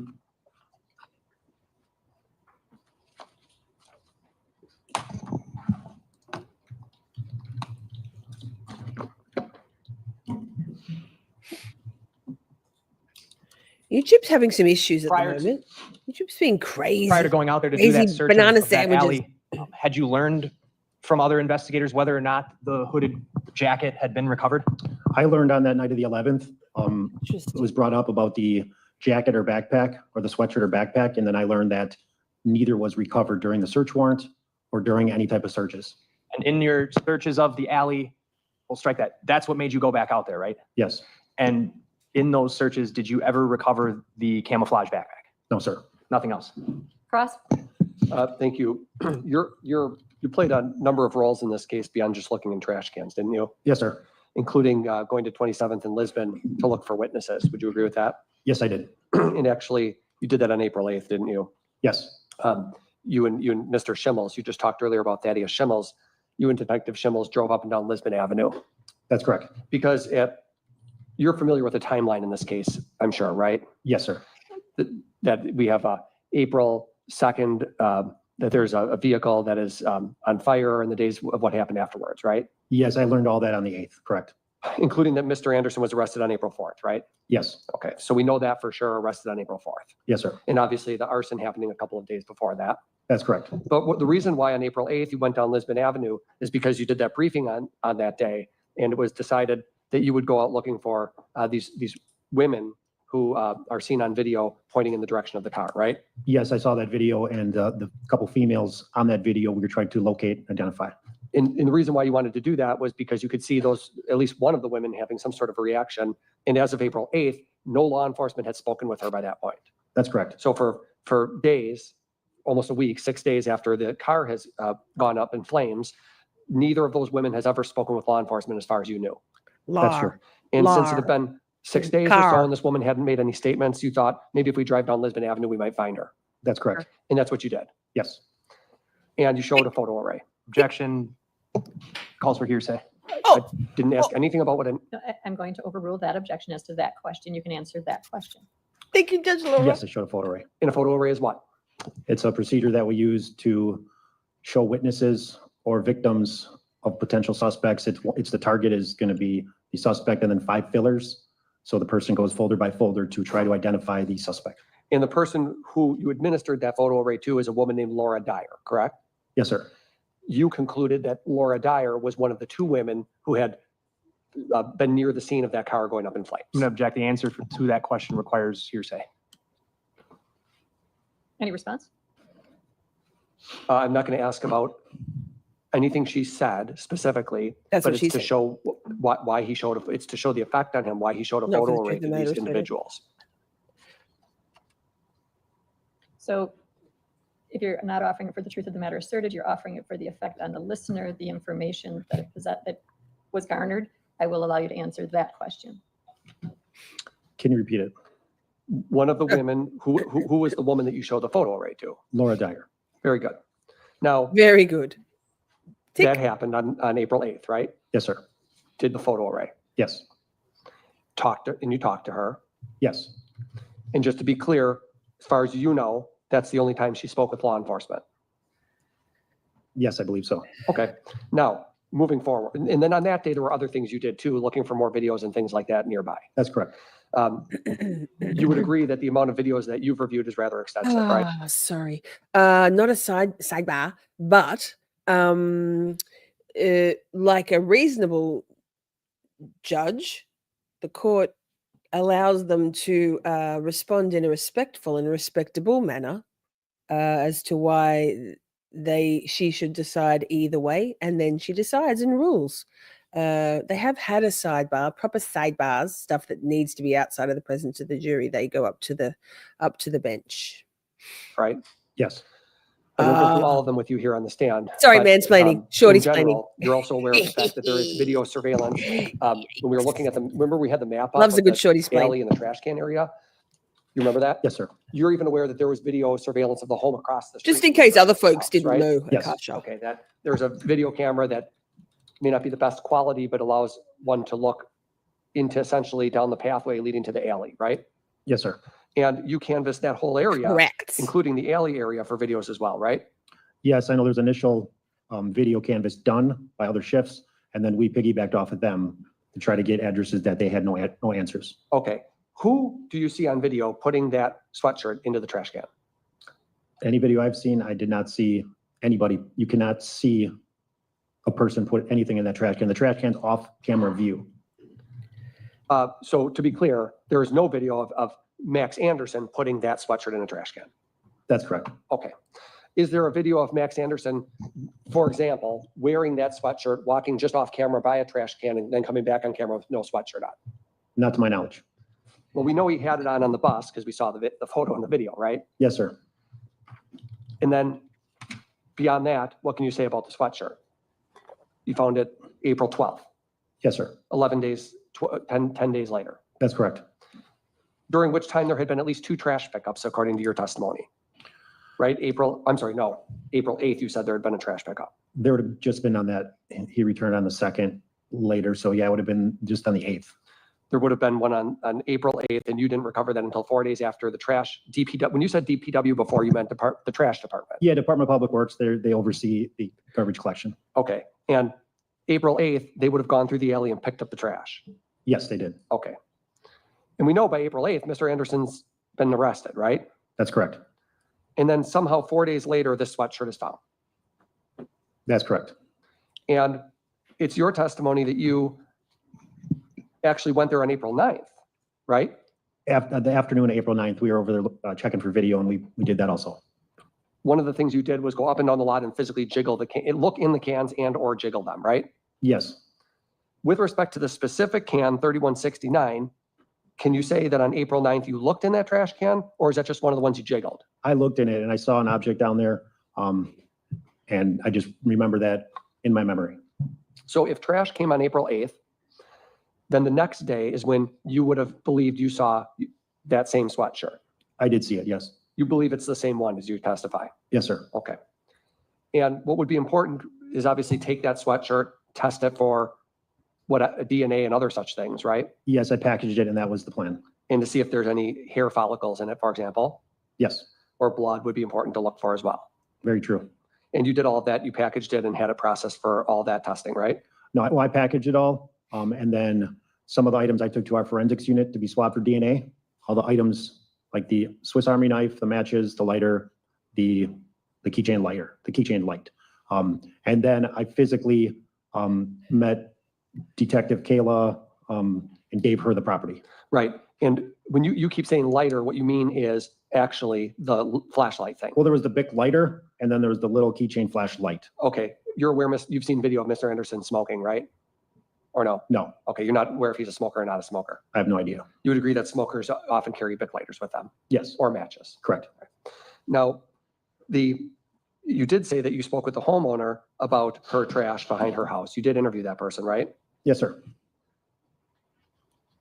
And your partner is Detective, who requested fingerprints from the matchbook and the lighter and the knife? That was you, wasn't it?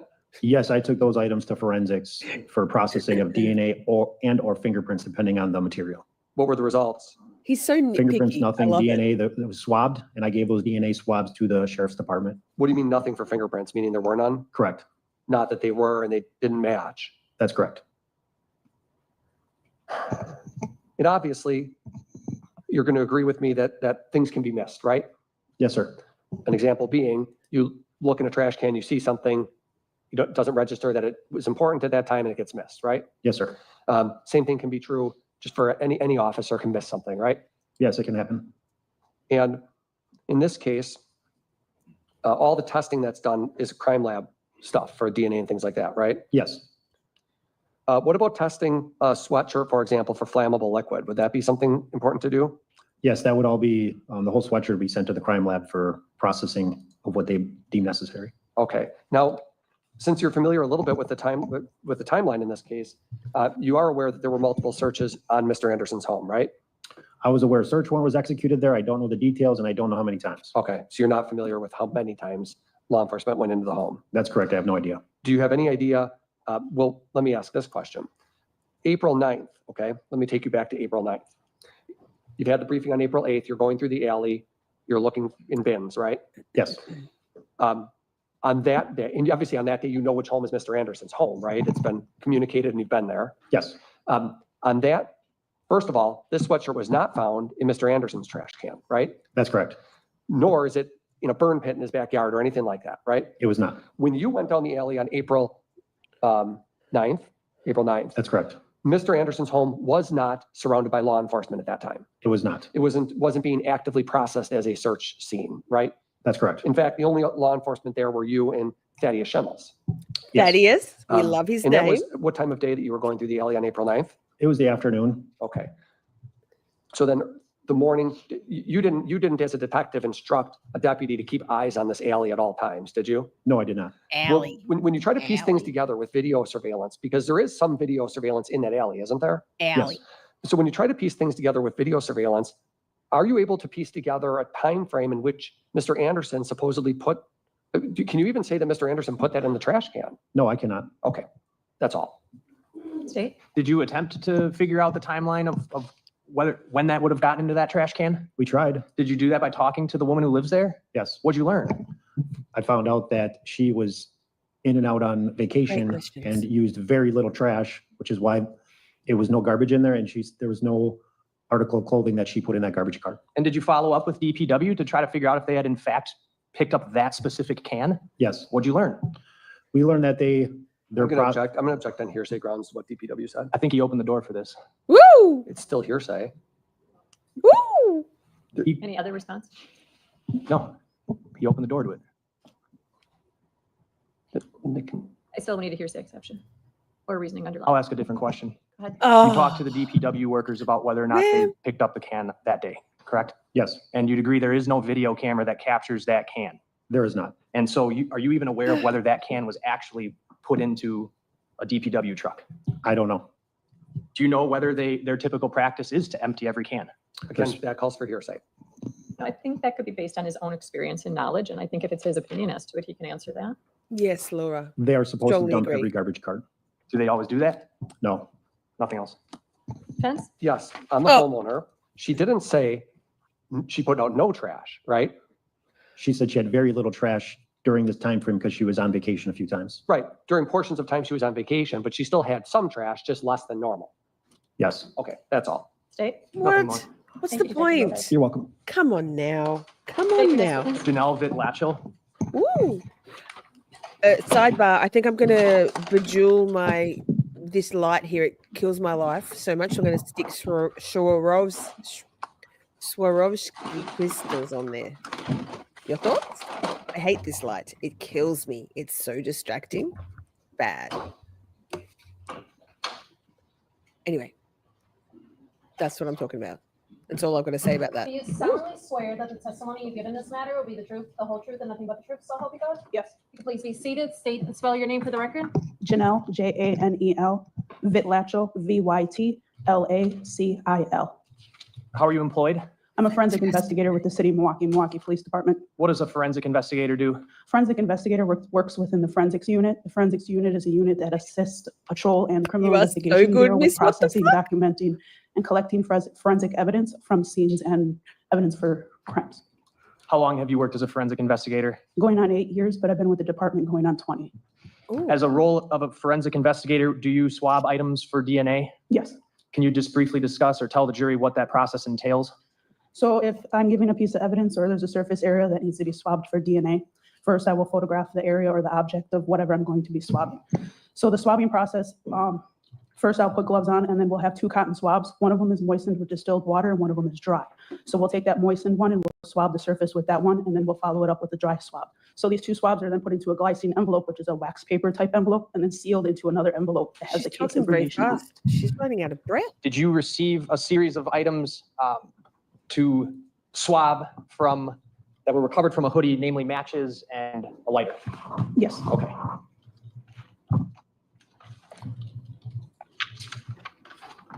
And just to be clear, you work in-house, right? Oh, Yes, I work within our forensics lab. There are some forensic investigators who like go out to the scene and process items at the scene, right? Correct. You're the type of forensic investigator who the evidence is brought back to you and you're swabbing those things, right? Yes. Okay, I'm going to show you exhibits 470 through 477.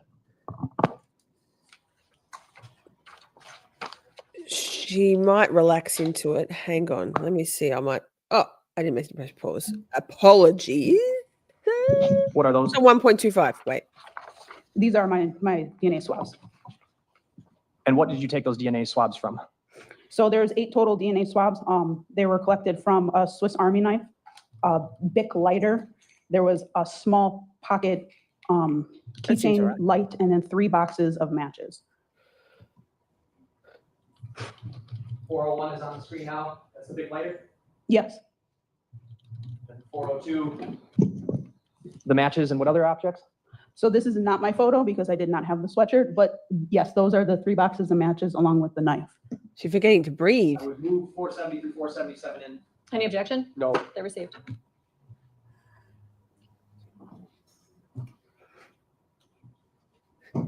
He's so cute. Sent down to the state crime lab, right? Thank you. Oh, we need to break it. Or the good way. RACHEM. Street to the north of the residence would be? To the north is going to be Oklahoma. And to the south? It's going to be Euclid Avenue. Is that location on the map here? It is, yes. All right. I've got my cursor. Here's 40th Street. You see where my cursor is? Yes. All right. And if I zoom in a little, we're talking about this block here, correct? That is correct, yes. This T is the alley that is in that 3100 block of South 39th Street? That is correct, yes. Did you also review bus video from a Milwaukee County Transit bus that travels on South 35th Street?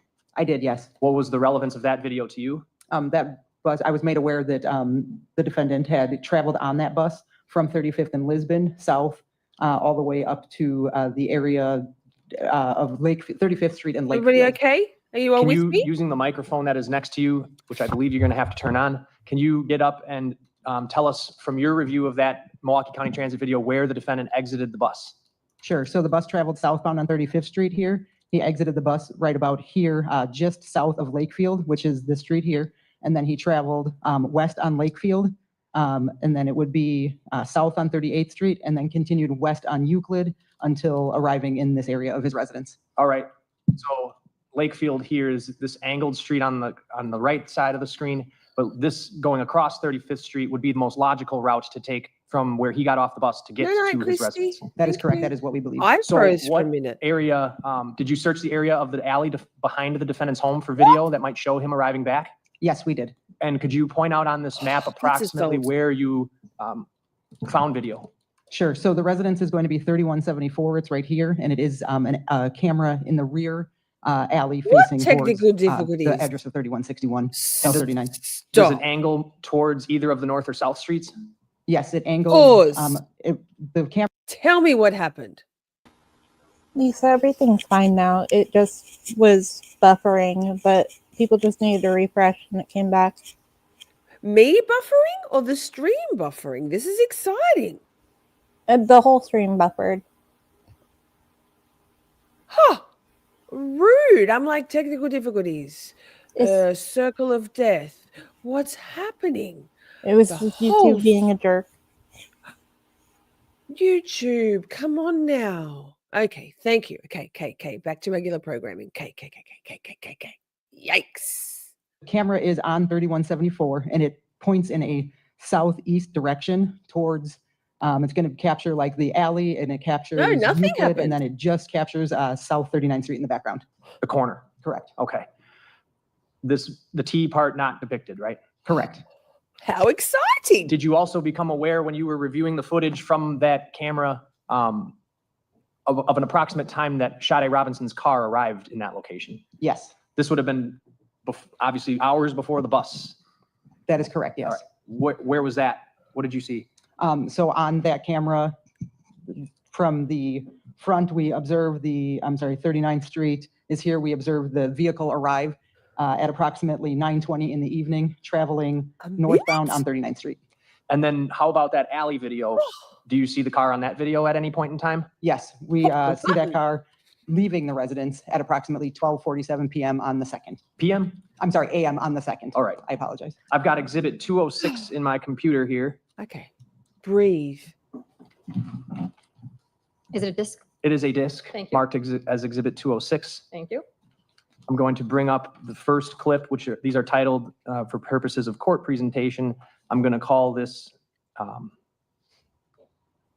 let's actually go off the timestamp. So what are we looking at here, Detective? Can you just explain everything for us? Sure. So this is kind of how I described. So the camera is on the residence here, and it is pointing in a southeast direction. This is going to be the alley here. This is Euclid Avenue here, and then this is South 39th Street in the background. So what we are observing is just the vehicle is going to be traveling in the alley here. And tell us about the date and the time, because I don't think it's readily visible on the screen here. Yeah, so this is a cloud-based camera system, and it does not depict a date and time on there. However, if you look at the file name, the date and the timestamp is the starting time of the video is depicted in that. What time does this video start? So it starts at 12:47 and 21 seconds. AM? AM, yes. On what date? On the 2nd, and it's the clip is approximately 31 seconds long. And that's that's consistent with how all the files that you originally obtained were titled? That is correct, yes. All right, I'm going to move Exhibit 206 into evidence. Bless you. Any objection? No. 206 is received. I'm going to play this 31-second clip. And you said it starts at 12:47 and 21 seconds? That is correct, yes. What do we see? We're seeing a vehicle traveling from the north, south in the alley, and then at the end of the alley, the vehicle is going to turn and travel west onto Euclid. All right, and I'm going to back it up to the beginning. Are there any distinctive features on the vehicle which lead you to believe this is Sade's vehicle? Yes, we were made, or I was shown pictures of the vehicle, and the most distinct thing in this photo is you do observe the distinct taillights. C-shaped? Correct. I'm going to zoom in slightly. Can you point out what you're talking about? Yes. So right here you can see it, and I believe when the vehicle gets closer to the end of the alley, you can see it a little bit better. All right, I'm going to go frame by frame. Like right there before the brake lights illuminate. All right. And then the vehicle turns which way on Euclid? It turns westbound on Euclid, and you can't see it actually, but you can see the lights through the fence line there. The next thoroughfare, I'm pulling it back up 443 here. If you exited that alley to the south here and you made that westbound turn on Euclid, what would be the next main thoroughfare that you would reach? South 43rd Street. All right, and South 43rd Street, if you go far enough north, that becomes Miller Parkway. It does, yes. Yes. Did you watch this same camera or obtain footage of the subject from the bus arriving back? I did, yes. Going to pull up another clip on Exhibit 206.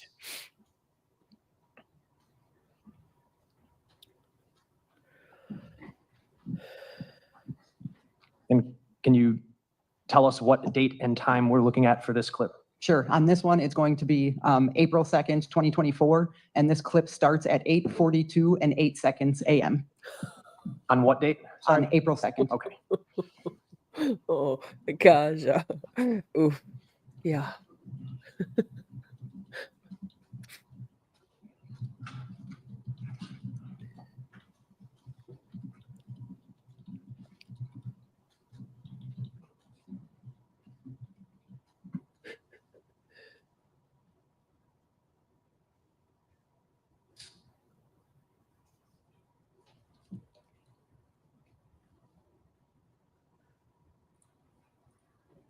I have it paused at 25 seconds. So you're able to see the clothing that the subject is wearing? Yes. All right. What kind of clothing? The clothing is consistent with the subject that we saw exit the bus. It's a dark colored hooded sweatshirt or jacket, dark pants, dark shoes with a white sole, and then a tan backpack. Hood up? Correct.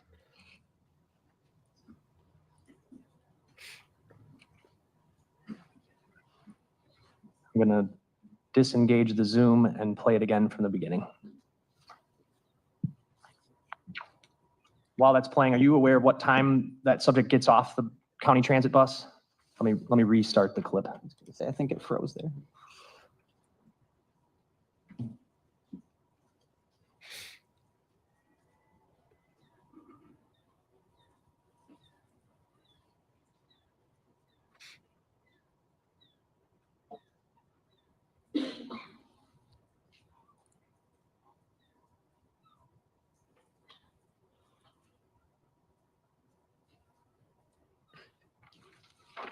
Are you aware of what time that subject exits the county transit bus? Yes, at approximately 8:35 a.m.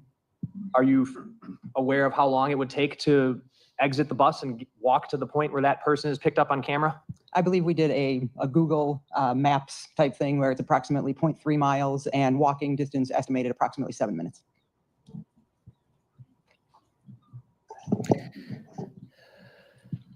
Like walking from the waterfall to So Chris the Albert's clip house. of that Same person time. walking in the alley, that was about 8 hours after the car had left the alley and turned onto Euclid. That is correct, yes.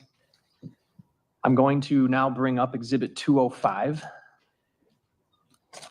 Did you go to the address of 3166 South 39th Street to obtain video, any video of relevance? I did, yes.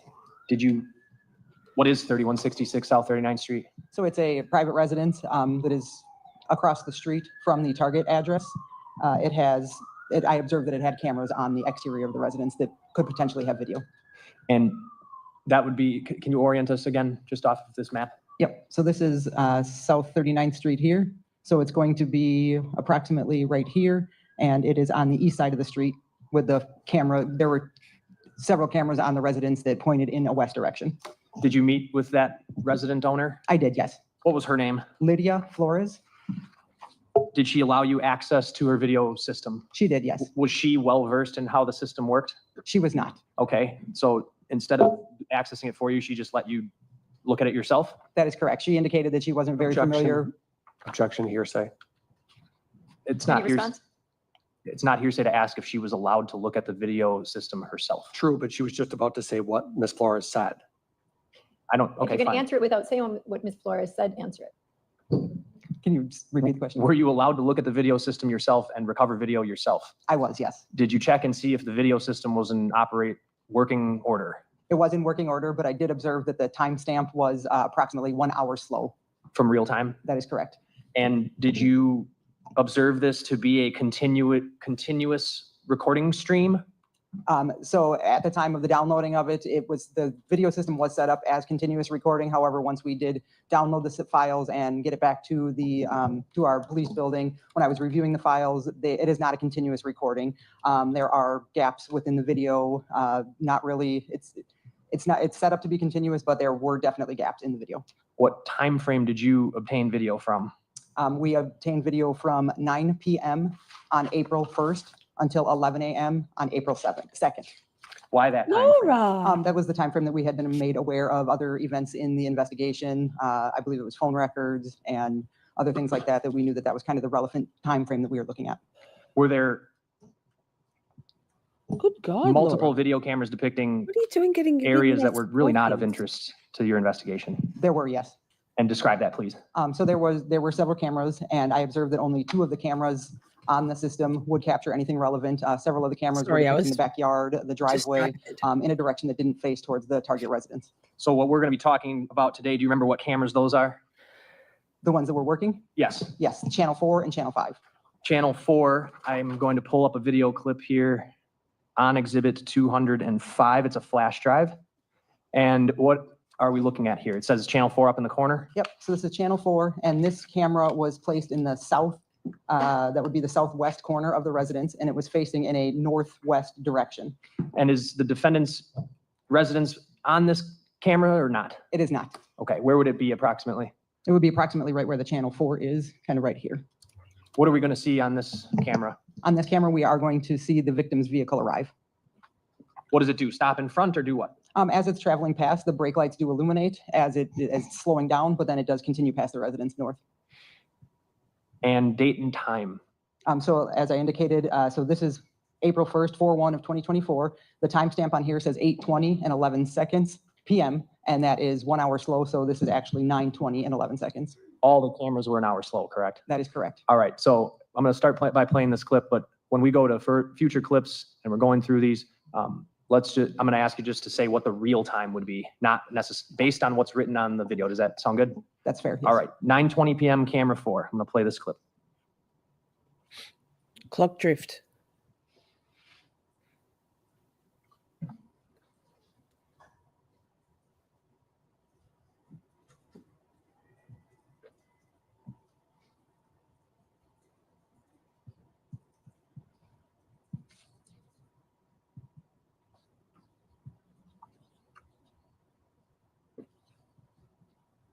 What do you see? So you observe the victim's vehicle, and as I indicated, the taillights or the brake lights do illuminate. They come off, and then the vehicle continues traveling north on 39th Street. And it travels in the direction of what? where that T alley that we pointed out on the map is. I paused it at what would be real time 9:20 and 57 seconds. I'm going to move on detective to camera 5. So based on that, you'd seen the victim's vehicle arrive around 9:20, correct? That is correct. And then if we look back at exhibit 206, which I'm not going to pull up here, but what time did the car leave? The car leaves at 12:47 a.m. And what time in the other camera, exhibit 206, did the subject from the bus come walking into the back alley? At 8:42 a.m.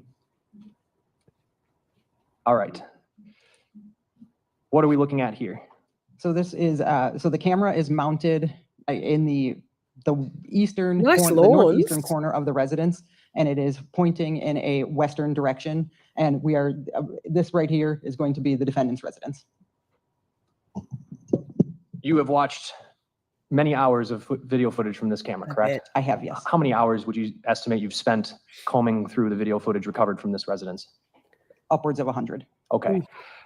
We're going to That's look at a a lot. lot of clips that are going to require us to look at minute details. Is that fair to say? It is, yes. Can you describe for the jury what we're going to be focusing on as we go through these clips and why it might be important for us to start with a daytime video? Sure. So this is in the nighttime video, it's raining and it's dark and there's a lot of shadows and it is from a distance, so it is difficult to see. But in this daytime video, you can see that this is the defendant's residence, and you have, which is an upper lower duplex. The defendant occupies, we knew that the defendant occupied the upper of this residence.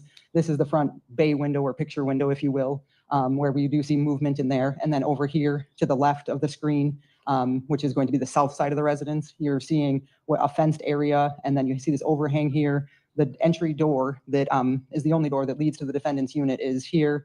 There is a second back gate there that leads to that alley that we saw before. Are we going to be spending some time looking at that back gate? We are, yes. Okay. I am going to play the clip I have queued up. What is the date and time in real time? Sure, it's going to be April 2nd, 2024 at 8:42 and 56 seconds a.m. And where would this pick up in relation to the clip we watched from the alley of the person from the bus walking up the alley? So where they're walking up, that person is continuing north and in the direction of where this camera is. What are we going to see? We're going to see that same person that we see in the alley, and they're going to come through this gate here. You're going to see the gate open. You're going to see the subject The lawns are so consistent with that lush. same person that we saw in the alley. Playing this clip from 8:42:56 a.m. real time. Holly, we can opening? play It that is. sooner rather than do later. you see? In You fact, see the person enter wearing the black or dark hooded sweatshirt with the hood up, and then when you can she see the sits person's down, wearing we'll that tan listen to backpack. that, all All right? right, I'm going to back it up to the beginning, playing it again.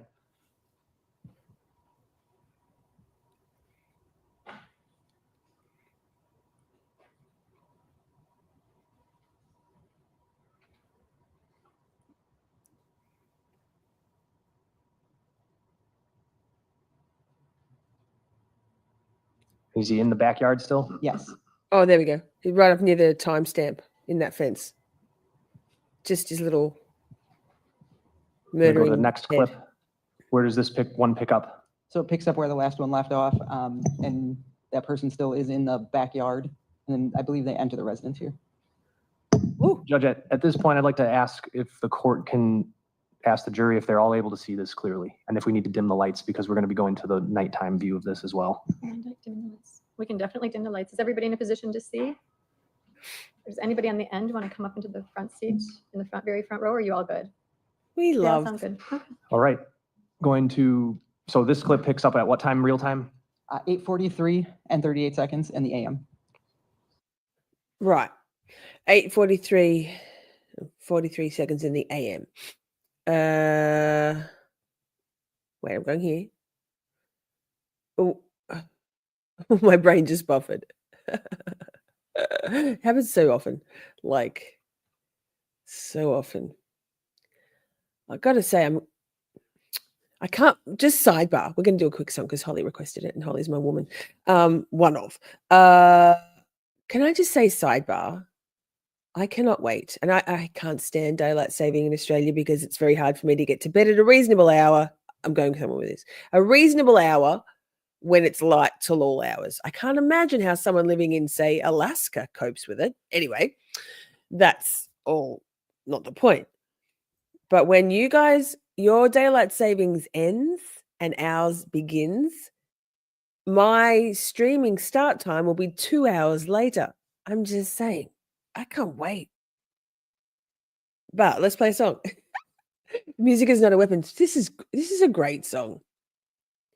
I didn't even have to write the lyrics. They were literally written for me, transposed from conversations. Where are you? Did I leave it on here?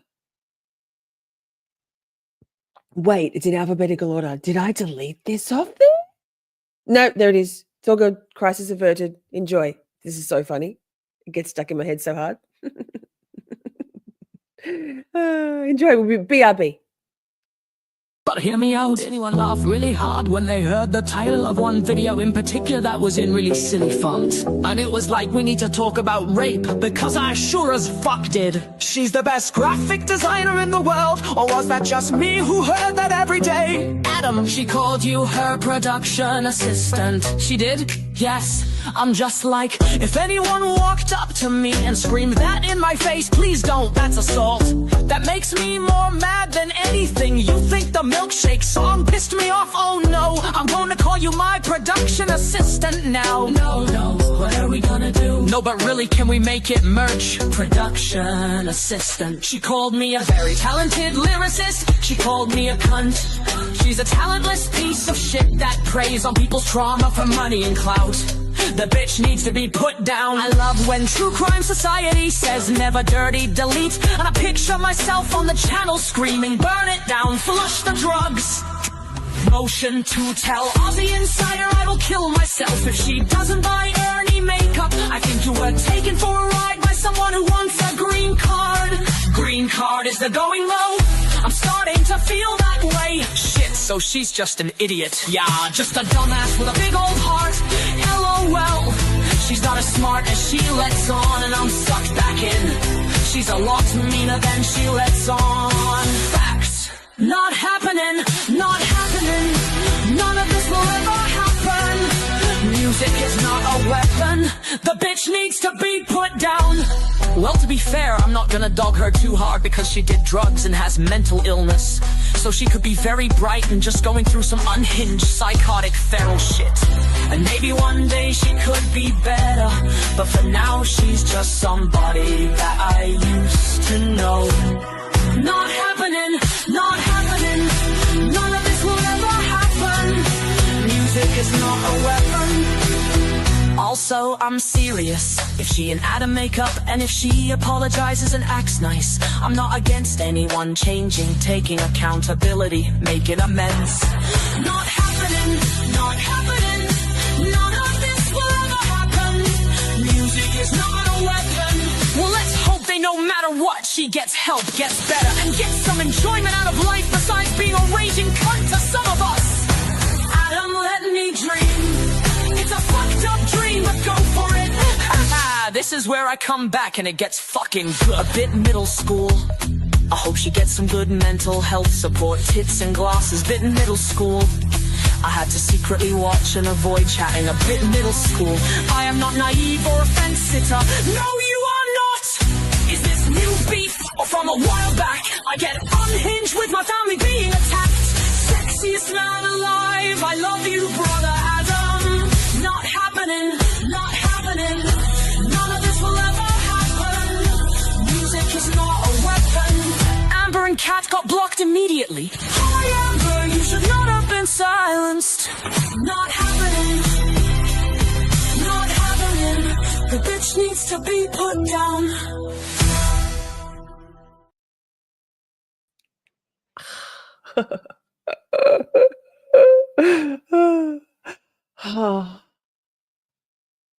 We can laugh about it now.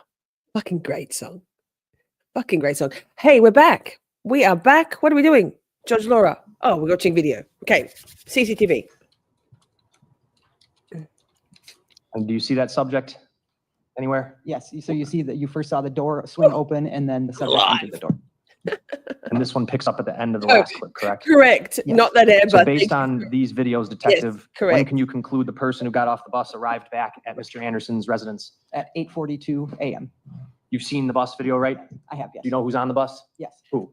Maxwell. Not Anderson. that Amber. I'm going to show you exhibit 487 as that clip plays out.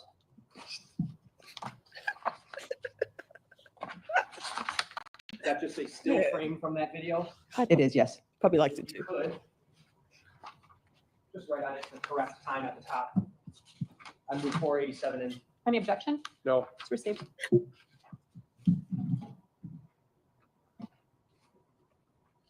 Thank you. I can take it. Way better than releasing screenshots, right?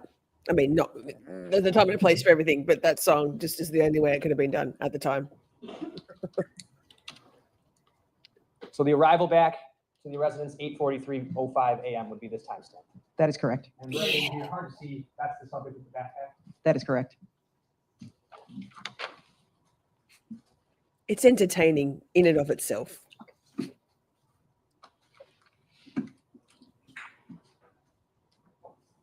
I love that Mr. Cotton's, oh, you can't see them. His socks perfectly match his During tie. the, Look, I'm going to play this clip again. During the daytime he's a star mask. portions of this video, are you able to actually see the door opening and closing? In this, yes. Okay. When we go to the nighttime, and I'm talking about this side door here. That is correct, yes. Okay. You see it there? Yes. When No. we look at this in the nighttime, are you going to be able to see that door opening and closing? No. Are there times where there's a light? Yes. Okay. But if there's no light, you're not able to see it opening and closing? That is correct. How about this back gate? Yes, you'll be able to see that opening and closing. I'm going to, so I've got if you see in the lower right here, there were 527 clips from channel 5 that you reviewed, correct? Correct. And that was what time frame again? That was from 9 p.m. on April 1st, Focus, let's 2024 focus. until 11 a.m. on April 2nd, 2024. Ms. What the fuck and I are on the same page. All right, we're going to go back to the night before. April 1st, what time? At 9:20:08, And what do you know from the other camera happens here? the victim's vehicle drives past the front.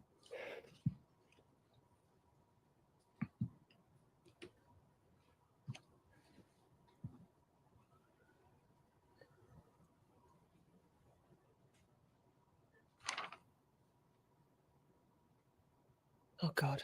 Am I in the way? Probably. Oh no, right. Okay, okay, we're watching. We've got this. Maybe we should do something with the sound. Right there? Yes. Minutes later, what do you see near the gate? You'll see a motion light illuminate in the back alley there, and then you will see the gate open. All right, so now we're in the nighttime, so it's much harder to see. So why don't you point out for us where we want to be looking here? So this is going to be that gate area, and then this is the front window area. And there's a window up here where I'm circling that you can't see right now because it's off. Correct, right now. Does that eventually turn on? Yes, it does. And what time are we at here? We're at 9:23 and 29 seconds. Playing that clip. Tell me if you see any movement.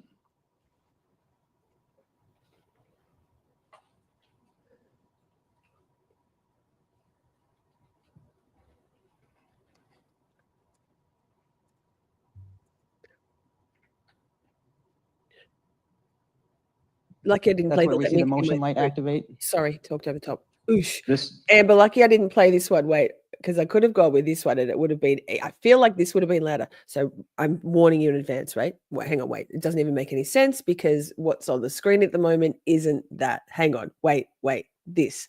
So Amber said this. And I went, because I said something really quietly.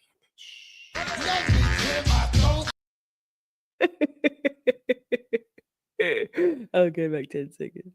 Oh. Oh, I love you guys. I love you, shorties. I love you all so very much. Besticles. That's where we see the motion light activate. This light right here? Correct. And And then what- the gate just opened. Too late And then you for see human Red Bull, figures sorry. moving into the gate. Okay, I'll back it up a few seconds. Tell me when the motion light goes on. Right there. You see the light illuminate there? I blame cheese and vapes. Okay, what do And we then got? you see the gate swing open and you see human movement into the gate. Yeah, What kind of what's it movement? doing? Human. Sketchy You see McFuck. silhouettes, I guess. Okay.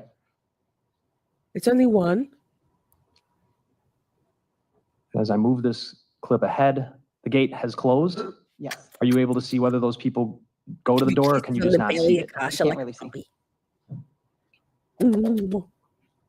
Buster's belly's so good for kissing. He's so sweet. Not you, puppy. You got nice boobs, though.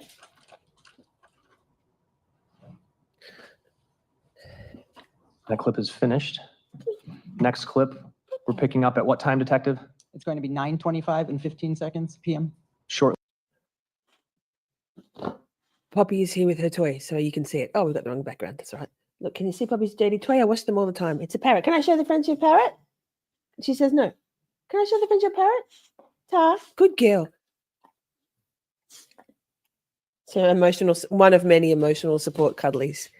Anyway, that was the cute scene I was trying to recreate earlier, and Buster wasn't having it because Buster needed to be the center of attention. Shortly after the last clip. Correct. And where do we want to look now? In this clip, you're going to see that the lights come on in the upper.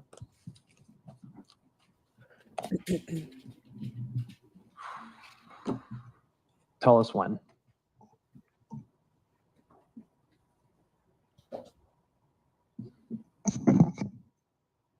Right there, you see a background light come on first, and then you see the main light come on in the front window. Did you see movement across there? Wait. Yes. Backing it up 10 seconds, light Yeah, on. please do, because this is in the And then way. you'll see a human silhouette move through that background light. Okay. Would that have been consistent or inconsistent with them arriving at his residence around this time? It would be consistent with that. Now, you watched these clips throughout the entire night, correct? That is correct. Focusing on not only the area over here where I'm circling near his backyard, but also the upper area near that front window. That is correct. Me too. She always comes. Next clip. Gonna play this one sped up. What time is it? It's 9:27 p.m.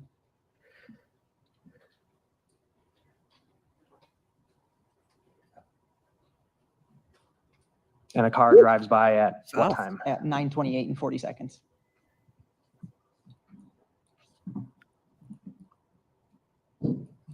Next clip.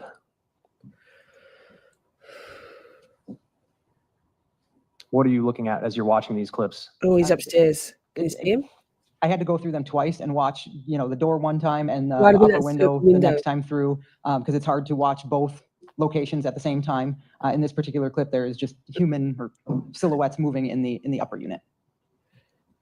So because there's a lot going on the screen with the closed captions and me and the ticker down the bottom, you're looking at that circular window above the front door light. That's where you can see his silhouette moving back and forth. I'm gonna go back by 10, just because yeah, just that. If you're on your phone, it's gonna be tiny. That's what she said. The next time through, because it's hard to watch both locations at the same time. In this particular clip, there is just human or silhouettes moving in the upper unit. That you can see? Correct. Can you see it now? Yes. All right, where is it? Right here. Okay. And then it just moved out, and then you do see it in that background light as well. Does that movement consistently occur on that upper unit for a period of time? It does, yes. About what period of time? Between the time of the arrival and when Cameraman. the vehicle leaves. Okay. Pan out a bit. What are you doing? Next clip, we're picking up at basically 9:30. Correct. What are you seeing in the upper? You're seeing human movement in the upper.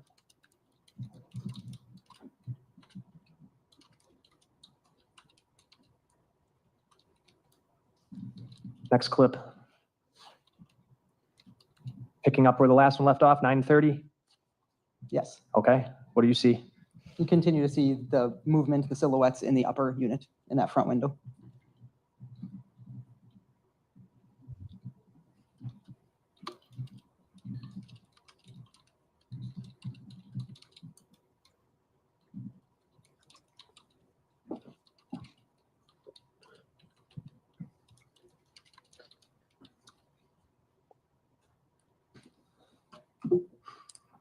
All right, this clip ending at 9:32:15. Next clip. We're not going to watch all of these, but essentially, while they're in the upper, you were just looking at that upper window, right? That is correct, yes.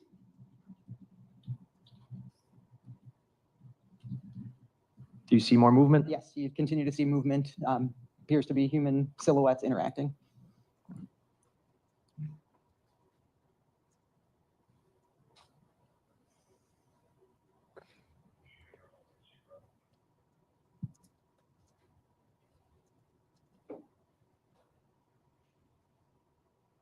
Can you tell what's going on or no? No.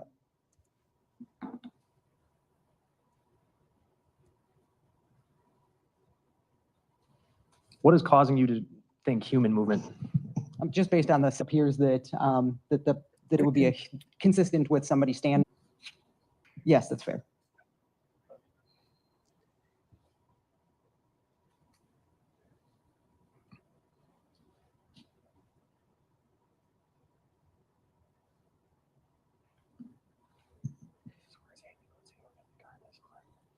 Sorry, 936. Do we have a file name? Yes, it's up at the top. Oh, the prosecutor is so patient with Hydrant Head, isn't It's he? like He's 30 "Yes, characters long. It's at the top. It's like 30 characters long. So Give me 1 minute, please. For the one Hydrant Head and his client Pancake Face. And baby lawyer. Baby Jason. Eee. Oh, what are we doing here? Time is 9:38:30. Correct.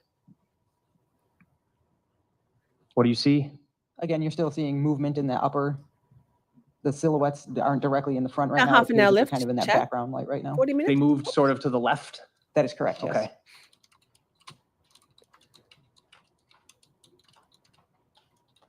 And now they've moved back into that main front window area.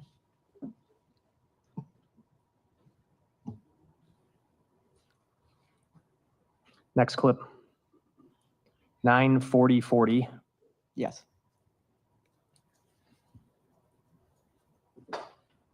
What are we seeing? And then this one, again, they're kind of in that background to the left of the main window area. You see the movement. Is YouTube Next clip picks up at being rude again? 9:41:20. Correct, yes. YouTube hates us. It's fine. Join the club. What do we see? You still see human movement up there. Anything happening in the side yard during all of this time? Not at this time, no. Does that change? Yes. Okay. Question. Tony, I feel like you might know the answer to this, but perhaps others will also. How come the camera is angled on the brick wall and then moves? Is it because it's motion detected? I was wondering that about a lot of when they were tracking him through the city, right after, before and after his bus trip home, and the camera would follow him. Is that a manned camera, like as in a camera that somebody's following sus people? Is it just one giant thing and they're zooming it around on the screen after the fact? I have questions. How is this possible? Next clip picks up, I'm sorry, I didn't announce it. Way back up here. PM. Still human movement in that upper.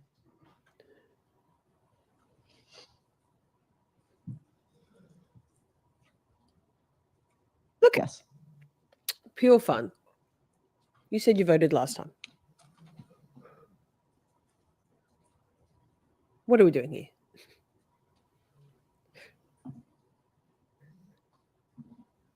What are you seeing? It appears that there's still human movement in the upper window. Which side? The right side or the left side? The left side. Ah, yes.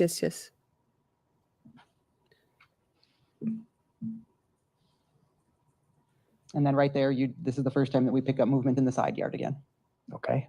What time was that? Might have to go back. I'm sorry. Oh, yeah, there it is. I think we've already fucked up the algorithm, Akasha. And as that's happening, are you seeing any movement in that upper? It appears that there's still some shadowy movement in the background there in the left side. Are you able to discern if that's human movement or not? I am not. It's very hard just to see what's going on in there. Yikes! Clip it. Gate did not open though, correct? That is correct. You would have been able to see if the gate opened? Yes. Okay. Because of the light. Correct. Whisper, whisper, whisper.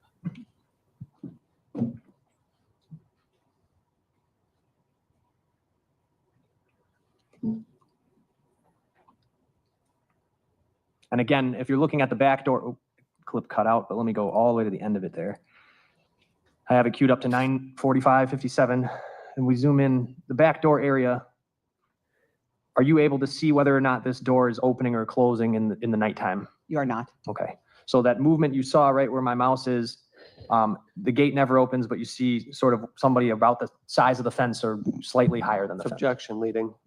What, I'll ask her what she can see. What can you see? Sure. So you can see a person, a subject out there. It's a human silhouette that does appear to be about the same height as the gate. As the fence? As the fence, I'm Oh, sorry. you said gate, sorry. Okay, thank you, detective. I'm gonna go ahead, Akasha, you've left us hanging. How in the pick up shit at did... 9:57:44. Oh my God. I don't know. I'm not sure. What do you see? Nothing. In the left side of the upper window, you're seeing human movement up there. All right. Pausing it at 9:58:14. I want to just call your attention to exhibit 312, which will come up on the screen in a second here, hopefully. All right. So if we're looking out towards 39th Street, that movement in the window on the video that's to the left side, it would be where here? Pause. Akasha, I think Lainey said before she doesn't have gifted memberships because she's on her iPad and she's not sure how to turn gifts on. But Lainey, if you've turned on allow gifts for any channel, it turns it on for all channels. So you don't have to do it for each channel. So that. Or here? It would be here on the right side. Okay, near that red couch? That is correct. And then when we're seeing that movement in the brighter area on the right side of the front window, what area would that be? That would be more consistent with over here. What? Above that What? ottoman? What? Correct. Correct. Going back to exhibit 205. Next clip picking up at what time? 9:01. I'm sorry, 10:01:17.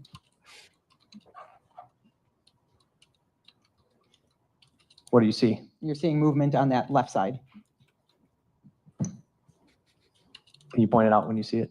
right in there. You're seeing what appears to be somebody that's a little bit taller moving through that area there. Yeah. Speeding it up.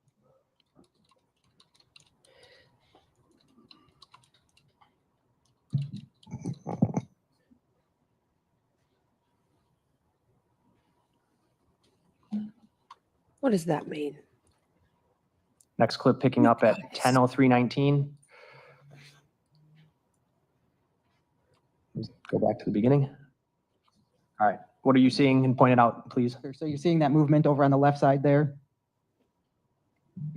Lucky YouTube. Yikes. I had a lot of wine last night. For me, I was very tired.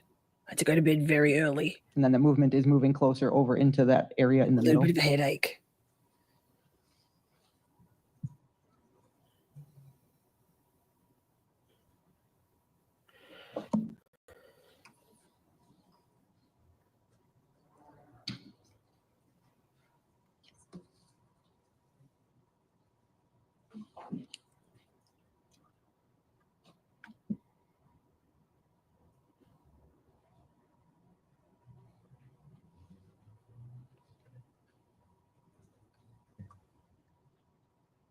And here you're still just continuing to see the movement back and forth between the two areas. Wait, what's the time of this? Still before this is that's like 9 p.m., wasn't Next it? clip. Ish? 10? Picking up My brain. at 10, Thank you, sir. just before 10:10, 10:09:50, right, detective? Yes, that is All right. correct.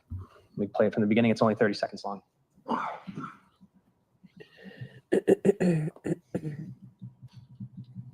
Amber with the fucking facts.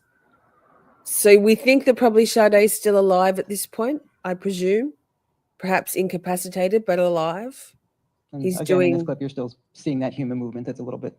Right at the end of the clip? Correct. I'll play that last part again. Maybe he's moving that, resuming it to somewhere else on his whole giant screen, perhaps. All right, I'm going to go all the way ahead.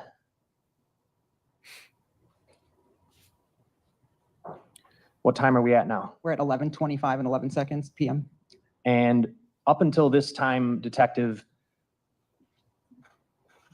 what we've watched and I'm what gonna you end the observed on all poll, of by those the way. clips, including the Another one. ones we've skipped, can you summarize it? Where's the movement you're seeing?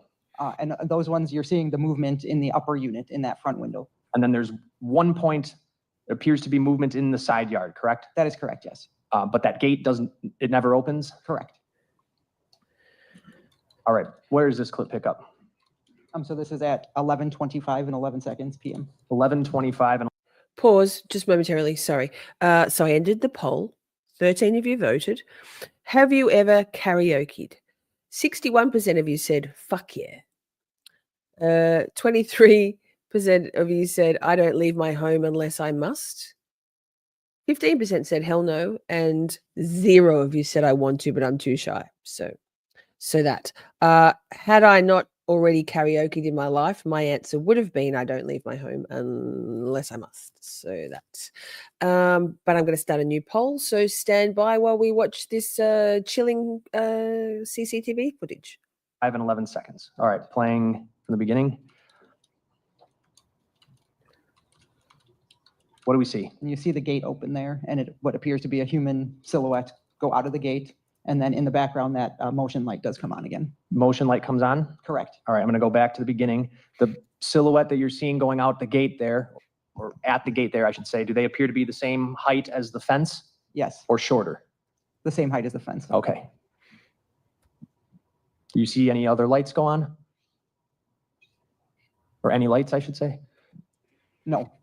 Just this one, I paused it. This one right here? Correct. And it's paused at 11:25:21.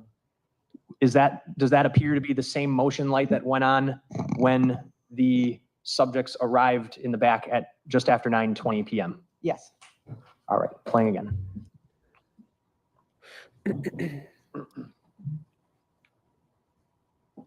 New polls up.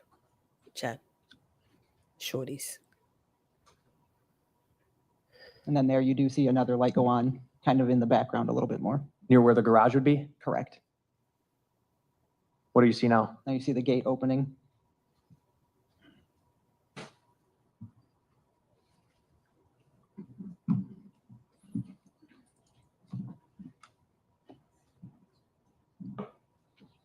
Now what's happening at the motion light? Kind of appears as if it's being like there's movement in front of it that's distorting the view between the video and where the light is coming from.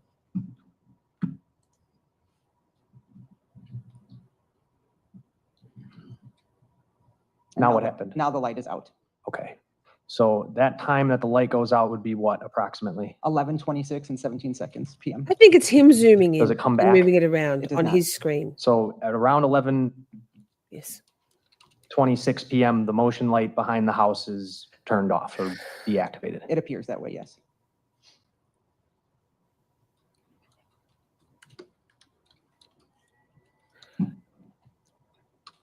I Play that mean, clip out. across all devices, what's your preference? Ending at 11:26 and 27 I think seconds YouTube PM. defaults to I'm dark going to go mode. ahead I hope so. God damn. up to 11:42 and 10 seconds PM. In that intervening time, is there really much going on at all? No.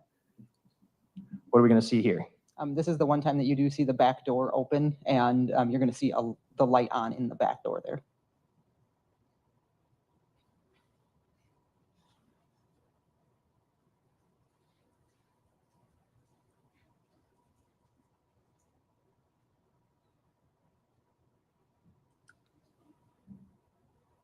Does it appear someone Oh! goes in? It does, yes.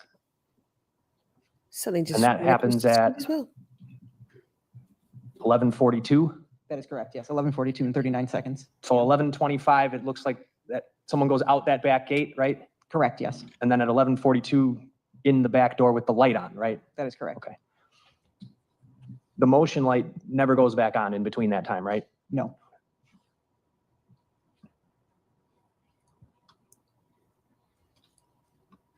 Next clip is going to go to what time? It's going to be 11:56 and 44 seconds PM. And let us know what we're looking at here. Can you see it or no? Ah, okay. So it's riveting for you then, is what the fuck. I'll pause and go back and point it out to you, okay? This next bit. Like, wait. Pause. I'm going to go back to the last bit. This one. So my cursor, you can actually see on this dark background, is here in the middle. That's where the back door is. So if you watch, fuck. Smart ass. You must be 5 hours later. It's been 84 years. Now watch. Let's go. Let's fucking go. 11:42 and 39 seconds. So 11:25, it looks like someone goes out that back gate, right? Correct, yes. And then at 11:42 in the back door with the light on, right? That is correct. Okay. The motion light never goes back on in Oh between. my that God, I time, didn't think I right? went far back. Oh, I didn't. Gosh. 42. Is it And you're Pause. Gonna, 42 You're gonna and watch 10 it. I seconds swear to PM God, in you're that gonna intervening see it? time? Is there really much going on at all? No. What are we going to see here? This is the one Same time that you spot. do see the back door open, and you're going to see the light on in the back door there.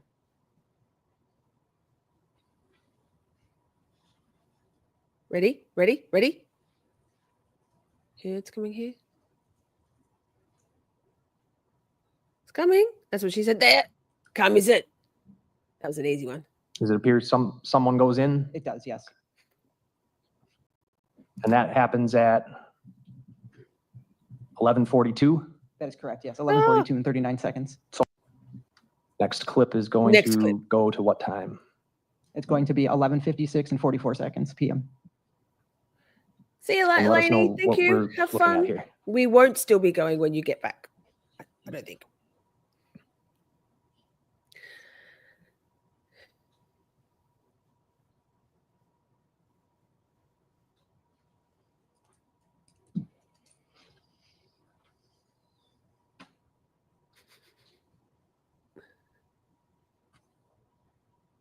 Right there, you see the gate starting to open.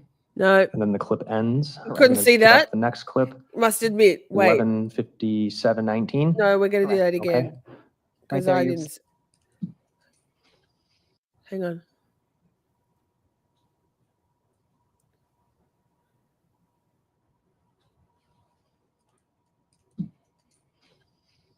They're fucking with us. You blink. There. Okay. So right there. See where my cursor is again? Right there. It's if you're on your phone, it's tiny. Like it's tiny, but that there is where the gate starts to open, right? There you see the gate starting to open. There And it then the opens. clip ends. I'm going to pick up the next clip, 11:57:19. Correct. Okay. What are we seeing here? You're seeing that, seeing the gate. I'm going to go back to the beginning. The All gate right. is opening further there.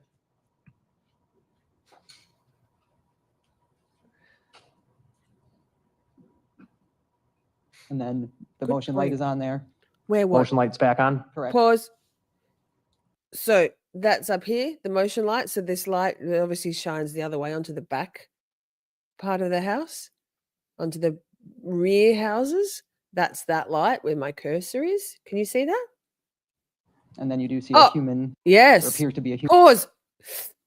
He comes into this little section right here where my cursor is. See that? He comes in there and in and out of that. Human silhouette moving through there. Go back. And then the motion light is on there, further there.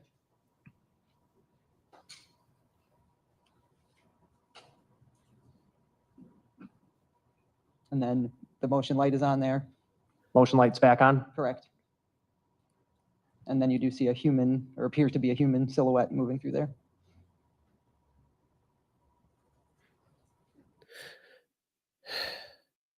It's riveting. And now it appears that that light is being messed with again. So you can see, can you see up here, this where my cursor is now, that light's flickering on and off and doing weird shit.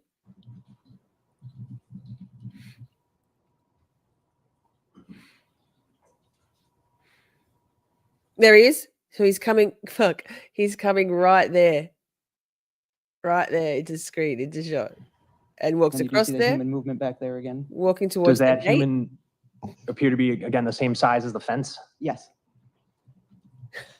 He's a Next clip. Sasquatch. 11:58:55. I'm gonna go back to the beginning here. What are we seeing? So you're seeing human movement in that back gate area. We're at 5 hours. I'm going a little bit crazy. Oh, there he is again in that back corner. Same.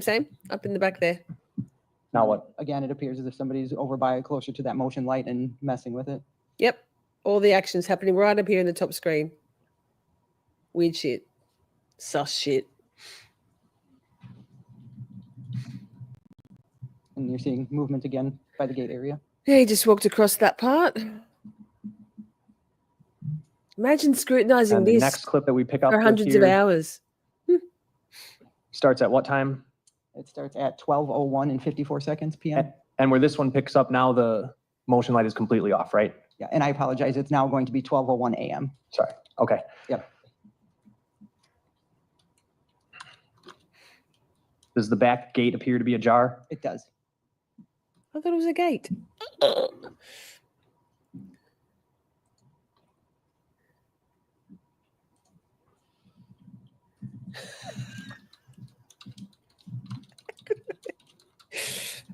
Facts.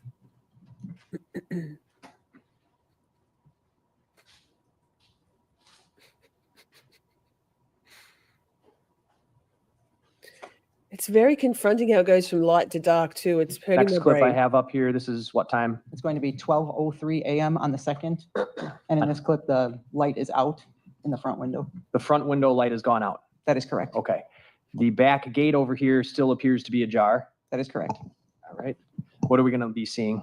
You're going to see some shadowy movement in the upper unit, but you can't really tell what it is because the light is out.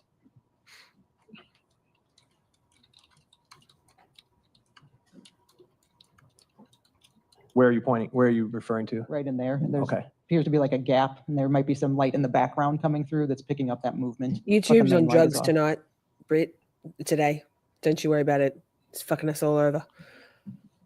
My StreamYard says there's only 5 and there's actually 500 people watching. Lol. Not. Lol.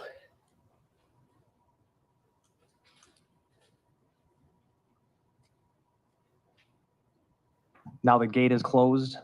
Correct. All right. That gate, to your knowledge from watching these videos, does it swing kind of Yes, it does.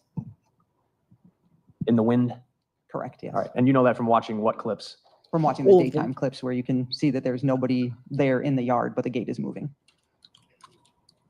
The very next clip we pick up, that light is back on, correct? That is correct. And again, there are minor gaps between some of these clips. Correct, yes.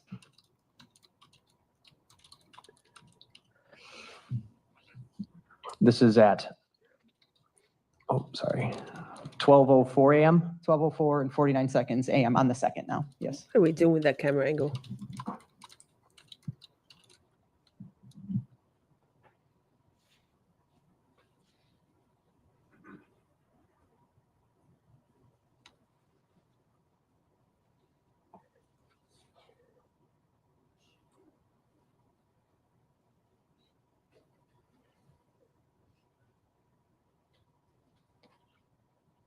The next clip we see picking up at what time?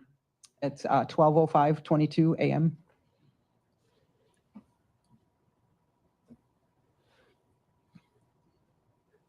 And here you're seeing more distinct human movement again in that front window. Up in the window? Up in the circle window here? Oh, you can't see that. Wait, there? I'm sorry. 12:05. 12:05. And he leaves at 12:45, remember?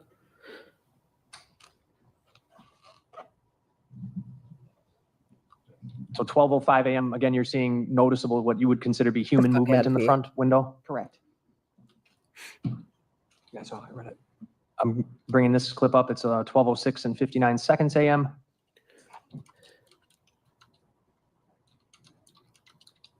What are we seeing?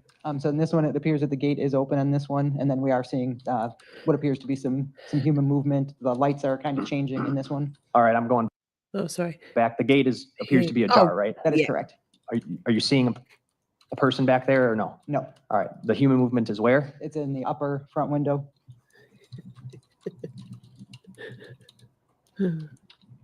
Righto. You've given me a dog of a case, Maxwell.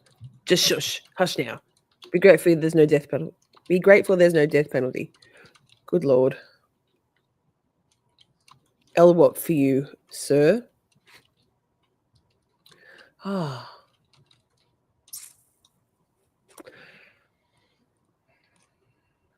When this day of testimony is over, which is not long now, Next we'll clip watch picking up at some of the 12:09, victims' 14. impact statements, okay? Yes. May as well.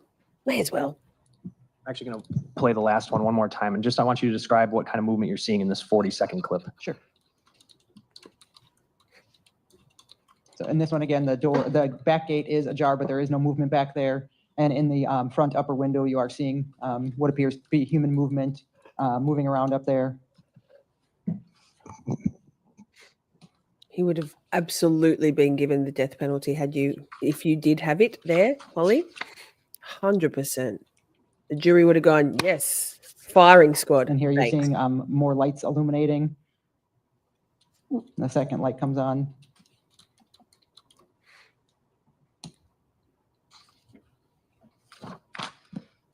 What a fucking weirdo. Next clip picks up at 12:09:14.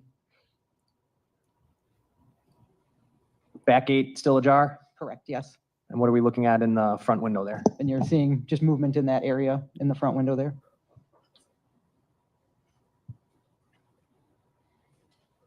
Yeah.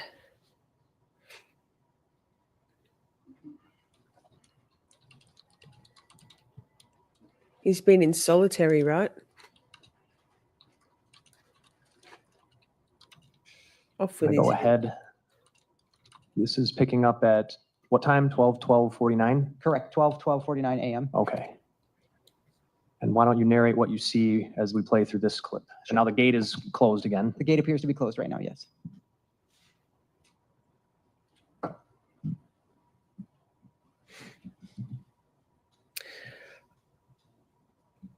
Sorry, lady, Rachel, Detective Smith.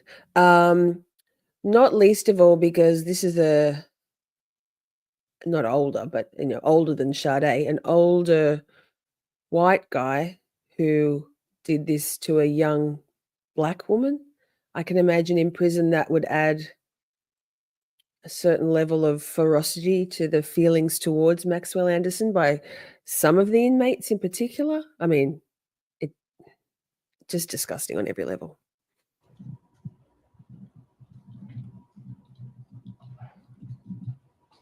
Ooh. And there you start to see the gate open. He's like, look at that. I don't want to look at him. And the gate's opening further there, and it does appear that there's human silhouette movement there. Right in here? Correct. At the gate? Correct. Really, Holly? Was that in today's? Sorry, Holly. Was that in today's in today's proceedings of the sentencing? I didn't know that. I know they paid for his attorneys. He is vile colors. A cushy jail location. Fucking sick. Really? Special treatment? Huh. Interesting. The person is kind of in the gate doorway, so to speak. That is correct. And it appears as they looks like they just bent down there. Duck down? Correct. Okay. I'm going to go back and play that again. Backing it up to 12:13:15 a.m.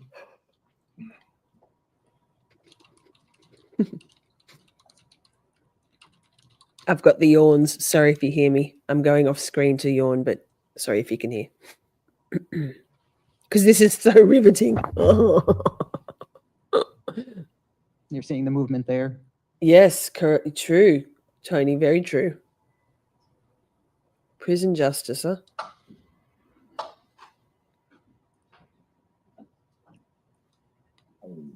And then there kind of Did appears. you as hear if that? it My bent stomach down. just grumbled.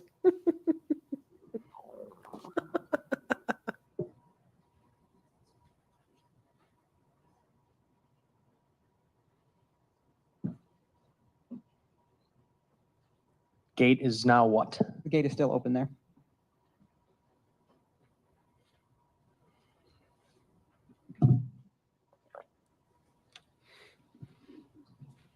It's so loud. It happens every stream, but usually there's other stuff going on, so you can't hear it.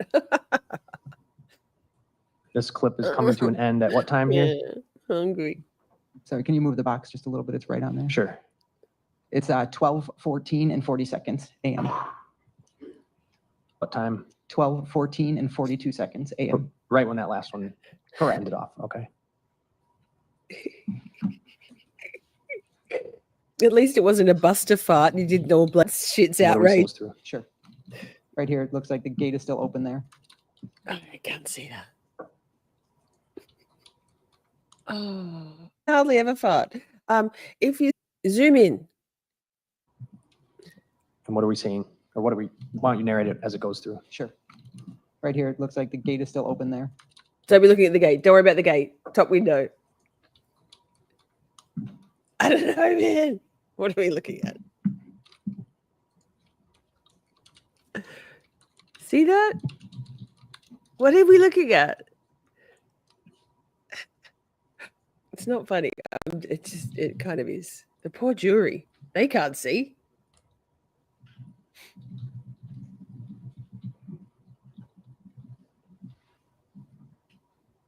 See all that?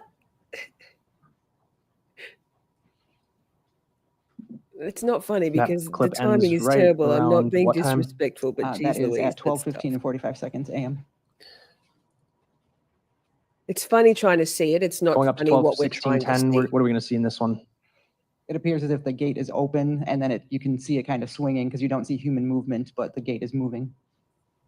Point it out when you see it, please. Please.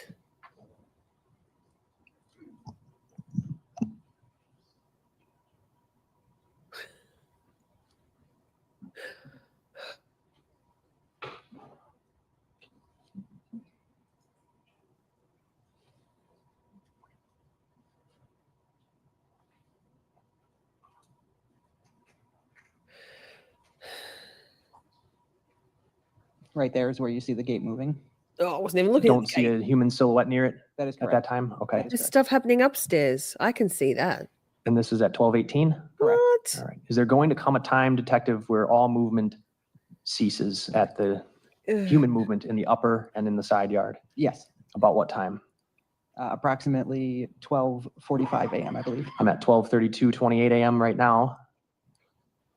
Like inverted or What's something? happening? Fuck. So here you're seeing the gate moving and you are seeing human movement out there as well. All right, Wait, I'm going what? to zoom it in Okay, and okay. start this one over. Yeah, please. I'll focus. Oh, yeah. Gate moved. Okay, pause for me. Pause us. So we're looking up here now on at the gate. It's tiny. I'm going to go back because that. Gate moving and you are seeing human movement out there as well. All right, I'm going to zoom it in and start this one over. Yeah. See the gate opens?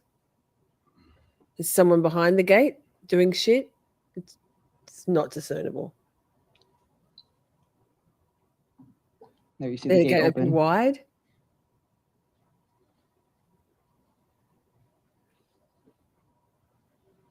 Yes. Shady sus shit. We get it. Now what's going on? So up here, yeah? Oh, wait, my mouse. Fuck. Here. Watching? There. So the human movement would have been by that brown ottoman that we had in that picture 312? That is correct. Okay. Picking up the next clip at 12:42 and 32 seconds a.m.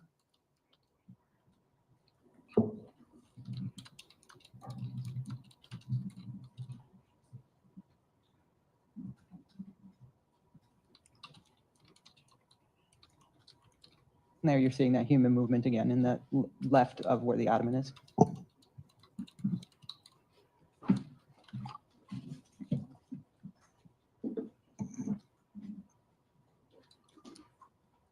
Mm.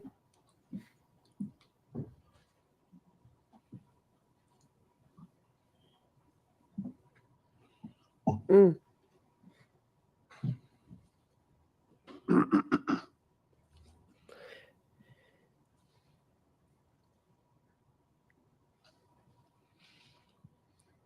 All right, and this clip is coming to a close at what time? At 12:43 and 42 seconds. All right.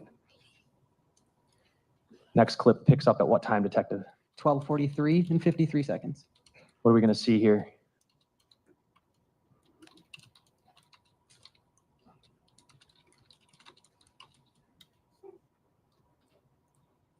Or I guess, why don't you narrate it when you see it, please? Sure.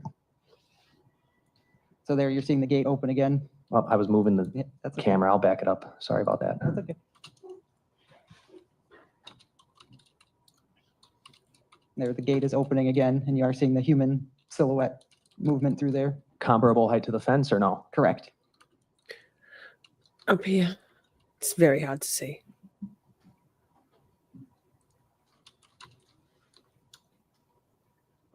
Gate is, where's the gate at? The gate is closed right now. Now it's reopening again. The movement is coming through there again. The human movement, I apologize.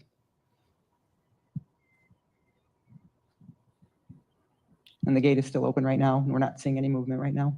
All right, let me back it up slightly to when the gate opens. So the gate's opening now? Correct.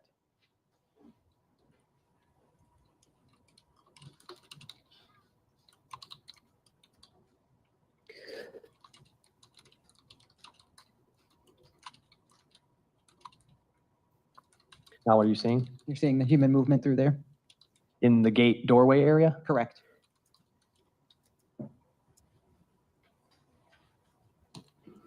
Now it appears there's a little bit of shadowy movement behind the gate as well.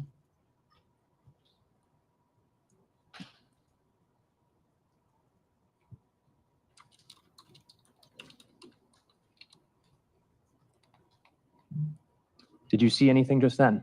Yes, it appeared as if there was like a flash of, How many blinks of light? appeared to be two. 2 blinks, Correct. like someone hitting a key fob? Correct. Two. And what? 1, 2. No, Correct. that's it. We're going to see it. So that's at 12:45 and approximately 20 seconds. Yes, you've already got superpowers, girl.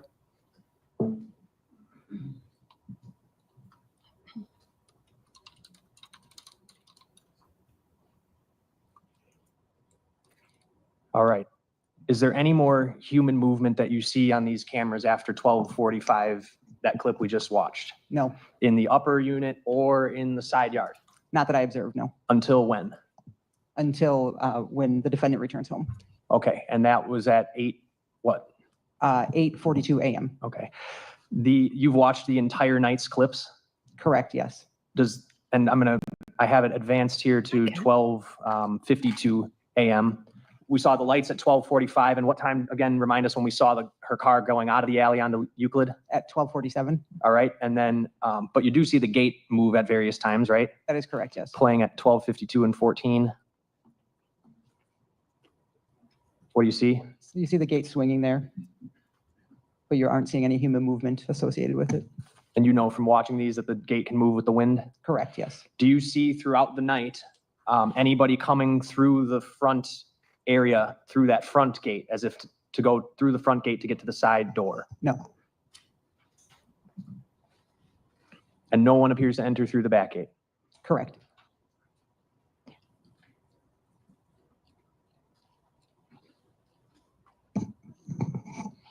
All right, and at some point, the lower neighbor is outside smoking? That is correct, yes. This would be at, Pause. Lol. I just going to my other screen, like the YouTube screen, and I see me looking at the going, trying to see. My concentrating face is bang on. 5:41 a.m., right? That is correct, yes. Okay, I'm playing that clip here. You see him outside on the front porch? Correct. Did he go in and out the front door? Yes.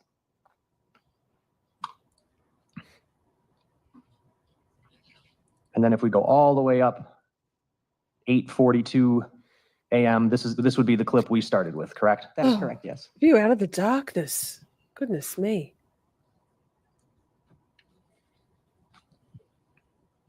coming through the I back know, gate. I've seen Correct. it. The subject is coming through the back gate. I got this. I've seen it.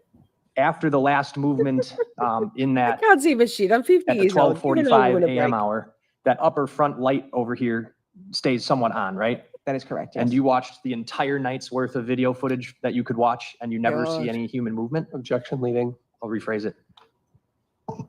Did you watch the entire night's worth of video? I did. Yes. How long did that take you?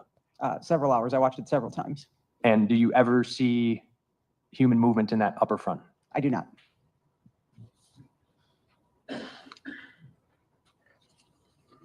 Oh, chat, we are so close. I want to move over this side because then it looks like I'm watching what's happening because I am, but I'm on the correct side of the screen for it. It's a whole thing. All right, you can have a seat. Thank you. You got one other video related to this, correct? I did. Yes. So after the, You know, it's 4:41. It's Sure. probably like Yes. the perfect time, do you think? Yes. Yes. Okay, we're going to stop here for the day. Yes. Okay, so remember, no talking with family or friends, no investigation, no research, no reading of the social media. Those Pretty good, admissions Black. are even more important now What are we since doing? we're so far in. Can you still see me? Just put this out of your mind until you come back in the morning. Feel free to bring coffee, water, and soda. Wear your juror badges prominently, and have a lovely evening. We'll see you back in the morning. Just leave your notebooks on your chairs. Thank you, Laura. Laura, Judge Laura. They don't go back into outside of the presence of the jury. Now, for those of you who are still here, let me not clear my throat, but I know that Sade's mother was sassy and kind of angry. I think I liked her sister's. It's heart-wrenching, so get your crying gum. Here we go. This is today, victim's impact statement. We'll just watch this one. We'll watch another one next week and another one the week after. How about that? Remembering Sade. In order to begin, would you please state your first and last name and spell both for the record? Adrianna Reams, ADRIANNAREAMS.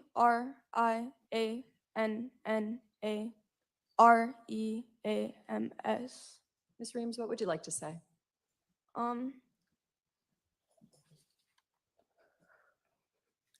When Maxwell Anderson murdered my sister, he redefined my definition of misfortune.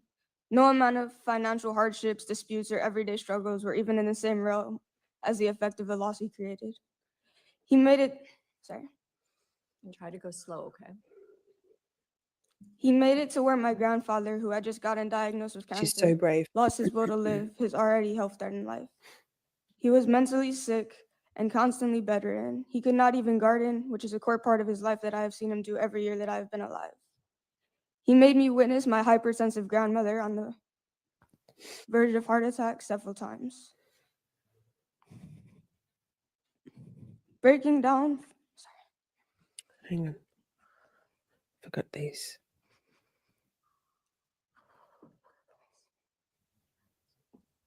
So strong. Breaking down from the combination of the grief, other people's emotions, and the stress of having to deal with all the tedious responsibilities that he left behind when he ended my sister's life. He stole my father's ability to see the work he put in to raise Sade for 18 years pay off by having more than a year of seeing her be a happy, successful adult who still loved and appreciated him. He stole her father's ability to repair his relationship with her and be as close as they once were. He stole my mother's chance to ever finally become the mother that Sade always deserved. But most importantly, he stole Sade's chance to be an adult, to choose who she would and would not let into her life, to prioritize herself for the first time and do what makes her happy. As a result of his actions, I have had to grow up way faster than a 16-year-old should have to. I had to communicate with law enforcement, take care of my family, physically pick my mother up off of the ground, on top of trying to deal with my own loss, because he left them all too weak and broken to do anything. I had to quit my job because Sade got me that job, and the whole time I was there, I worked with her. I saw the effect she had on people, the way everyone lit up from her presence, the way she made everyone, from customers to coworkers feel special, which meant that I had to watch all of that go away. I had to watch and hear time and time again all of the people, many of whom I've never heard of, who were deeply pained by the loss of Sade because of what she meant to them. Because of the way that she changed people's lives and generated happiness and erased people's bad days with her smile or her laugh or her hugs or her compliments or her taking things off of other people's plates regardless of how full her own was. I could not continue to be surrounded by people who hurt the same way I did because of the huge impact she had on them regardless of the extent of their interactions. I could not be in places where I could easily be walked over because I no longer had her to advocate for me, as she always did when I had not yet found my own voice. I couldn't go back to a job where I could no longer be getting to spend time with her, whether it was through car rides, shifts together, or sleeping over at her apartment because she always wanted to take care of me. He made it to where I couldn't go to school without people giving me looks of pity or no longer knowing how to interact with me because neither them or I knew what to say, for there was nothing you could say for what he did. He made it to where I cannot ride my bike without random but kind strangers stopping me because they feel the need to pray for me and my family despite not knowing us. He made it to where I cannot trust anyone, not just emotionally, but I cannot meet any person without the fear that they're gonna harm or kill me. Because all my sister did was meet someone, and as a result, he ended her life.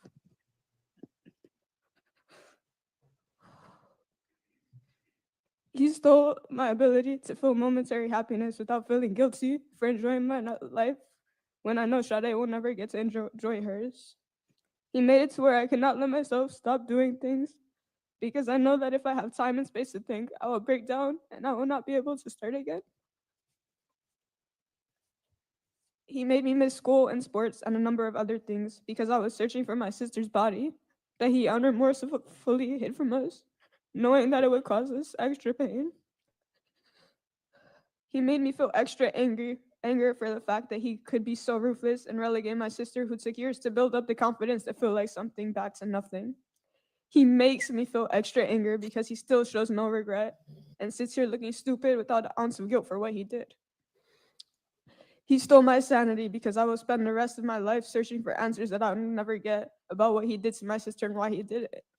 Because even though he has no life ahead of him, he still refuses to tell us these answers, even though doing so no longer has any ability to hurt him. He stole my resolve when he and his lawyer sat here and tried to paint my sister as some dirty, irresponsible drug addict or dealer, which could not be further from the truth. A couple of months ago, one of Sade's old teachers gave me a letter that she wrote to me for a school assignment when she was 15. She talked about some of her hardships, and she had so many, which is why it is especially hard to know that as soon as her hard work allowed her to escape many of them, her life was stolen. She said that she wants to be my role model and show me that anything is possible, that she wants to guide me through everything and be my support system.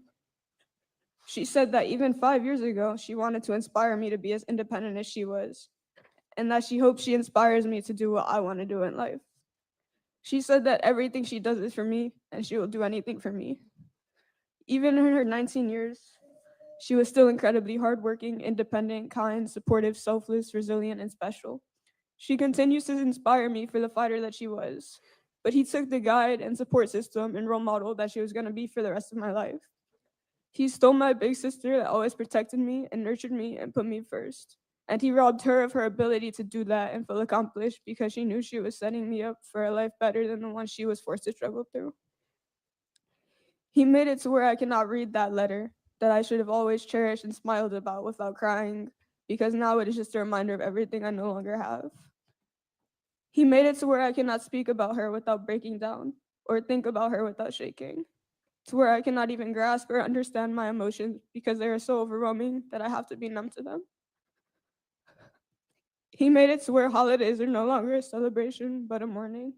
He robbed my future kids of the opportunity to have cousins and an aunt to love and support them. And I will never not be haunted and affected by all that he took from me, but what hurts 10 times more is all that he took from her. Sade deserved to be selfish and irresponsible. She was working from the time she was 14 because she did not have anyone she could comfortably rely on, and she felt the need to be self-sufficient. People only ever took from her. They took advantage of her because they knew how kind and generous of a person she was. As she grew, she began to stand up for herself, but she never stopped showing people grace, never let one or a few bad people ruin her open-mindedness and magnanimousness for everyone she met. As she became more comfortable after saving up hard-earned checks and tips for years and buying her own car and apartment without any help from anyone, she began to dream bigger. She was able to think about more than just getting by and develop career aspirations while remaining responsible and paying all her bills months in advance and still affording to finally enjoy the little free time that she had. Whether it was saving up for big vacations where she could go meet new people and experience new cultures as a social butterfly that she was, or taking a little breather and going out on one of her rare nights off between being a full-time college student on top of working over 60 hours a week between 2 jobs. She had every right to, and no matter what picture anyone paints, she was always responsible when she did. Her independence was finally allowed, and she was finally beginning to be happy. He ended it as soon as it started.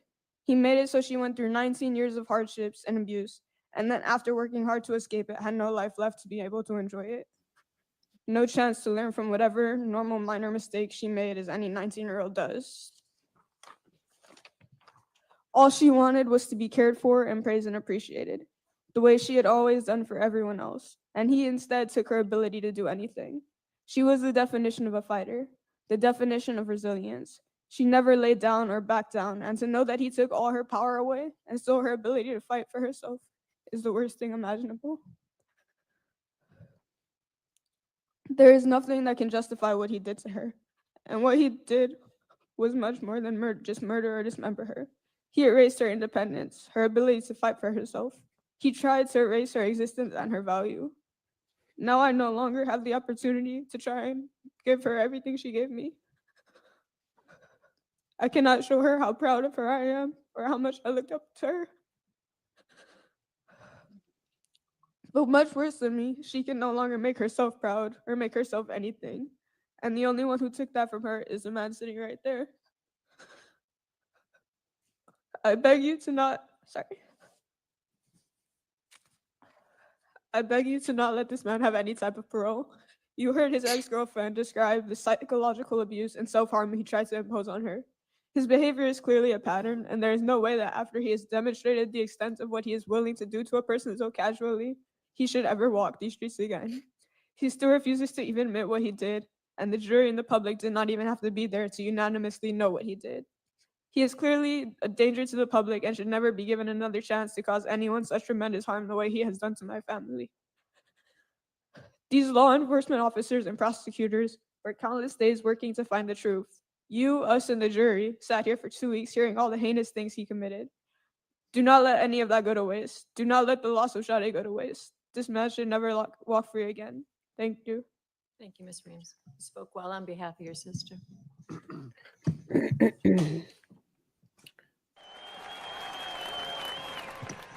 Speaking next will be. Do you want to watch the powerful one of the mother? Maybe we probably should. Let's just watch. Yeah, she gets a bit sassy. Let's watch. Sade's mother, Sheena Scarbrough.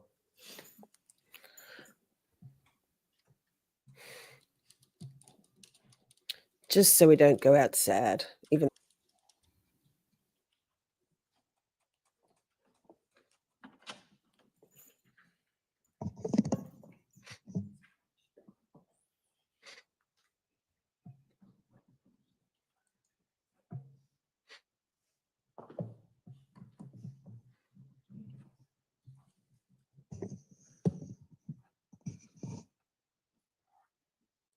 First off, Your Honor, I would like to start off with, my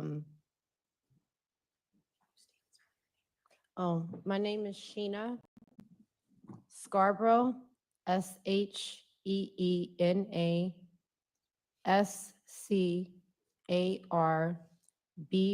SCARBROUGH. Thank you. Would somebody move that Elmo to the side, please? Ms. Scarborough, what would you like to say?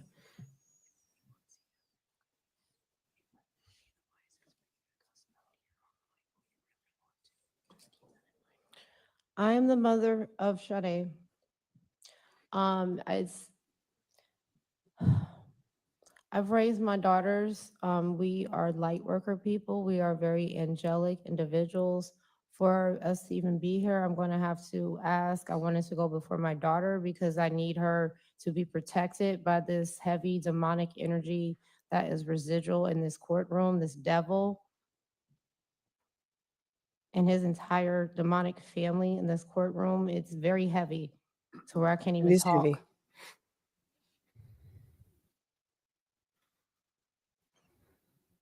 But Your Honor, I am asking that everyone in this courtroom be protected through the white light by this devil that sits beside. My daughter referred to you as a man. You will never be a fucking man. You're a pussy ass bitch. Ms. Scarbrough, if you could direct your comments to me, please. Yes, Your Honor.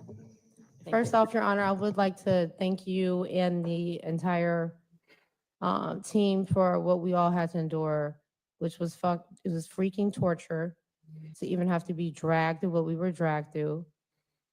This demon and his whole ass attorney, they knew exactly what he did and what he was responsible for.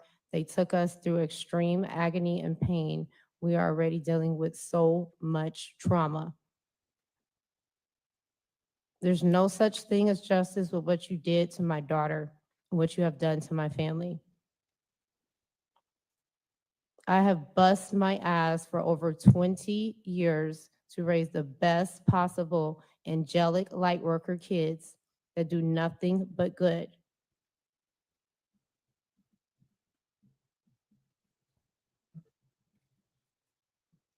My daughter had to cross your demonic path. You plotted and planned to kill, dismember, then you disrespectfully spread my daughter across the Milwaukee like a piece of trash. How dare you? My daughter was everything. She was everything to all of us. As my baby explained, she had a different impact in each and every one of our lives. There's so many strangers and individuals in the community that I have engaged and met that she has touched and impacted. This has affected the world, the community in such extreme ways.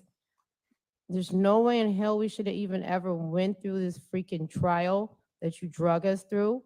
You knew you were guilty. You're negligent, mammy and pappy, them demons. I'll deal with them later. But I want you to know that you can no longer hurt my baby. She's in heaven. She's protected. We roll deep. My ancestors roll deep. When you touch my daughter, you fuck with the wrong family. We ain't no pussy bitches, and you should have never touched my daughter.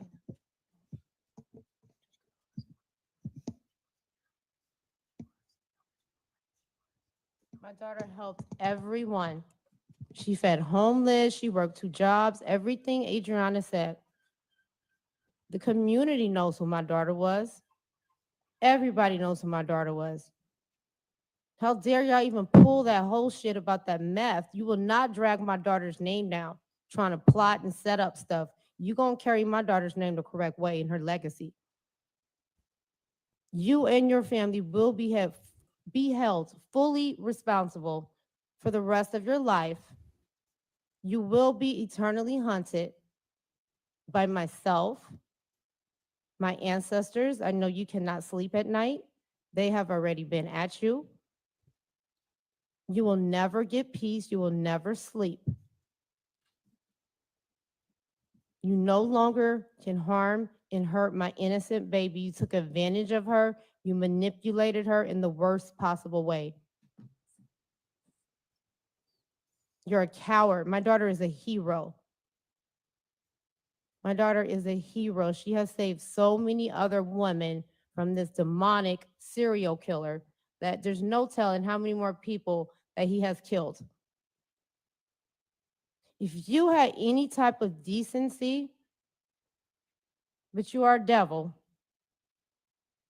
if you had any type of core piece of anything left in your demonic soul, or if your parents, your devil parents had any type of respect, I don't even know how they could sleep at night, knowing what type of demon son they raised, and then tried to cover it up. Y'all tried to flip that house. Y'all done did so much whole shit. It don't make no damn sense. All y'all karma is gonna be a bitch. And I'm getting each and every one of you eternally. Getting the whole entire family tree. Know that. Your sister, all them, each member of your family tree will be eternally hunted by my ancestors. We're light workers. I don't even have to touch you. The spiritual realm already been at you. I can see it in your eyes. You can't even sleep at night, you hoe ass. Judge, I did want to thank you and the entire community, the officers, the team, Ian, Donner, this whole entire community and team has stood 10 toes behind us. This has been extremely traumatic. This is not even my character. I don't move like this. I've been advocating and helping others my entire life. I come from a mental health background. This was not supposed to happen. This was not a part of our plan. Me and my daughters had goals. They are both very academically gifted and talented. They are overachievers. For this to happen and we have bust and worked our behinds off in life, and then to have all of this noise about the millionaire murderer's son comes and takes my daughter. I don't give a freak about what your color status or how much money you got. You ducked with the wrong family. Because I don't play. You thought you was going to get away. But I'm going to respectfully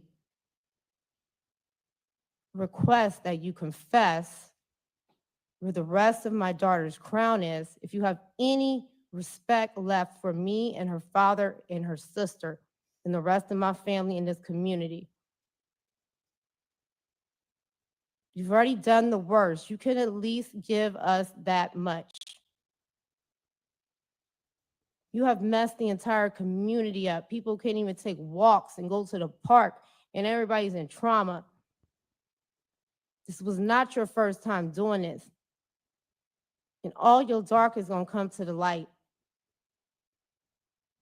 If you or your devil parents had any type of decency of respect as humans with morals, there's nothing else that there's no excuse for what you did to us, what you did to my daughter. My daughter is now protected. You can't hurt her. You can't take advantage of her. But know that you messed with the wrong one. You weren't getting away with this one. And you will be dealt with eternally, like I stated. But your Honor, Judge, I'm asking that this demon be respectfully returned back to hell as soon as possible. That's what I'm requesting through the court. Please return him back to hell as soon as possible. No possibility of life without parole, the maximum. And this devil should not be given any more special millionaire privileges being held in certain populations. He needs to be, not he, but that devil needs to be placed in a population with the rest of the demons that harm and hurt individuals, the murderers, the serial killers, the felons. You are not on no special privileges. Your money is not going to protect you. It's a done deal.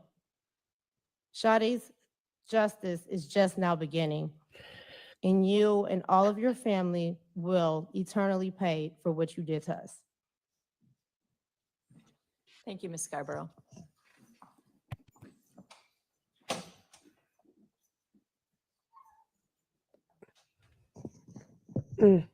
Carlos Robinson, the father. Well, of we Sade Robinson, should will watch speak last. the father also.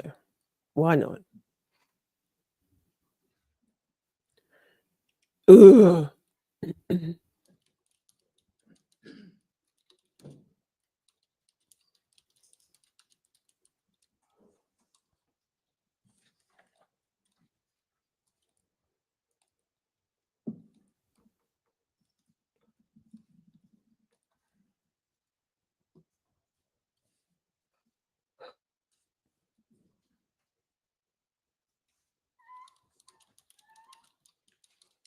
So many court officers in the gallery area.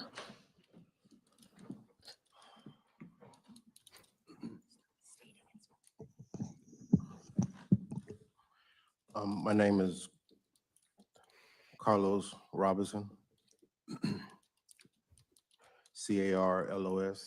CarlosRobinson. Mr. Robinson, what would you like to say? I've started my speech multiple times since the trial.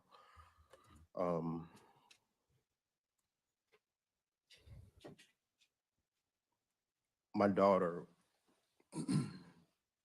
was an amazing person.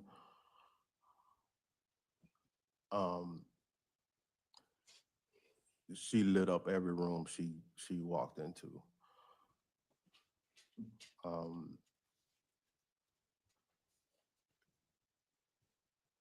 She changed my life from her birth, literally changed my life. She gave me a reason to think more of than make me realize life is bigger than myself. We had an unbreakable bond, me and her. Talking to her was like talking to myself a lot of times. I used to tell her she was the innocent part of me.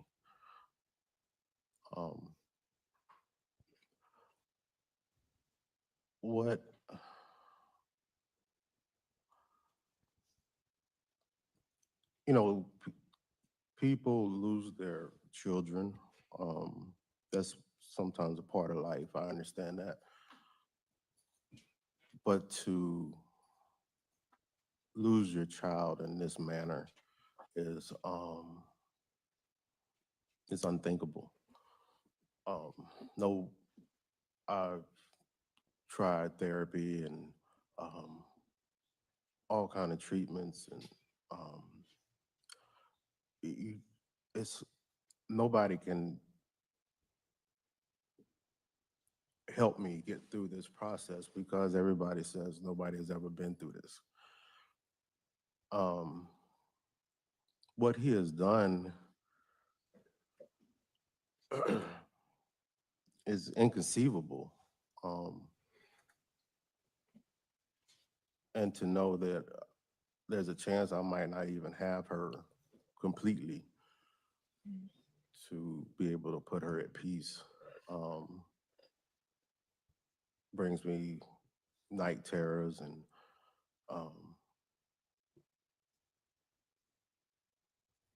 constant mental chaos.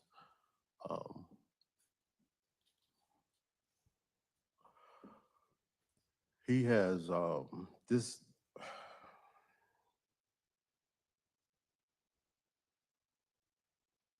my daughter had a lot of life left to live. We talked a lot about her future. When she decided to come to live with me, and I got custody of her, I started to take her to colleges and things like that. And because before then she had no goals to go to college or anything like that. So I took her to like Howard University, FGCU, and she got the experience, and she started to change her perception of her goals and what she wanted to be and what she wanted to do. She had so much life left to live, so many goals that was taken from her. And to me, it's not just that she's not here, it's the way that she's not here. I can't wrap my mind around it. Somebody that does something like this doesn't even deserve. I think death is a way out. You deserve what you get. He deserves the punishment that he gave to my daughter. Everything that he did should be done to him. That's how I feel. To me, that's justice. I don't feel like he has a right to walk around and breathe air, eat breakfast, brush his teeth. He doesn't have that right. The moment he done what he did, he lost that. Any human, basic human rights. No man should be able to live doing what he did. That's just how I feel. And I try to make peace because I am a man of God, and I try to do learn forgiveness. But I can't get past this. I can't.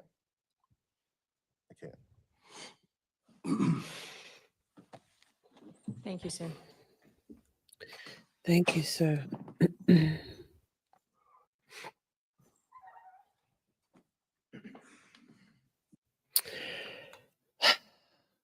Well, that's pretty heavy.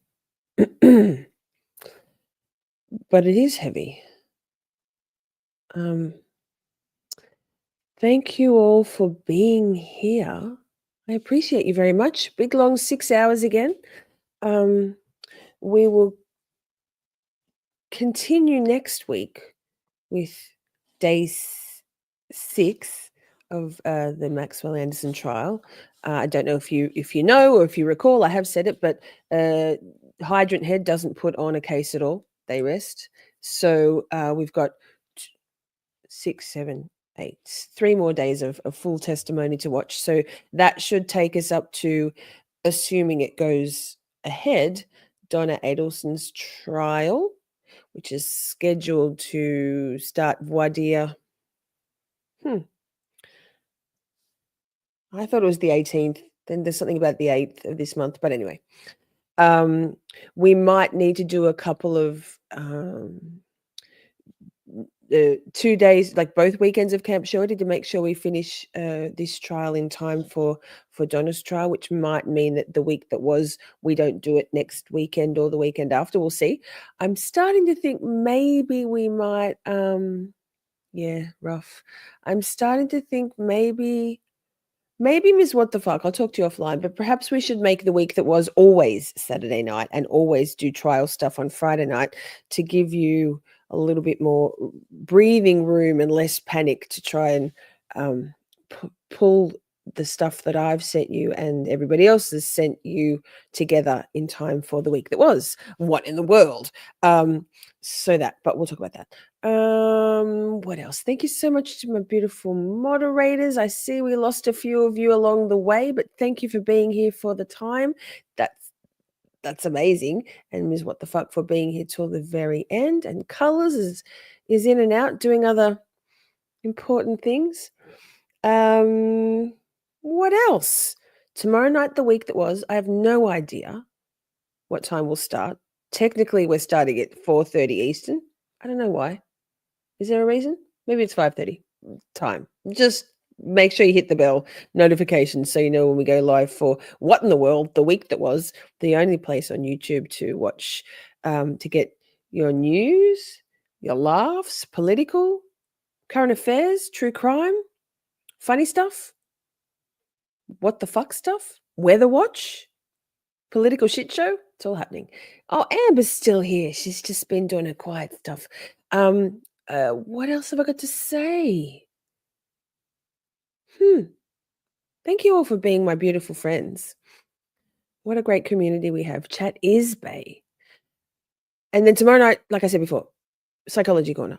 So I'll continue to, we might watch some, the next weekend when we watch the next day, day 6 of trial, we might put some more of the statements